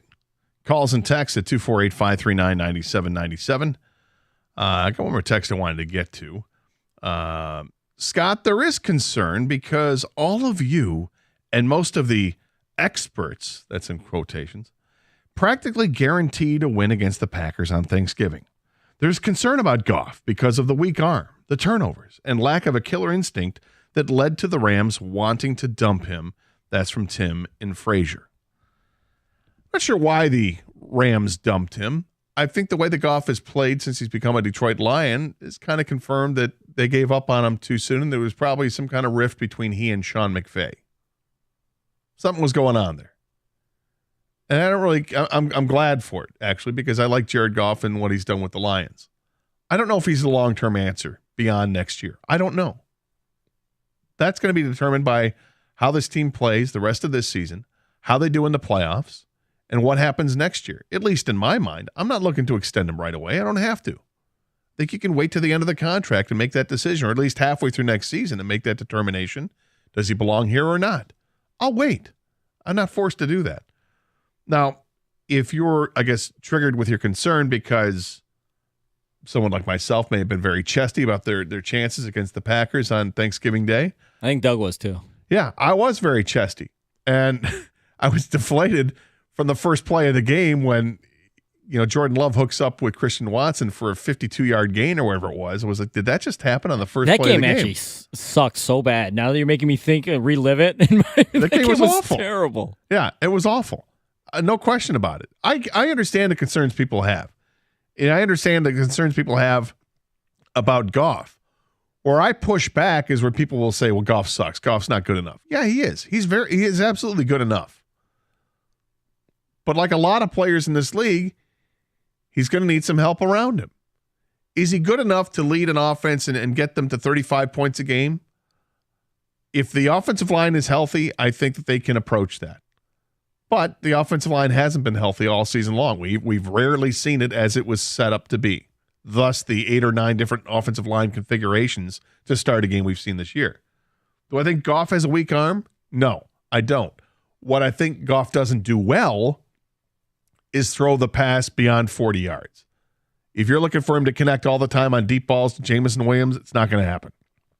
That, I think, is something where he lacks.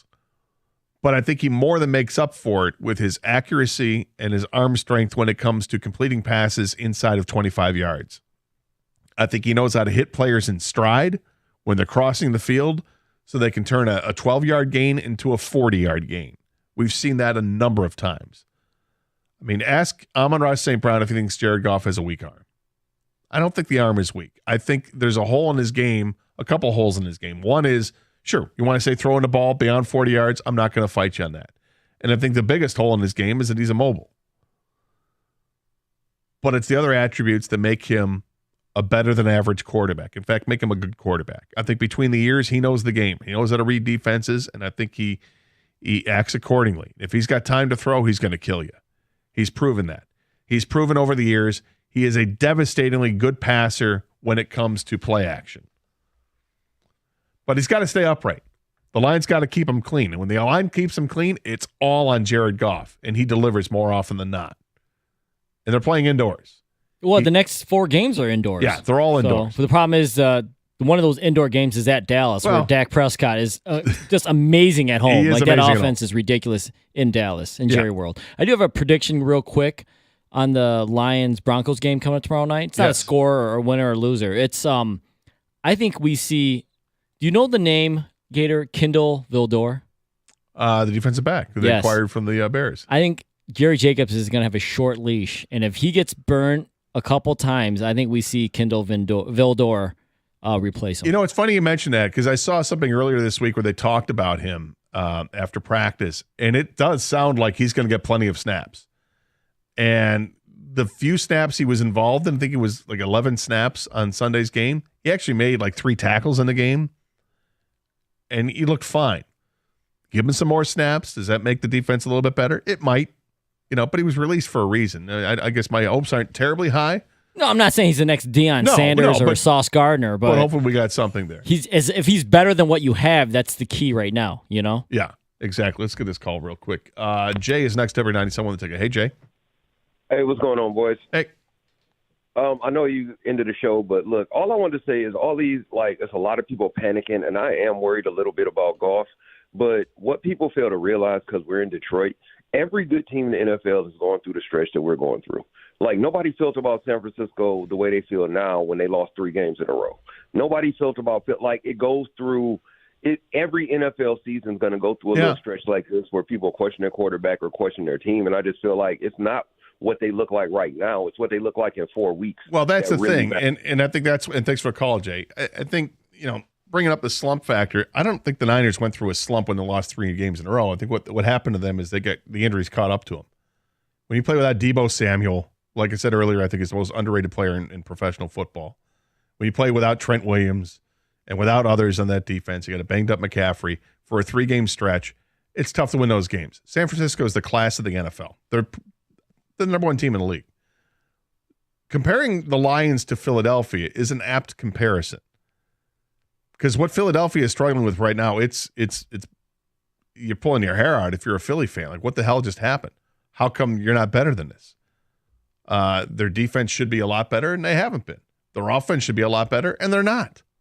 So I think Lions fans can relate to what Philadelphia is going through. And yet, I still think the upper class of the NFC is so far and away better than the teams that are competing for the wild card spots, with the exception of Dallas. But that's just an anomaly because you got 2 really good teams from the East. We'll be fine. Rico joins us in studio. It's funny. I think your caller, Jay, was looking at the notes. Literally how we're going to start the show off today. Yep. Yeah. Final 4 games. Everybody has Dallas as the auto loss. Yep. How's this team finish out the final 4 games? We started the show doing that. We took the 10 texts on the how to start, and the majority of the people had it at 3-1. There were a couple had it 2-2. Kang's point was a good one. He says, tomorrow night's game really sets the tone. Is it going to be 3-1 or is it going to be 2-2? No. Beat Denver? No waffling. No, but he Kang. didn't. He didn't waffle. He just said that. He said it as a point, and then he gets a podcast, and now he feels like he could waffle. Well, and he didn't waffle, as I'm saying. And then he formulated and said it's going to be a 3-1 because they're going to win the game tomorrow night. I think they win the game tomorrow night. I think it's probably closer than you want it to be, but I think they beat Denver. Denver's playing really well right now. But I put a shoot the boot guarantee out there. If the Lions do not commit a turnover tomorrow, if there are no turnovers, they win the game. So what if there is a turnover? I'm just saying if Are they you don't still turn the shooting the ball over. boot? No, I say the bet is if they don't turn the ball over, they win the game. So if they lose the game and don't turn the ball over, I got a drink. That's a pretty safe bet. If the temperature's not 80 degrees tomorrow, I'm going to shoot the boot. All right, hot shot. You want to put anything on the line? Anything you got to say? I'm not drinking out of a shoe. No. I'm telling you that. No. That's the risk. But no, I look at this, and I've often said between the Bronco game, I thought that they were always split a game with Minnesota, and this was going back at the beginning of the year. Playing that close together, it's difficult because if they split with Minnesota, it's because they're resting players at the end of the season. Eh? That's how they split with Minnesota. Otherwise, they beat both. I I don't think this team can rest players at the end of the season. I think because of where you are, that sounds great, except for it could be the difference between a 2 or a 3 seed. What if it's not? That you're already locked in. You're locked in. Okay. I guess if you're locked in. If you're locked in, you're locked in. Yeah, then you should rest players. If you're competing, right. you're going to compete. If you're locked in, then if that's the case, then sit them all. If you can't go any higher or any lower, then yeah, you're right. But it still counts as a loss. So right now, I think I'm leaning more towards 2-2. So, but yeah, I want to get the people's reaction to this. Leaning. So in the next, you'll come. You won't waffle. You'll actually come up with a definitive answer. What's called it's radio at some tease. point. Yeah, I just want to make sure that people understand that. Make sure you're listening in your car. All right. I'll give it to you. I'll give it to you at 2:03. The Valenti Show with Rico next year at 97.1 The Ticket.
Brought to you by the Michigan Lottery. The Pistons have another chance to snap their 21-game losing streak tonight. They hit the road to play the Sixers for the second straight game. This is now the longest losing streak in franchise history, but head coach Monty Williams says this team still has a competitive spirit.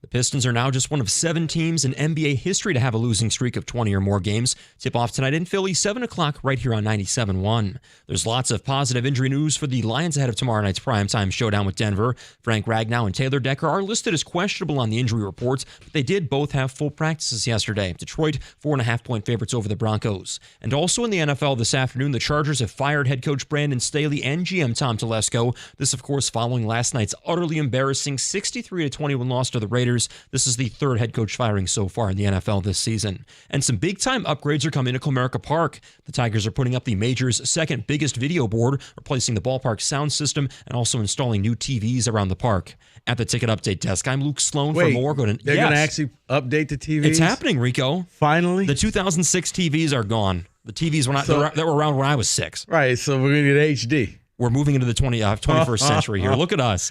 You may get 4K in 20 years. And you can get more at 97.1 The Ticket or Odyssey.com.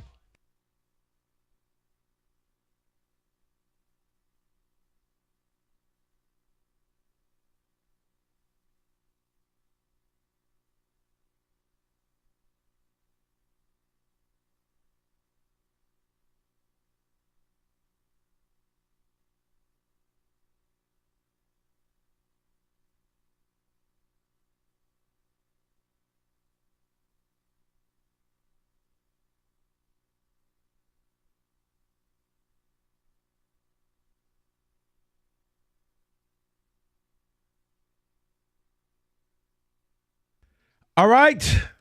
Football weekend is getting ready to come up. Lions will be taking on the Denver Broncos. We got a full slate going on. TJ Lang will be joining me at around 3 o'clock today.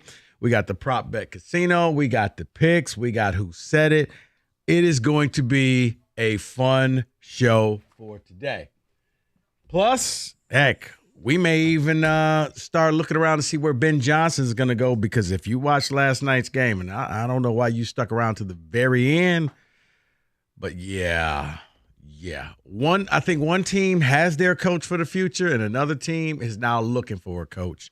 When you're down 42-0 at halftime, I don't know how Amazon was even going to get people to watch that second half. But Lions getting ready to take on the Denver Broncos.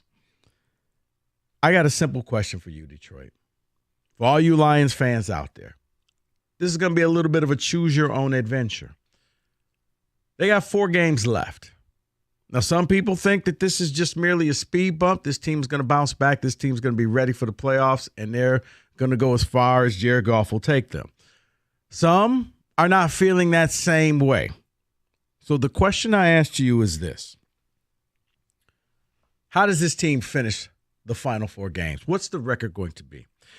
If you're telling me that Dallas is an auto loss, and I do think that Dallas is an auto loss. I think no matter what, Dallas is just playing really good football. It's at Dallas. I don't think you're going to win that game. How does this team finish? 1-3, 2-2, or 3-1? 1 victory, 2 victories, or 3 victories in their final 3 games. I'm setting the mark right now. They're 2-2. I was always leery about playing the Vikings 2 times in 3 weeks, but now I'm thinking I may move that. I'm not confident in what the Denver Broncos are coming into Detroit with. Broncos are desperate. Broncos need a playoff win. They're outside the playoff looking in. Lions offense is sputtering right now, to say the least. Plus, Dan Campbell going up against his mentor. I think this is a dangerous combination, but I do think that you finish with a 2-2 record. So I'm asking you, 248-539-9797. What's the final 4 games? What's the outcome? Or you may be thinking, we can beat Dallas. Cowboys you're not afraid of, and that this team could go 4-0. But I am interested to hear how you feel, because I look at this, I don't feel confident about tomorrow. I just don't. It's not to say that this is a bad team, but I look at Russell Wilson doing enough. He's enough of a mobile QB, and you guys know if you listen to this show, I'm a big fan of. I don't think that the Lions handle that mobile QB well. Goff's been turning the ball over way too much for me. The good news, the game's in a dome, but this Denver defense, I don't understand why they're so good. They got some lockdown corners. You're averaging way too many turnovers. Your third quarters are just bad. This looks like another recipe for another loss for me. 248-539-9797. I see 2-2 to finish out this year. Final 4 games. What do you think it's going to be? I got Dallas. I got Denver. You'll sweep the Vikings. Vikings don't know who they have at quarterback. Vikings don't know what they want to do. I think you can get both of those games, which is good because that means you're going to lock up the division. You win those 2 games, you're going to have to worry about anybody sneaking up and taking anything from you. On the flip side, you go out there and you win this game tomorrow and certain things happen, and guess what? You've already locked up the division. But how does this team finish out the final 4 games? Is it optimistic? Is it gloom and doom? Is it 4-0, 3-1, 2-2, 1-3, or is somebody brave enough to say they don't win another game this year? Anybody who says that, you're just a flat-out hater. I mean, you're going to win another game. But I got 2-2 right now. The Dallas game, I think everybody can agree with me. That's the one that probably not going to win. But I'm not optimistic about tomorrow night's game. I mean, it's great to see the Lions back on in prime time, but that's something that I need to see. 248-539-9797. Your ticket, text, and your phone calls. David, what you got? I'm looking at the schedule, and I already have them losing to the Dallas Cowboys. I think already everybody thought that before the season or as the schedule came out. I looked at a Dallas loss there. I don't believe in Minnesota right now. I mean, Nick Mullins. I don't need to see Nick Mullins again to know who Nick Mullins is. We know who he is. And that's what changed for me. Yes. Was the Nick Mullins. Because when I thought it was going to be Josh Dobbs, okay, you know what? He's weird. He's quirky. He's new. He could do just enough to upset the apple cart. He was a scrambler. He was just lucky. His luck ran out. Nick Mullins, I see no fear, and I think you should be able to beat Nick Mullins twice. 3 times if you play him in the playoffs. If they still get there, yes. So I'm counting the Minnesota games as victories. So that's at least 2. It's the Denver game that I'm iffy on right now. The Lions haven't looked good in the last couple weeks. This would be a horrible time for back-to-back losses. But I just believe being at home gives them the edge. So I'm going to go with the Lions being 3-1 to close out the season. See, I think that it would give them the edge, David. The crowd always brings it, but they've already lost 2 games at home, so they're not invincible. And I just the tipping point for me in this game, and we're going to talk to TJ Lang about this in the 3 o'clock hour, is Dan Campbell going up against Sean Payton.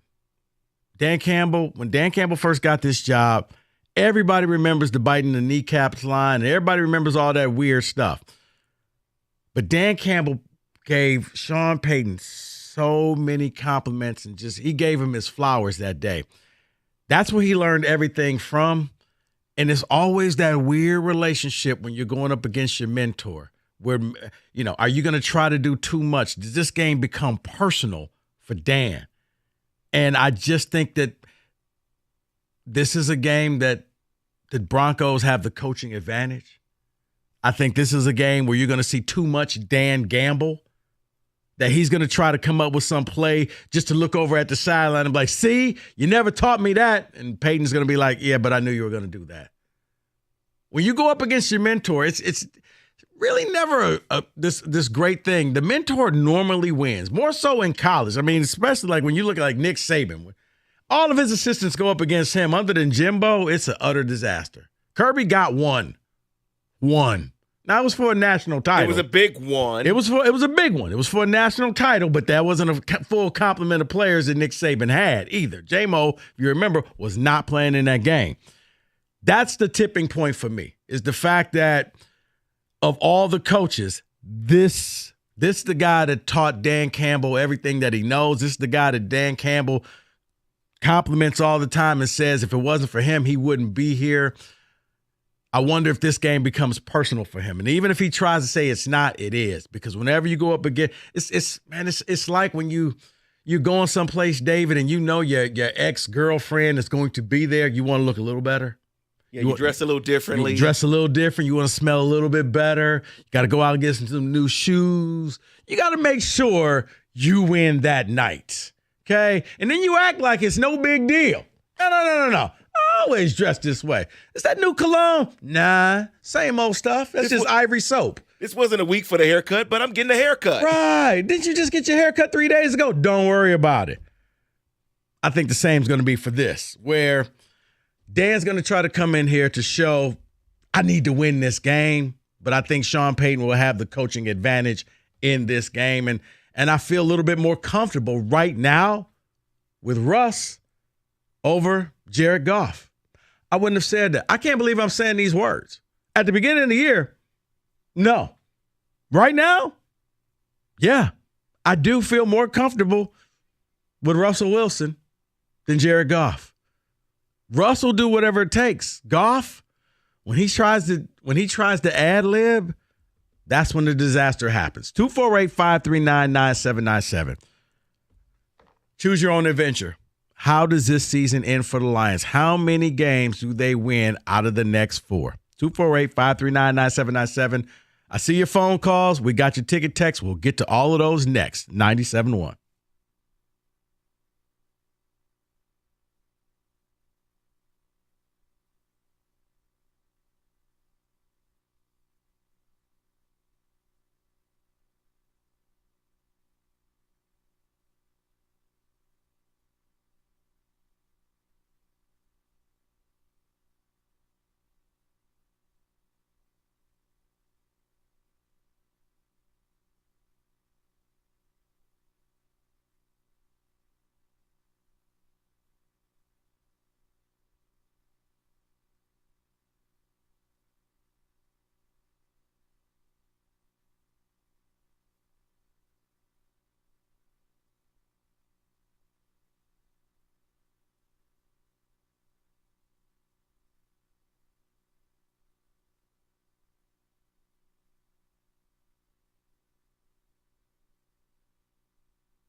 So the question is very simple. Lions, last 4 games. How did they finish? I got them at 2-2. How do you have them finish? 248-539-9797. Let's get to your phone calls. We're going to start the show off. Bob, you're on 97.1. Yeah, hey, Rico. Hey, man. I'm going 1-3. Oh. Yeah, I'm 71 and a half, going on 72 years old. I've been around for a long time. I'm thinking they lose to Denver tomorrow, lose to Dallas, and they'll find a way to lose one of those 2 games to Minnesota. Now, Bob, you realize in your scenario, if they lose that middle game and they lose to Denver and they lose to Minnesota and they lose to Dallas, 4-game losing streak, that's real panicking. That's panicking Lionstown. Yeah, that's panic. Now, I don't know all the players. I'm not sure who's all playing for Minnesota, but that's just my gut feel on it. I figure they're going to find a way to lose. Well, definitely Dallas, probably Denver, and they'll just find a way to lose to Minnesota 1 game. So you got them at 1-3. I appreciate the phone call. Bob is not optimistic at all. And I got a feeling that this goes back to our topic we did yesterday, people. That was history. That was history right there. That wasn't this current team.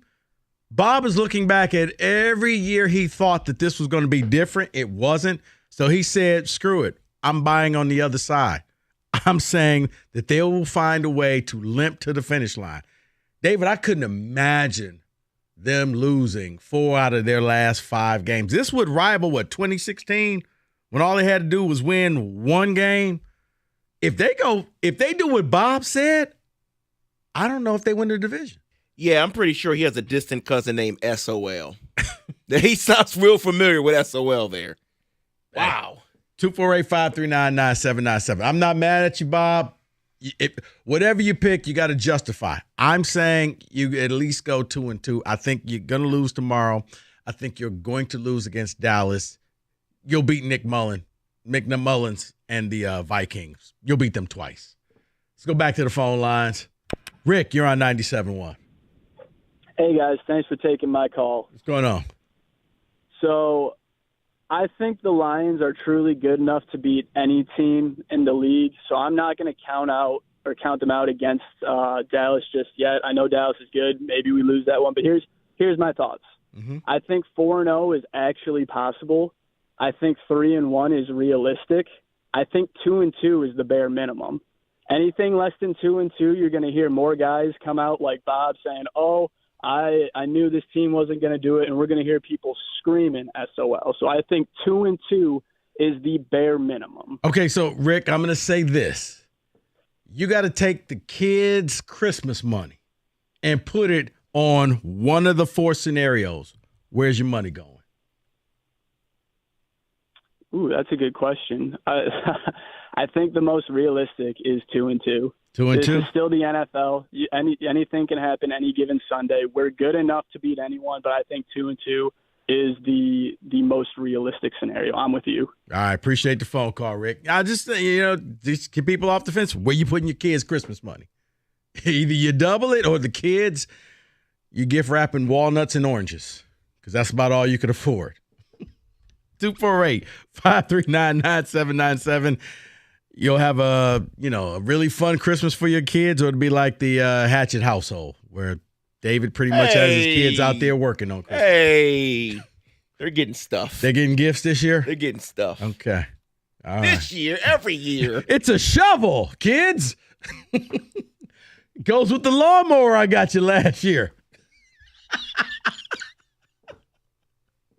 Cleaning supplies. A couple ticket texts before we jump back into the phone lines.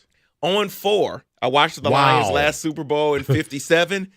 For me, and likely for you, there won't be another in our lifetime. That is from Bob. I think that's someone being funny because of the caller. Oh, okay. 4-0, F Dallas. That's why. Okay. 3-1, going back to last year's 8-2 finish. They followed every loss with 1 or more wins, and that's what they'll do this year. You know what? And If it wasn't for the fact that was Russell Wilson and Sean Payton, I would agree with you that they haven't gone into any like really bad losing streaks. But yeah, I'm more comfortable with Russell Wilson, and I can't believe I kind of feel dirty saying this because Russell, I thought his career was over, but all of a sudden he's tapped into that fountain of youth. He's playing the way that he played a few years ago in golf. Golf is struggling. It's not to say that golf is bad, but his play is struggling. 10 turnovers, and yes, I know they're not all his fault, but 10 turnovers. You're the quarterback. They're all your fault. Okay? The fumbles, yeah, that's on you. Was Russ is finding a way to get it done. 248-539-9797. Let's go back to the phone lines. And Tom, you're on 97.1. Hey, Rico. First off, I just want to wish you and the team, I know Mike's not there, a happy holiday, and thanks for giving us the gift of entertaining us every day for 4 hours, guys. Man, I appreciate that, man. You too. Yeah. We work hard to make sure you guys are entertained every day. And you guys do. So I appreciate that. It's a nice break for 4 hours. You know, as I was sitting on hold, originally I was going to go 11-6, but I thought about it a little bit more as you kept mentioning Russ. I'm saying 3-4, and just hear me out. Obviously, Dallas lost. But if you look at the last 30 games of Russ, he's only had really a good 5-game run. Kind of the opposite of Goff a little bit. And, yeah, he's played good these last 5 games, but he's due for a Russ game. Based on the last year and a half, we can, look at that. And then with Minnesota, I see them losing to Cincinnati this weekend anyways. And then I see somebody like a Justin Jefferson sitting out the rest of the year to heal up. And so that's why I feel confident in those 2 wins. So really 12-5, which in the NFL, we can consider that a success because you have a 3-game improvement over the prior year. I don't know too many cities that would dispute that, but I feel really confident with the 3-1 because, like I said, especially with Russ, I feel he's got a Russ game coming up. So you got them going 3-1 to finish the year out. Yep, 3-1, 12-5 overall, which I would consider a success, but still have to win a playoff game. All right, Tom, appreciate it. Happy holidays to you. Just got him at 3-1. I look at Russ, but I also look at Sean Payton, and I do think that there's going to be a little added pressure. And like I said, TJ Lang is going to join us at 3. I'm going to ask him, is that a certain thing?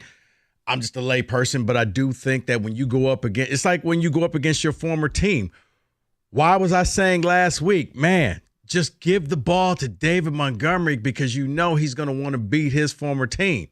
When you're going up against the place where you used to coach and the guy who taught you everything to coach, and Sean Payton, you want to do a little bit too much, but I wonder, is that going to be the detriment of this team? A little too much Dan Gamble instead of Dan Campbell. All right, let's go back to the phone lines. What we got here? Steve, you're on 97.1. Hello. Steve, what's happening? Hey, how we doing, Rico? Good, man. How are you? Great. Hey, I want to echo a little bit the previous caller. You guys have a lot of time to fill during the week, and you do a fantastic job. It's difficult to keep it at such a high level, but you guys make it seem effortless, so thank you. I appreciate it a lot. No, thank you for listening, Steve. Absolutely. So I feel as if the Lions are as good as our offensive line, to be honest. I think Jared Goff was Jared Goff at the beginning of the season due to the offensive line. And here we are late in season, and Jared Goff is Jared Goff because of the status of the offensive line. So with that said, though, to your question, I think we're going to go 3-1.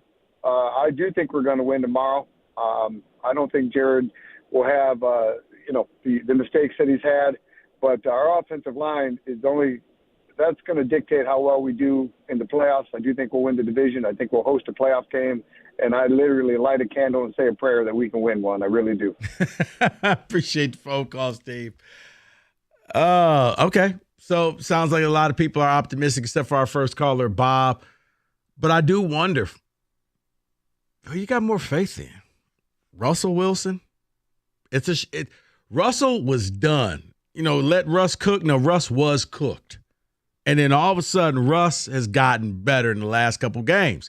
Goff, at one point, we were talking MVP.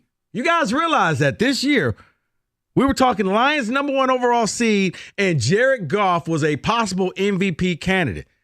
And then all of a sudden, it was Freaky Friday. These two have switched bodies. Russell's looking good. Not great, but he's looking good. Goff is averaging about 2.5 turnovers a game. I got more faith in Russell right now. You got more faith in Russell? You got more faith in Goff. That's why I got it in Russell. That's why I got the Broncos winning tomorrow's game.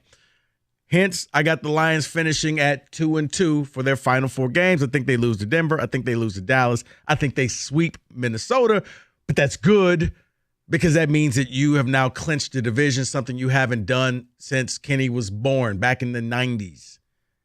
So yeah, that's a good thing. That's a positive way of looking at it. But I got them finishing at 2-2. Where do you have the Lions finishing out this year? 248-539-9797. I got your phone calls. I got your ticket text next, 97.1.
I see why Mike likes this, doing the Christmas music remixing.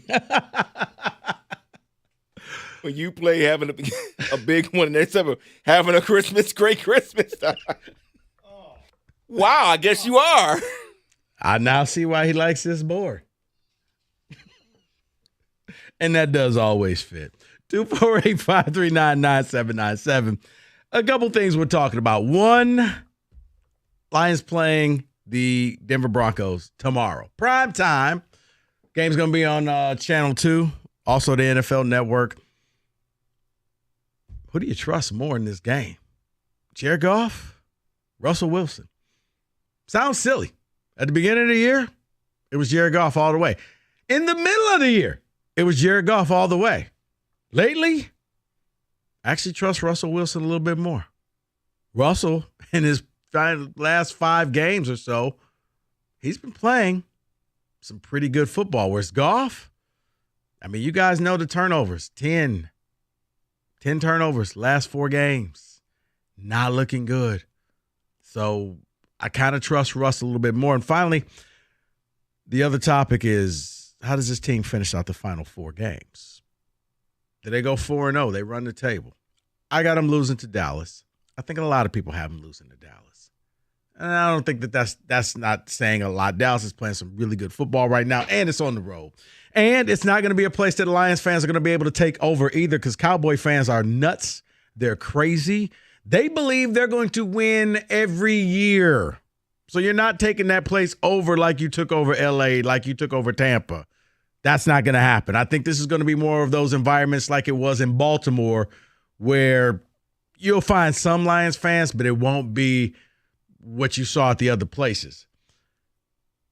I think that Sean Payton holds the coaching advantage over Dan Campbell tomorrow. I got the Lions 2-2 to finish out the year, but I want to know what you're thinking. 248-539-9797. Let's get back to the phone lines. Ryan, you're on 97.1. Hey, Rico. Happy holidays, fellas. Happy holidays, Ryan. So I got first of all, let's go 3-1. Let's get rid of the Dallas game. That one was already a wash. Let's talk about Aaron Glenn and how he needs to get pressure on Russell Wilson. Russell Wilson has been washed. He was washed last year. He was washed halfway through this season.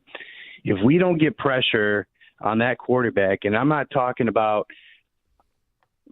bringing outside pressure, over pursuing and letting them run up the middle. We need to spy. We need to be putting pressure on both of those Viking games against Mullen.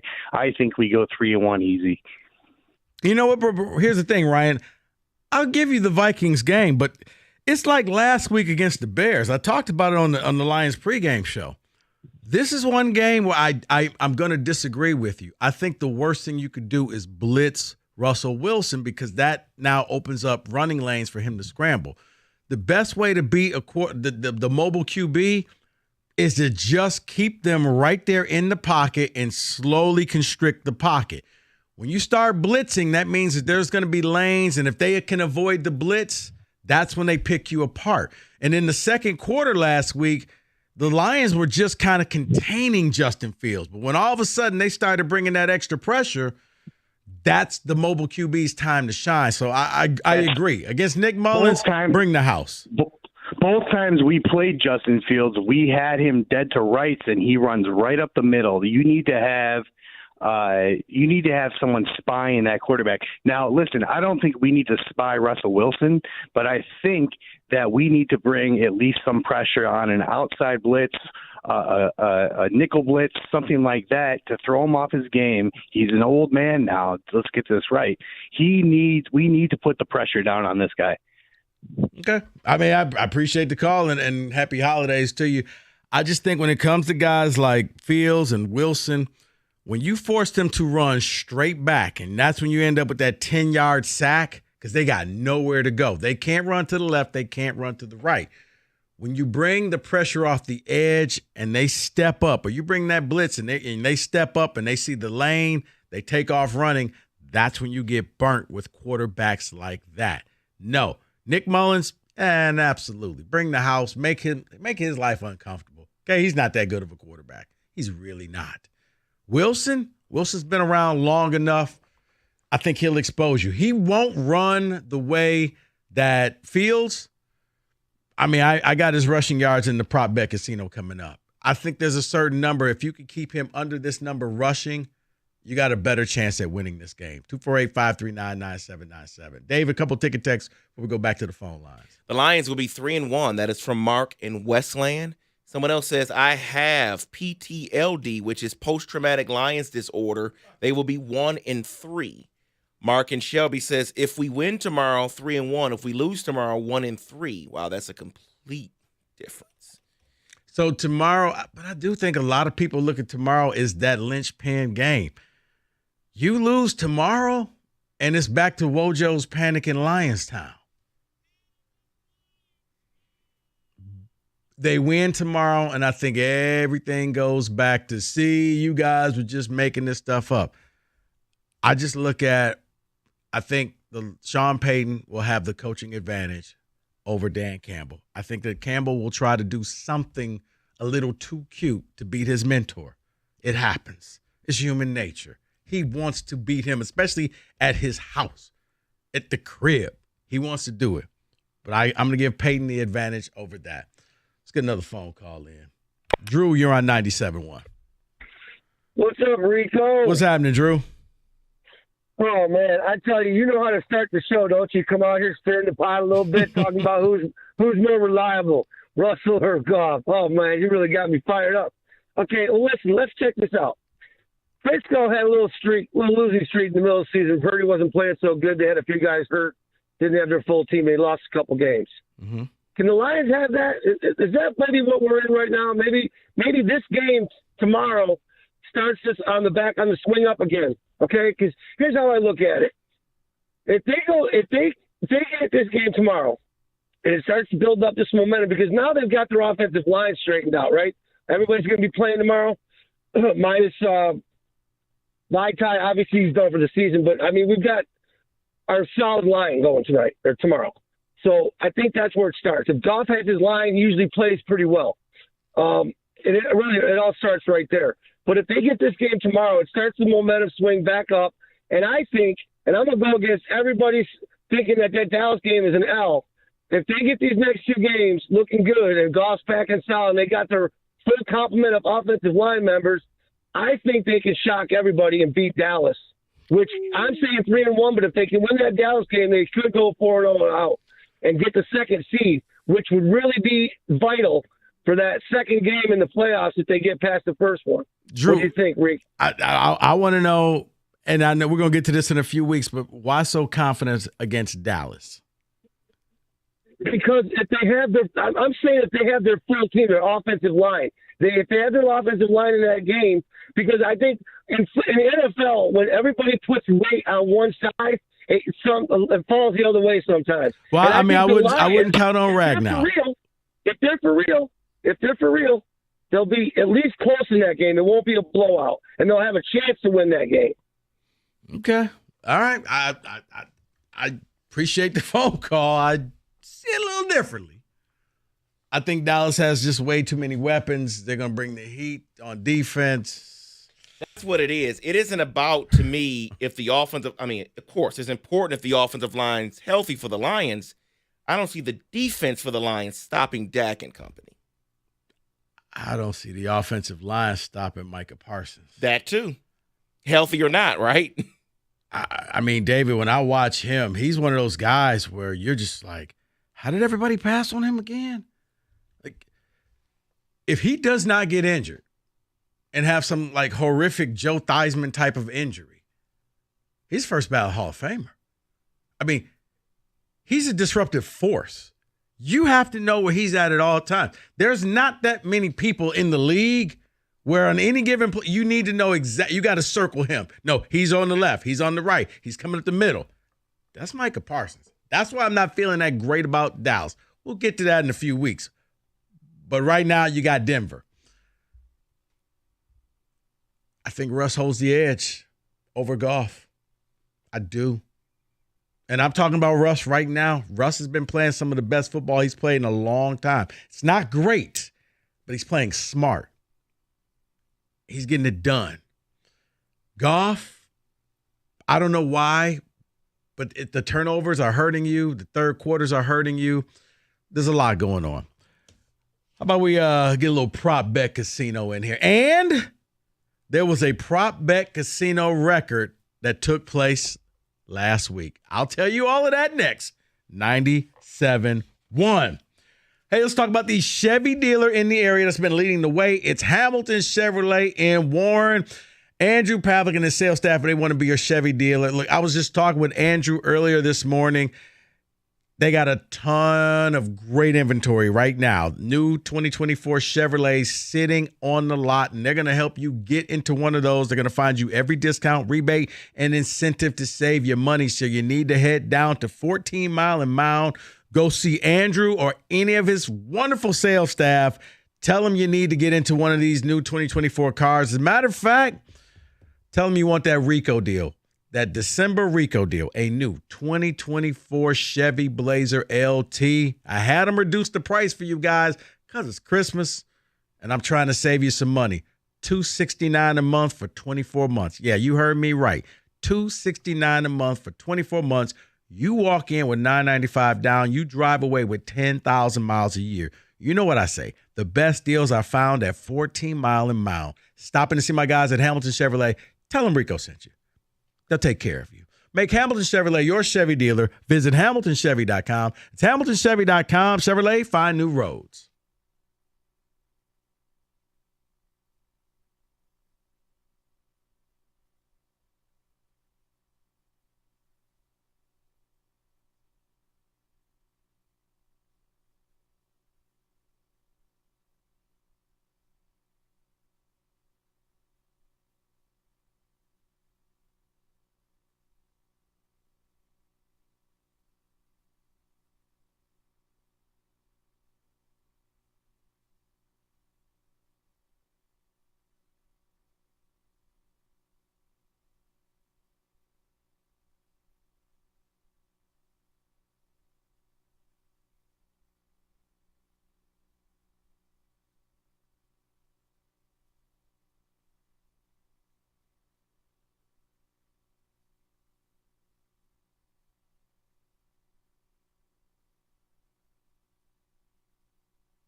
All right. We set a record in the prop bet casino.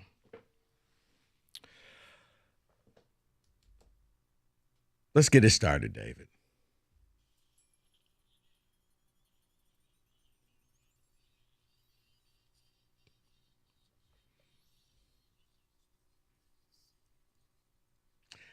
For the first time ever in prop bet casino history, somebody only got one right. One. Would you like to take a guess of who it was? I believe. Yes, it was you, Kenny. Okay. I was going to say, after all the weeks of me setting records for getting everything right, I finally had the worst week in history. In history, I'm like, okay, and Kenny got that one wrong. And Kenny got that one wrong. So the bar is pretty low this week for me. If I can get past one. Can Kenny, over under, Kenny gets 1.5 correct. All right. Guys, there are 6 lesser-known bowl games taking place this weekend. I'm not going to get into the games. We're simply going to do this. Over under bowl upsets out of the 6 games at 1.5. There's going to be backups playing. I don't know how they actually handicap these games, so I'm going to go over. You have New Mexico State versus Fresno State, UCLA, Boise, Howard, and Florida A&M in the Celebration Bowl. I'm going to go under. Kenny, against all better judgment, I'm going to go with you. Because if there is anything that I know about this year's bowl games, you know nothing. Nothing. Don't try to be the smartest man this year, folks. Live bet these things. Don't bet them ahead of time. I'm going over. Don't bet them at all. This sounds just irresponsible. No, it does feel like you need to call the number. Okay, on Saturday. Saturday is one of those rare games where there's going to be 5 local games happening. You got the Pistons, I think, play. Do Pistons play Saturday? I got to look. I don't think they do. I think they do. But you got the Wings. Oh, they do play Saturday because they do play Saturday. Pistons, Lions, Michigan State Hoops. Of the 5 games, how many local victories will we have? Over, under 2.5.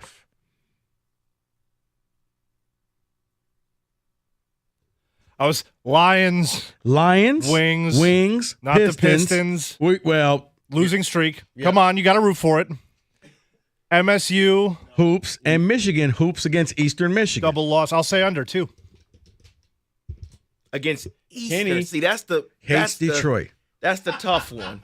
Michigan against Eastern. Eastern's trash. Now, but Michigan's not that great. Who's going to be the coach? Yeah, I'm going to go with under. You know, is Slappy McGillicuddy going to be there, or is it going to be Phil Martelli? I'll go under.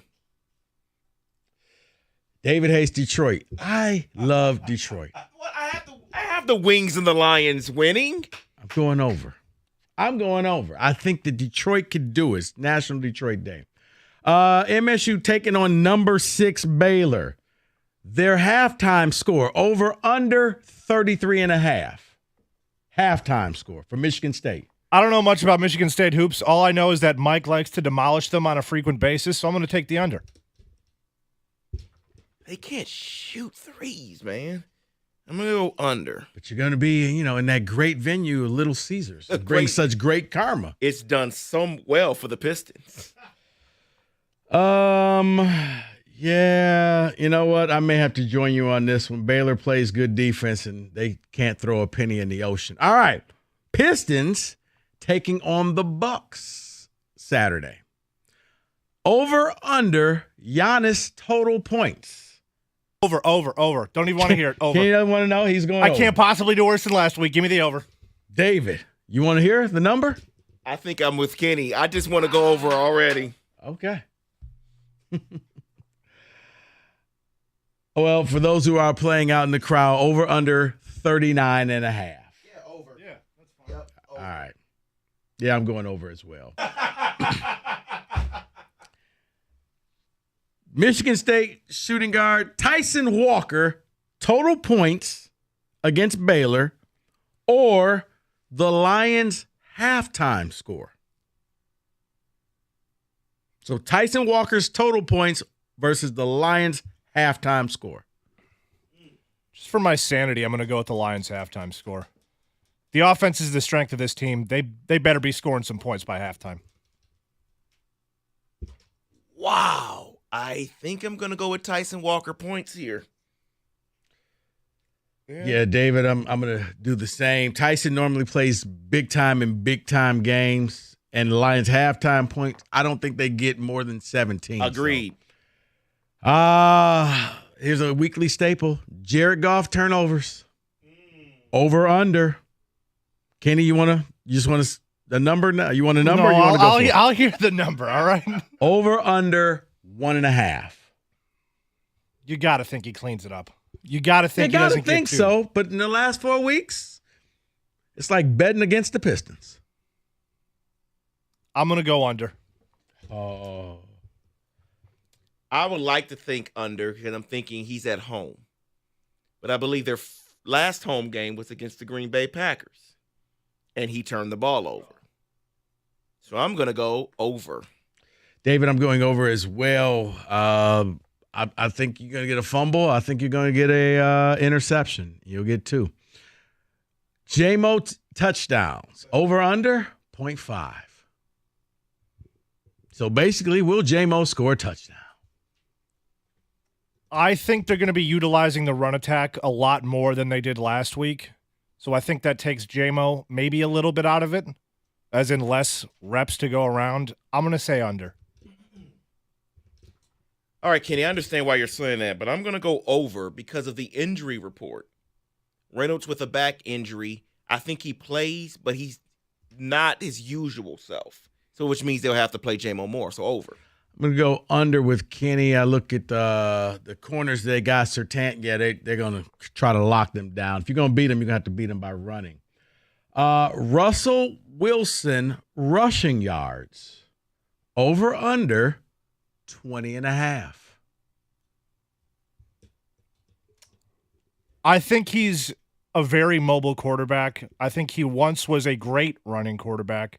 I think he's slowed down enough where the under is in play here. I'm going to take the under. No, you only need a couple scrambles for that, so I'm going to go over.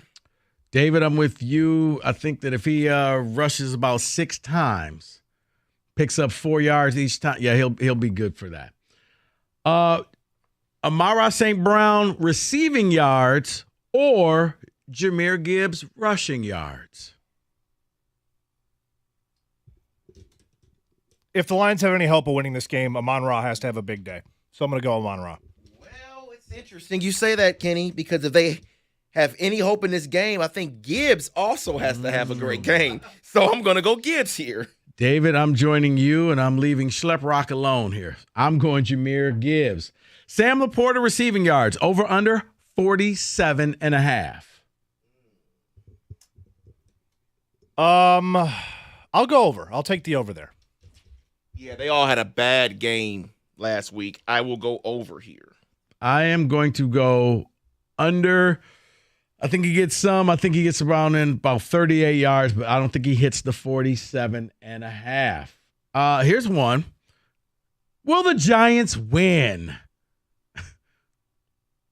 Oh, that's it? There's no points? There's no points, no nothing. Oh. Is Tommy DeVito, Tommy Cutlets. You know what? Tommy Cutlets has some magic Tommy to him. Cutlets going to win and for the Mike Spice store? Oh, give me the Giants. I'll take the win.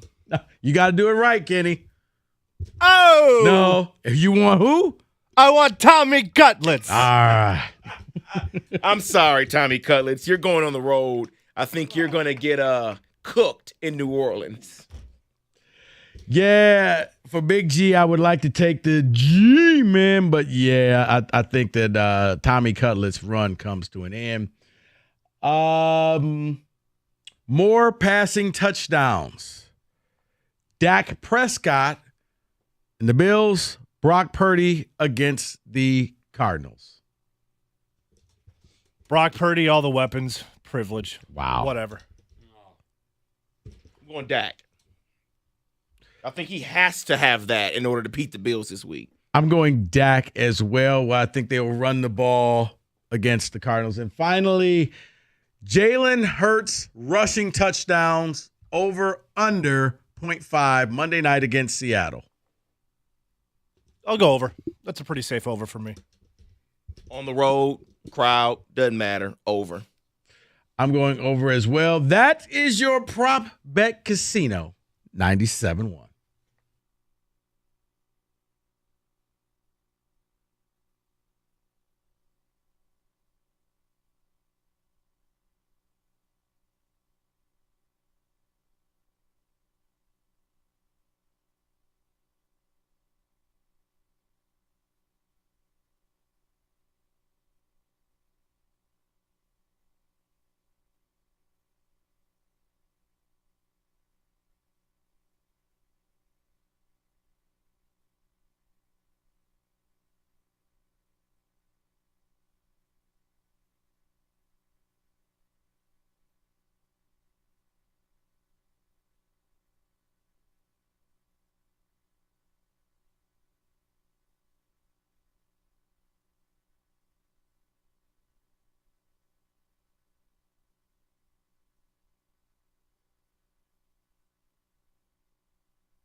Brought to you by Michigan Hair Restoration. We're one day away from the Lions' primetime showdown with the Broncos at Ford Field. Avoiding turnovers, that's going to be paramount for Detroit tomorrow night. The Lions have lost 10 turnovers the past 4 games, while Denver, they've forced 18 of them the last 7. Jamison Williams, he was asked about protecting the ball.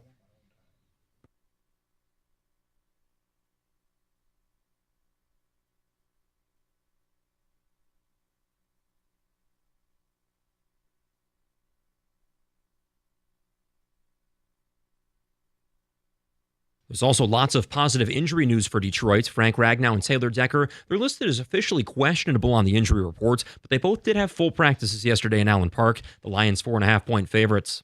The Pistons have another chance to snap that ugly 21-game losing streak tonight. They hit the road to play the Sixers for the second straight game. This is now the longest losing streak in Pistons history. Tip-off tonight at Philly, 7 o'clock over on, or right here on 97.1, that is. And major upgrades are coming to Comerica Park. The Tigers are putting up the major's second biggest video board, also replacing the ballpark's audio system and installing new TVs around the park. Yes, Rico, those tube TVs from 2004, they're going to be in the trash here coming up soon. At the Ticket Update Desk, I'm Luke Sloan. For more, go to 97.1 The Ticket or Odyssey.com.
Oh.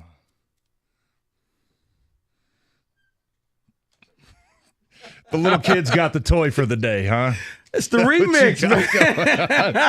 How you gonna blaspheme? That's very blasphemous of you to do that over a great Bob Seger song, by the way. It's the holiday remix of the song. Blasphemous. I got you in there. You were in there. Yeah, I heard it. You made the remix. I heard it. TJ Lang joining us for the 3 o'clock hour. TJ, I don't know how much you heard driving in. Asked a couple questions, and then we got a lot for you. Oh, they're good things. We're not ambushing you. Okay. How did the Lions finish out this year? 4-0. Record wise. We got 4 left. I got him at 2-2. I think that tomorrow, going into the game, I think that Russell. It's hard for me to say this, but I think Russell Wilson's playing better than Jared Goff as of this moment. Well, that's hard to argue over the past, 3 out of 4, I guess. And then I look at Campbell going up against his mentor and Sean Payton, and I wonder how much of that is him trying to really beat his mentor, trying to prove a point. And are you going to see more Dan Gamble tomorrow? Could be. I mean, we'll start with that. I thought about that earlier in the week.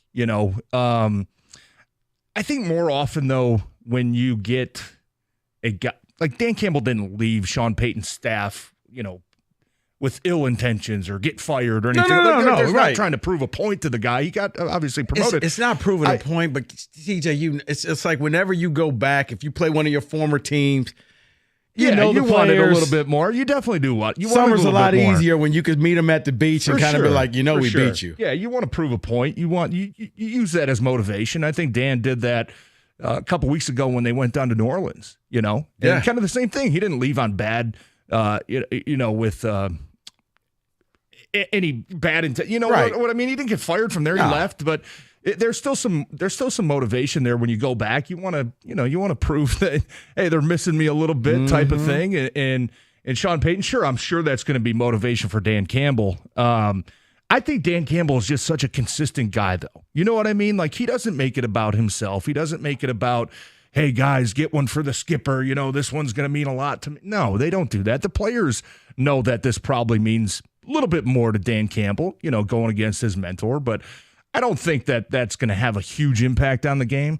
I do think that, both of these guys probably understand each other's tendencies and aggressiveness. And if you want to learn where Dan Campbell, gets the gambling from, I mean, Sean Payton kicked an onside kick to open the second half of a Super Bowl, right? And I was so happy because I've often said I would have started the game off with an onside kick in the Super Bowl. Nobody's expecting that. So I'm sure that all week, this is a mental week, right? This is a short week.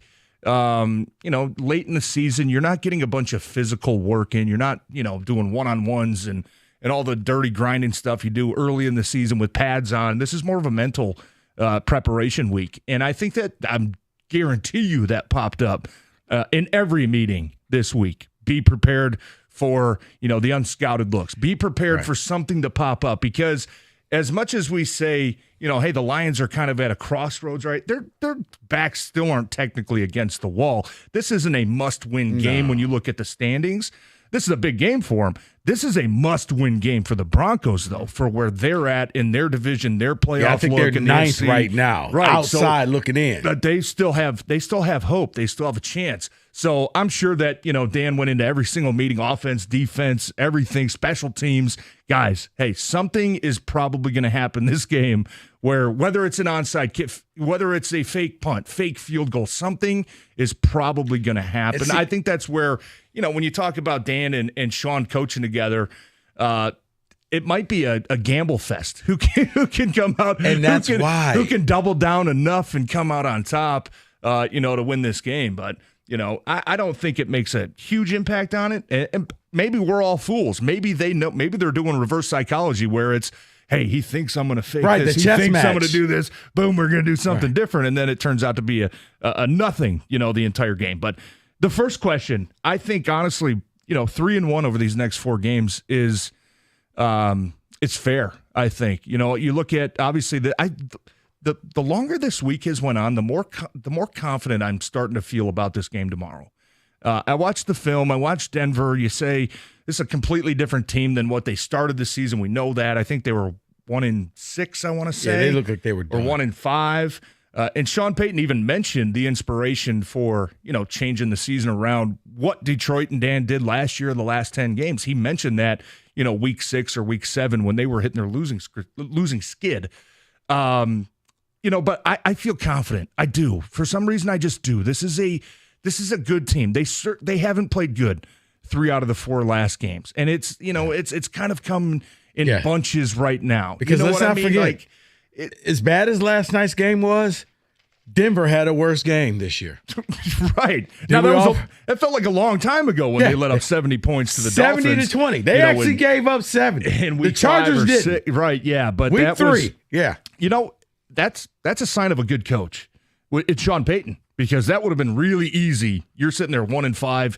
You just let up a 70 burger for guys to start, coach, back ain't feeling good today. My hamstring's a little tight. You know what I mean? But he turned it around. And Russ turned it around, right? Russ started playing better football. Their defense turned it around, though. I think the defense since week 6, since that game, they're only allowing about 16 points a game, which I want to say is number 2 in the NFL over that span. So I kind of heard you talking earlier this show about Russ and playing good. He is playing good, but he's managing the game. Right. You know what I mean? He's not playing great. Their defense is playing really good, and Russ is doing what he has to do to get out of stadiums with a win. I think that's been the biggest difference. But as this week has gone on, I look at this game, and I'd be really disappointed, really, really disappointed if the Lions lose tomorrow. I really would. I think, especially offensively, look, Denver does some good things defensively, but I think you have mismatches. I would be extremely disappointed if our offensive line doesn't have an outstanding game. I think there are favorable matchups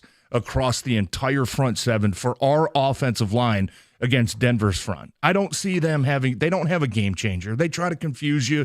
If they get you into a 3rd and long, they're going to try to confuse you with some pressure looks and 3 down and 4 down. And hey, they're blitzing 8. The next they're dropping 8. You know what I mean? They're bringing 6 defensive backs on the field and 4 of them are so they try to confuse you. You want to stay out of that type of game.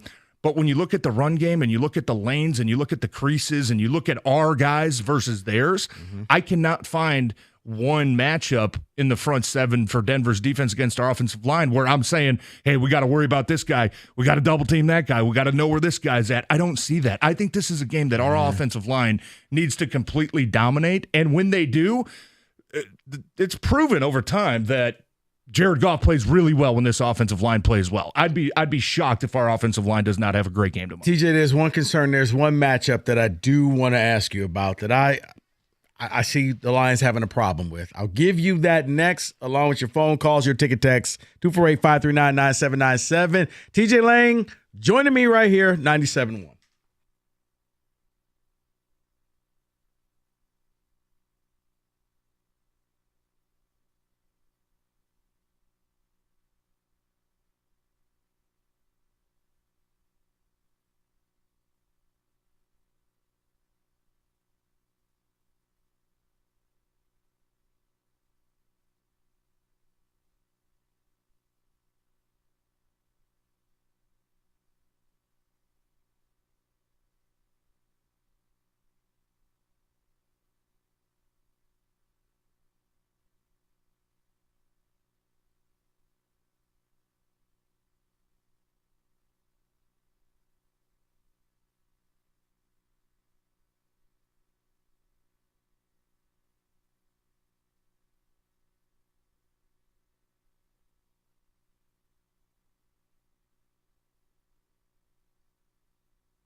I'm about to turn that board off. You want me to unplug it for you real quick, David? The remix.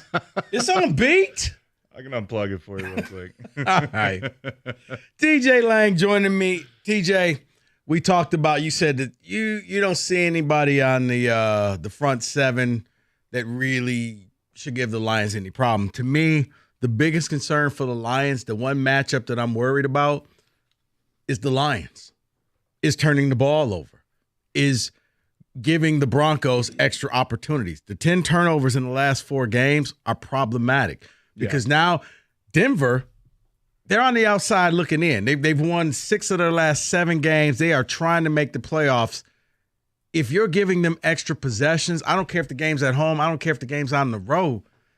That's a recipe for disaster. Yeah, especially this time of the year. You know what I mean? When everything starts to really tighten up. And look, the Lions are still learning that you're getting every team's best shot from here on out. That's just how it's going to be. You're no longer the team that's hunting down teams. Right, you're the team that everybody's trying to get after. You're a circle team now. The team circle you on the calendar. And this isn't a team that, we saw earlier in the season where you're winning, 20-6, or you're holding teams to 6 points, or, you can still turn it over 3 times against the Raiders and still win by double digits, right? Like this is December football. Things start to tighten down a little bit. Mm-hmm. Everybody's desperate coming in, right? So one mistake, unfortunately, you don't have the margin of error you did earlier in the season, where you could afford to make those mistakes and still win. It's certainly been a problem. It just has. It's been a massive problem. 10 turnovers, in the last 4 games. Now, you came out after the Thanksgiving Day game. You went down to New Orleans, took care of the football. You got 2 takeaways. Oh my God, you're saying, before you could blink, it was 21-0. Yeah, and you're saying, okay, that's behind us, right? Those issues are gone. And then you do it again last week where it's 3 more turnovers. Now, look, did the interceptions kill you? Probably not. One was on a 4th down that it was probably punt. An arm punt. Right, it was a punt. The last one, you're down 2 scores, kind of a desperation. He didn't kill you.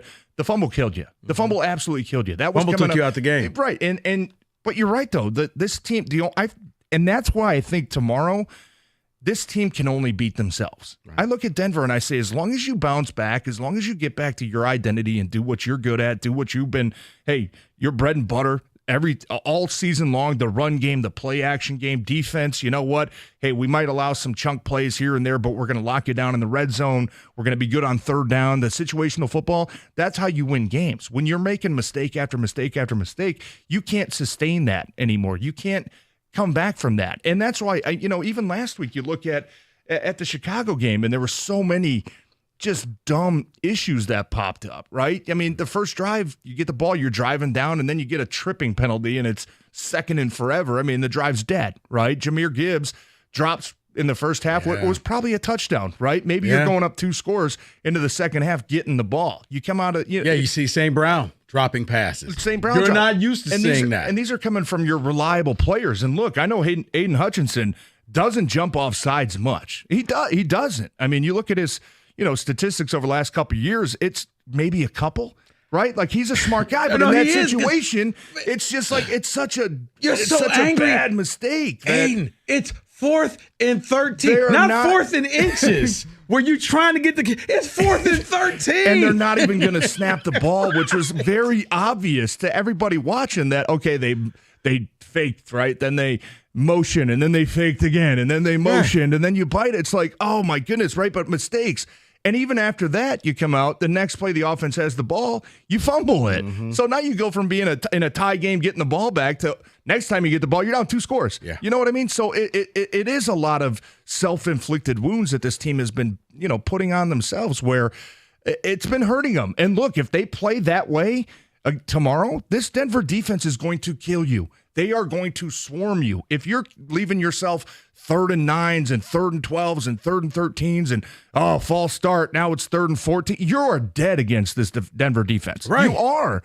But and that's why I said you can't give them the extra possession. You can't. You absolutely cannot. And it's not just Denver. It's any team at this point of the season. You cannot give the ball away. That ball is gold. But I look at the Denver secondary, and I'm like, okay, I don't think you want to go up and challenge their corners right now. They're playing pretty well. Also, as a former player, we don't know what's being said in locker room at halftime.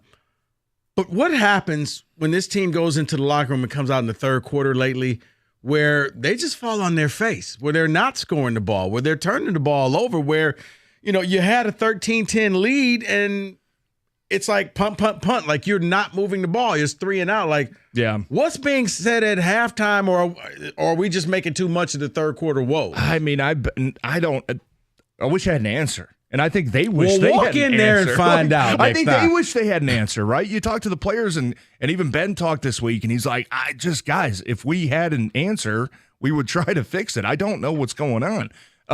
I do think there are certain play callers, and I'm not accusing Ben Johnson of doing this, but I've seen it in the past where you go out the first half, and look, the Bears were, I think, the number one rush defense in the league going into that game. You rushed for, I think it was 97 yards in the first half. So you go in there and you're thinking about adjustments. What do we need to do better? But also part of you is thinking, what are they talking about over there in their locker room? They're going to sell out to stop the run because we just gashed them, right? We just put up almost 100 yards in the first half. They're probably getting, MF'd over there, and it's unacceptable, right? So they're going to sell out to stop the run. Hey, why don't we come out with a play action pass, right? Mm-hmm. Which I don't mind the thinking, but a lot of coordinators sometimes can outsmart themselves where it's, hey, we did this really well. They're going to adjust to it, so we need to change before they prove they can stop what you're doing well. You know what I mean? Yeah, no, I agree. I've often said it's a weird way to put it, and I'm not accusing Ben Johnson of doing that. I've just been around a lot of people that said, hey, we ran the ball really well. Now we're going to come out passing because they're going to sell out to stop the run. It's like, wait, why don't we just keep running until they prove they can stop the run? Man, I would oversimplify it. I treat it like a video game. I'm going to run this play until you show me you can stop this play. I'm going to run it all game long. And you know what? It's not I put the play calling maybe at 10%. 90% of it is still execution. Even though you come out of the Chicago game and you run the first play of the second half was a play action boot, Chicago was ready for it. They had it well defended. You still got a way to find positive yards in that scenario, right? Because now when you're throwing an incomplete pass at 2nd and 10, you're taking at least one run off the board. I think the next play they run for 5, right? Okay, 3rd and 5, manageable. Most likely a passing down. Right. You know what I mean? And in that type of game where the passing game was just thrown out of sorts and it just looked wacky the entire game, that's not the type of game you want to live in. So you look at some of these, and I'm sure it's very easy for us to sit in these chairs saying, hey, why don't we just run, pick up the first down, and then go play action? Right. You know what I mean? But that's where I put it on the players, that you still have to find ways to execute. You still have to find a way. We talked about last week having the it factor where, you know what, they sniffed out this bootleg. How can I still find a way to turn this into a positive? They didn't find a way to do that. So I wish I had the answer for what's going on in the third quarter. It seemed like last week was, they were punting the ball before everybody was even done getting their hot dogs from the concession stands and even made it back to their chairs. Chicago had the ball back, and it's like, what I missed? What happened, right? The bottom line is you got to come out, and it's a different attitude, right? It's the second half, especially in a game where you have a lead going into the second half. We used to call this the double down, which was a huge thing when I played. When we get the ball, to start the second half, if we can score to end the first half and we can double up, now we're going up 10 points instead of Bill being Belichick up 3. made a living off of that. That is a huge deal in this league, because maybe now you're forcing Chicago, even though it's early in the third quarter, to start getting out of their comfort zone a little bit and saying, maybe we got to start passing the ball a little bit. It's a 2-score game, right? Coaches tend to panic a little bit when they see a 2-score differential in the second half. I just think it comes down to killer instinct. It comes down to finding a way to make a play. It comes down to executing. And it comes down, for Jared Goff, I think even on that play, he had Amon-Ra was kind of probably the last read on that, kind of running a deep corner route, but still could have given him a chance maybe to make a play. The bottom line is they're just not executing. That's it. You got to find a way to go out there and make it happen. 248-539-9797. You got more faith in Goff. You got more faith in Russell Wilson. And what do you think that final record is going to be over the next 4 games? Get your phone calls. Plus, I do have another question for Mr. Lang sitting across from me. We'll get to all of that next. 97.1.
Brought to you by Lady Jane's. Walking anytime, 10 to 8, 7 days a week. It's wicked awesome. There's lots of positive injury news for the Lions ahead of tomorrow night's primetime showdown with Denver. Frank Ragnow, Taylor Decker, they're both listed as questionable on the injury reports, but they did both have full practices yesterday in Allen Park. The Lions, they're 4.5-point favorites over the Broncos. Also in the NFL this afternoon, the Chargers have fired head coach Brandon Staley, also GM Tom Telesco. This, of course, after last night's just embarrassing 63-21 loss to the Raiders. So far this season, this is the third head coach firing.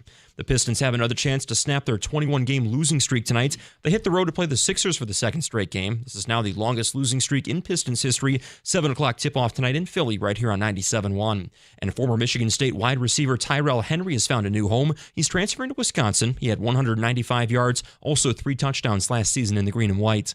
I'm Luke Sloan. More at 4 o'clock or at 97ontheticket.com.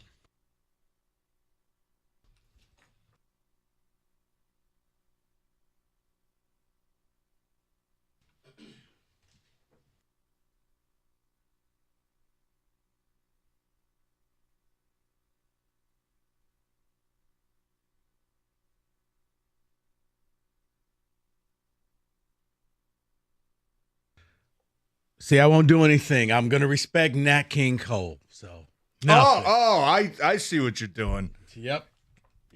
Kenny, you see what he's doing? I see. Can we tell Luke no more Pistons talk during this segment either? I know he's got to do the update, but come on. Like, it's Good Friday, beautiful weather outside. I don't need to hear about a 40-game losing streak. Right. Luke, you were forbidden to talk about the Pistons for the next 45 minutes. Right. Like, you know what? If they do something, then fine, we'll talk about it. But other than that, they're still going to be just as bad in the next 30 minutes. Do you feel like they're getting more views because people just want to see how bad it can possibly get now? I tuned in. I just wanted to see the train wreck. You're like, it can't be this bad. I gotta watch, you know? Their TV numbers are probably off the charts the last couple of like, weeks. it's a win if they can get it within single digits. Like, okay, we got a shot. No, you don't. Imagine your last 50 games. Like, if you said they were 15-35, you would be like, oh, my God, everybody needs to be fired.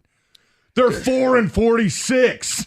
Like, they're about to go 0 for that's November. impossible. No. Imagine 0 for November and December. It's impossible. Yeah. How? I think They're making it possible. How, though? Oh, my goodness. All right. You know what? No. Because Cade has no help. Cade's not going to be a Piston that much longer. I want him to leave at this point. Just go. I mean, talk about remorse. You're free. Yeah, right. I'm sorry. I prayed for you to come here. Just bye-bye. Right. Monty Williams is just, I mean, I'm hoping those checks keep cashing because he's not, it's a job right now. It's like that job that everybody hates but paid you a whole lot of money. And you're just like, God, I really don't want to go to work, but I guess I have to. Over under 8.5 more games before there's some kind of health issue or family issue that needs to be no, can't do that. I'll explain to you why. We're not going down that road. The Urban Meyer. Just let it go. Things are going bad. TJ, look at me, TJ. Let's let that go right now.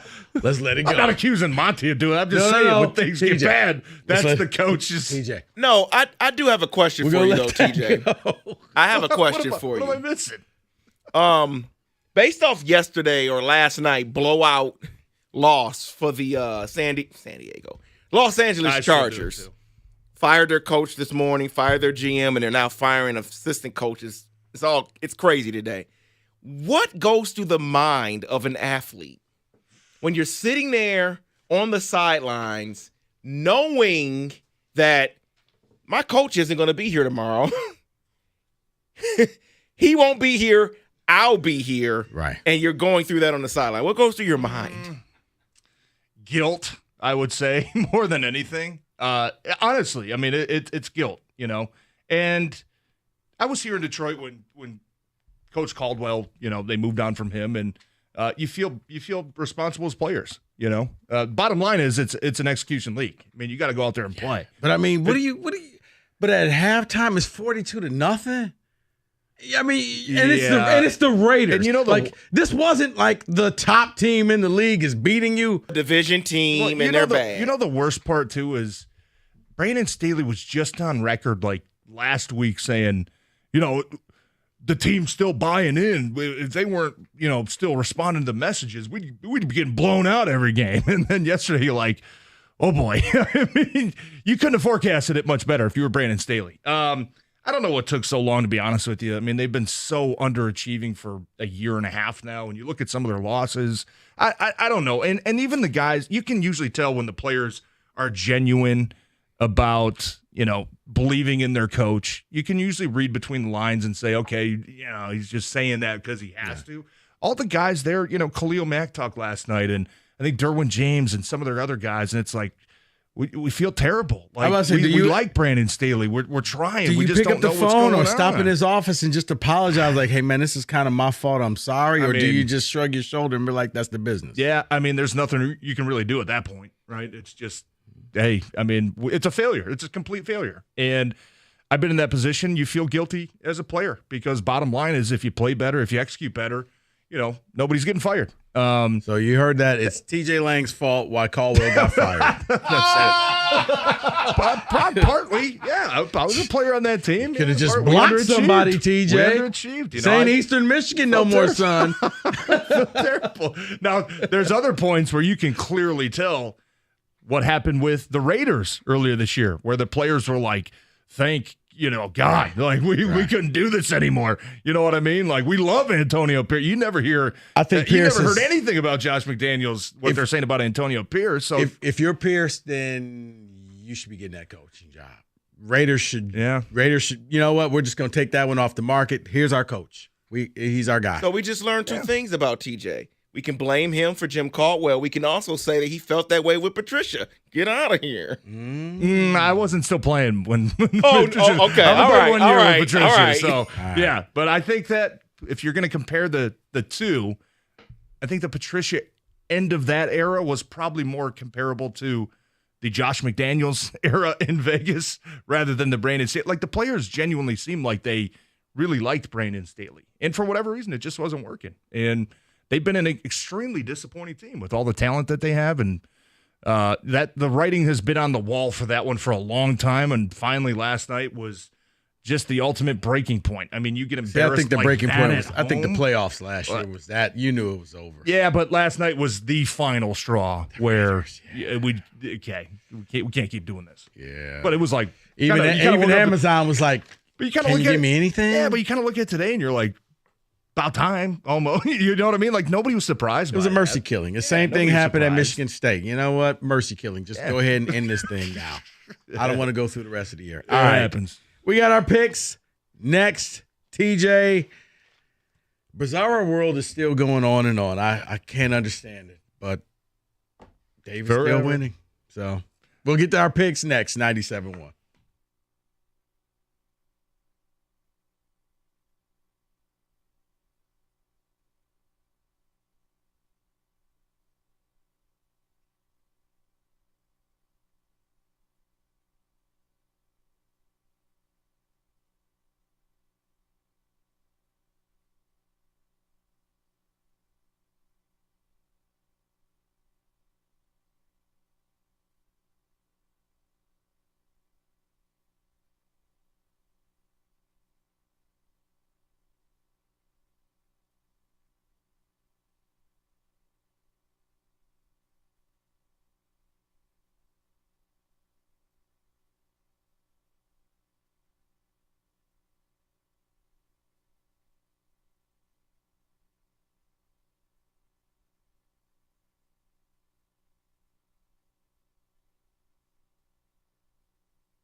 All right. It's our weekly segment. We do it on Friday. It's the picks. David, hit it.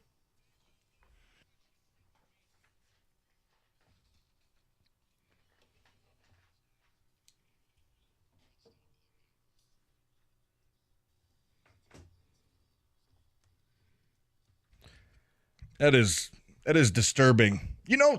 Hold all on. is not Wait. right in the world Hold when you on. see Go. that. Hold on. You got your music queued up, David? It feels good. No, I'm good. I don't need music. I'm good. David was last week's winner. I don't know how David is winning the picks, but David smoked everybody. He was 8-3 last week. What world are we in right now? I don't That's get what I'm this. saying. Right. At That's this so point, wacky going on. Man. Right. David can rest his starters for the rest of the year. David is winning by 5 games. TJ, you and I are tied for second. Mike is fourth, and Kenny is playing the role of David this year. Yeah, I was first all of last year. Now I'm last all of this year. All right, let's jump into this. We got Saturday games. The Bengals and Vikings. David, let's go. Well, I got I don't know who to pick in this just because it's backup quarterback on backup quarterback violence. Bengals -3. Yeah, go ahead. Bengals -3. I'm going to take Cincy because they're the home team, simply because I don't know what backup quarterback I trust less. Yeah. David? I'm going to go Bengals here because clearly, the Bengals are the better team. They have Mullins starting for the Vikings, so I'm going to go Cincinnati. Mr. Lang. Yeah, I don't know which quarterback I want to trust more, so I'm going to lean towards the defense.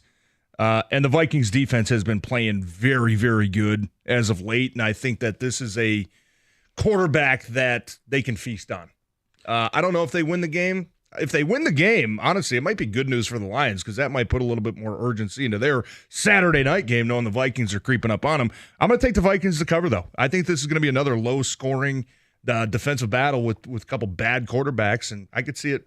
You think the Lions are watching this 16 type of game? You think the Lions going to be watching this game? Oh, 100%. Yeah, at this point of the season, it's a 1 o'clock game, too. You're going to absolutely keep track of what the Vikings are doing. All right, you know what? Honestly, this is like picking a bowl game. I don't know who's going to be the quarterback. You're better off asking me South Alabama versus Eastern Michigan because I have no idea. I'm just going to go with the Bengals. All right, next, Colts -1.5 at home against David's Steelers. Kenny. I'm tired of looking at this guy holding my championship belt. I'm going to say the Colts. Oh. I'm glad you said you're tired of that, Kenny, because what I'm tired of is Big Ben talking about the Steelers. Shut up and stay retired. I think they have pride, and I think the Steelers win this game because he talked. Yeah, I'm with you, David. I think the Steelers find a way to bounce back. I know the Colts have had some really crazy luck this year, and some of the wins they've had last-minute shenanigans going on. The Steelers got quarterback issues too, right? No, Kenny Pickett. Mitch Trubisky playing quarterback again this week, David? I'm assuming. I don't know. Steelers still got everything right in front of them. I think they're going to find a way to pull this one out. It's one of those crazy games. Colts at home, they're just -1.5. And I think I've read something that Tomlin's 8-1 against the Colts in his career. This is correct. Make that 9-1. Give me the Steelers. Packers at home, -3.5 to the Buccaneers. Kenny. Yeah, I think this has a Lambeau factor to it. I'm going to go Packers laying the points. I agree. Lambeau, Packers all day. But it's supposed to, what is it going to be nice, right? It's going to be a nice weekend. Doesn't matter. Here. Buccaneers aren't good on the road. Can't do it. Lambeau, 40 degrees in December, man. You'll take that. I'm taking the Bucs here. I think it's the Baker Mayfield factor. He beat them last year. I know Jordan Love's coming off of a rather rough Monday night in New York. They're coming off of a short week themselves. And they got a lot of injury issues. I don't know who's going to run the ball for the Packers. A.J. Dillon broke his thumb. Aaron Jones hasn't played in 4 weeks. I think that offense has kind of gotten out of rhythm a little bit, especially coming out of that Monday night game. I'm going to take the Bucs on this one on the road to go get the upset. Okay, I'm going to paraphrase Cher. Do you believe in love? I do. Give me Jordan Love. Give me the Packers. All right, the Saints -6 to Tommy Cutlets and the G-Men. Yeah, Tommy Cutlets, electric. 6 is a lot of points. I'll take the G-Men.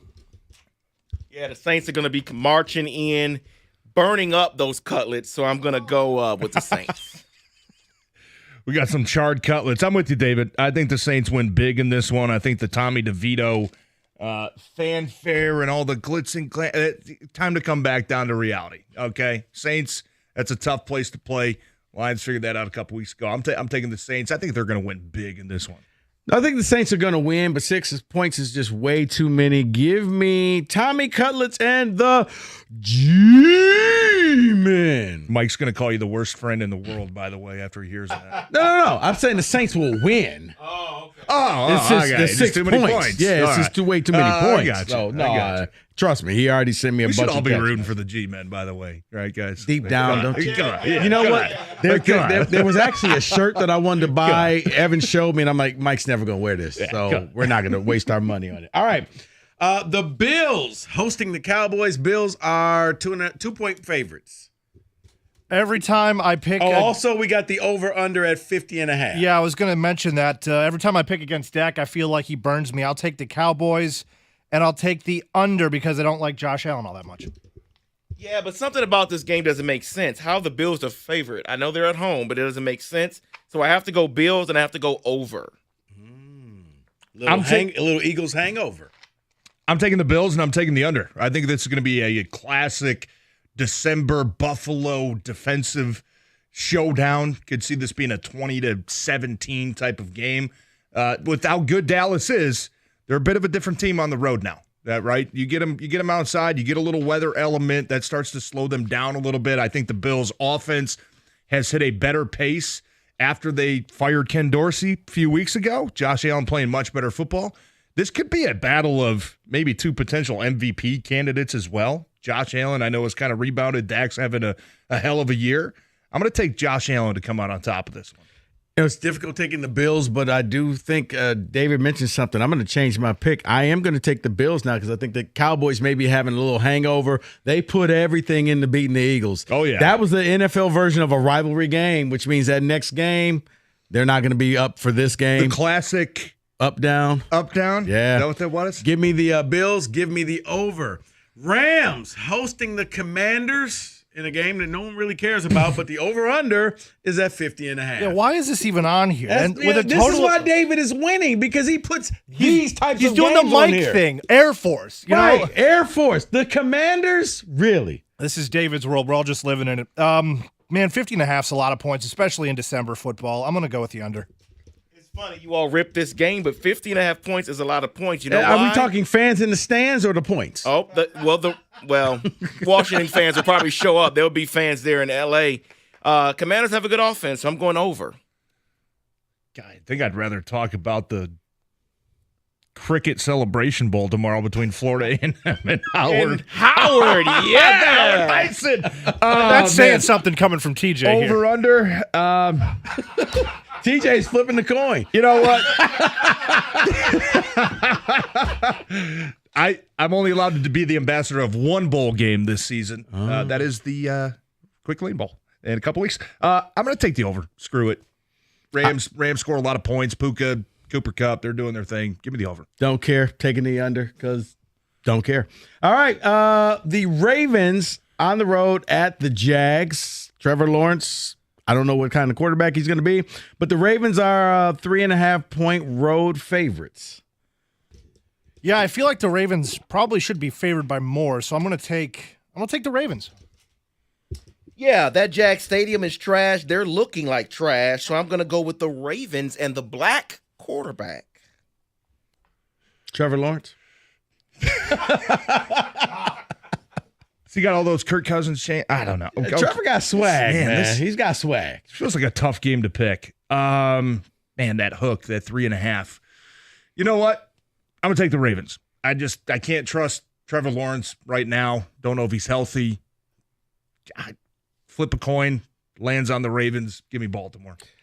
Yeah, I'm going to take the Ravens as well. I just think that Trevor Lawrence is back way too early. I think that they're a little bit desperate in Jacksonville, and I think the Ravens are going to take care of business and handle it on Sunday night. Monday Night Football. Thank God we get a great game this Monday night. The Eagles traveling to Seattle. Eagles are 3-point road favorites. Kenny. If this were in Philly, I'd go with the Eagles, but since it is not, take Seattle here. And that's why I'm in first place, guys. We don't know if Geno's going to play. I don't think we get a good Monday night football game. Eagles all day in a rout. I think I'm going to take the Seahawks back to back. This has been a gauntlet for Philly, man. You know they're beat up. They've played the Bills, the Chiefs, the Cowboys, and you got to go back on the road for a West Coast trip in Seattle on a night game. I think they find a way to squeak it out at the end, which they've done a lot of this season so far. But that 3 points, man, I gotta give it to Seattle. And I think they're going to cover. This is where TJ and I separate ourselves. TJ, Geno Smith probably not going to play, like David said, and it's the antithesis of what happened with Dallas. The Eagles are ticked off that they lost and got embarrassed to the Cowboys. They've been fired up at practice. They're going to take it all out on the Seahawks. Give me the Eagles to win big. Finally, tomorrow night, the Lions hosting the Broncos. Lions 4.5-point favorites. Kenny, what you got? Well, Ford Field's going to be rocking. Lions don't lose back-to-back games. Give me the Lions. Lay the 4.5. Wow. Well, Lions fans, I'm doing this for you. I got a cushion. I'm in first place. Nice cushion here, so I can do this. It's going to be a lot of losing downtown tomorrow. Oh. Michigan State and the Lions. Go Broncos. Hey, you should be ashamed of yourself. I'm taking the Lions, as long as they take care of the football. And look, if I'm Dan Campbell, I win the coin toss, I am taking the football. I cannot let my defense go out there again and let the opposing team march right down for 7 points, which has happened. You know what the pretty double much dip? every game. Well, outside of the New Orleans game, it's happened quite often. I'm taking the ball. I want my offense to get on the field. As long as they take care of the football, get back to their identity. I think they put up 30 on the Broncos. I think they easily cover the spread. I don't think that the Lions cover. I don't think that the Lions win. I'm taking the Broncos in this game. So, yeah. Those are the picks. 97-1.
Brought to you by CGC Water Treatment. The Pistons have another chance to snap their 21-game losing streak tonight. They hit the road once again to play the Sixers for a second straight game. And, of course, this is now the longest streak in franchise history, that is. Head coach Monty Williams, though, audio system, and the big one, installing new TVs around the ballpark. At the Ticket Update Desk, I'm Luke Sloan. For more, go to 97.1 The Ticket or Odyssey.com.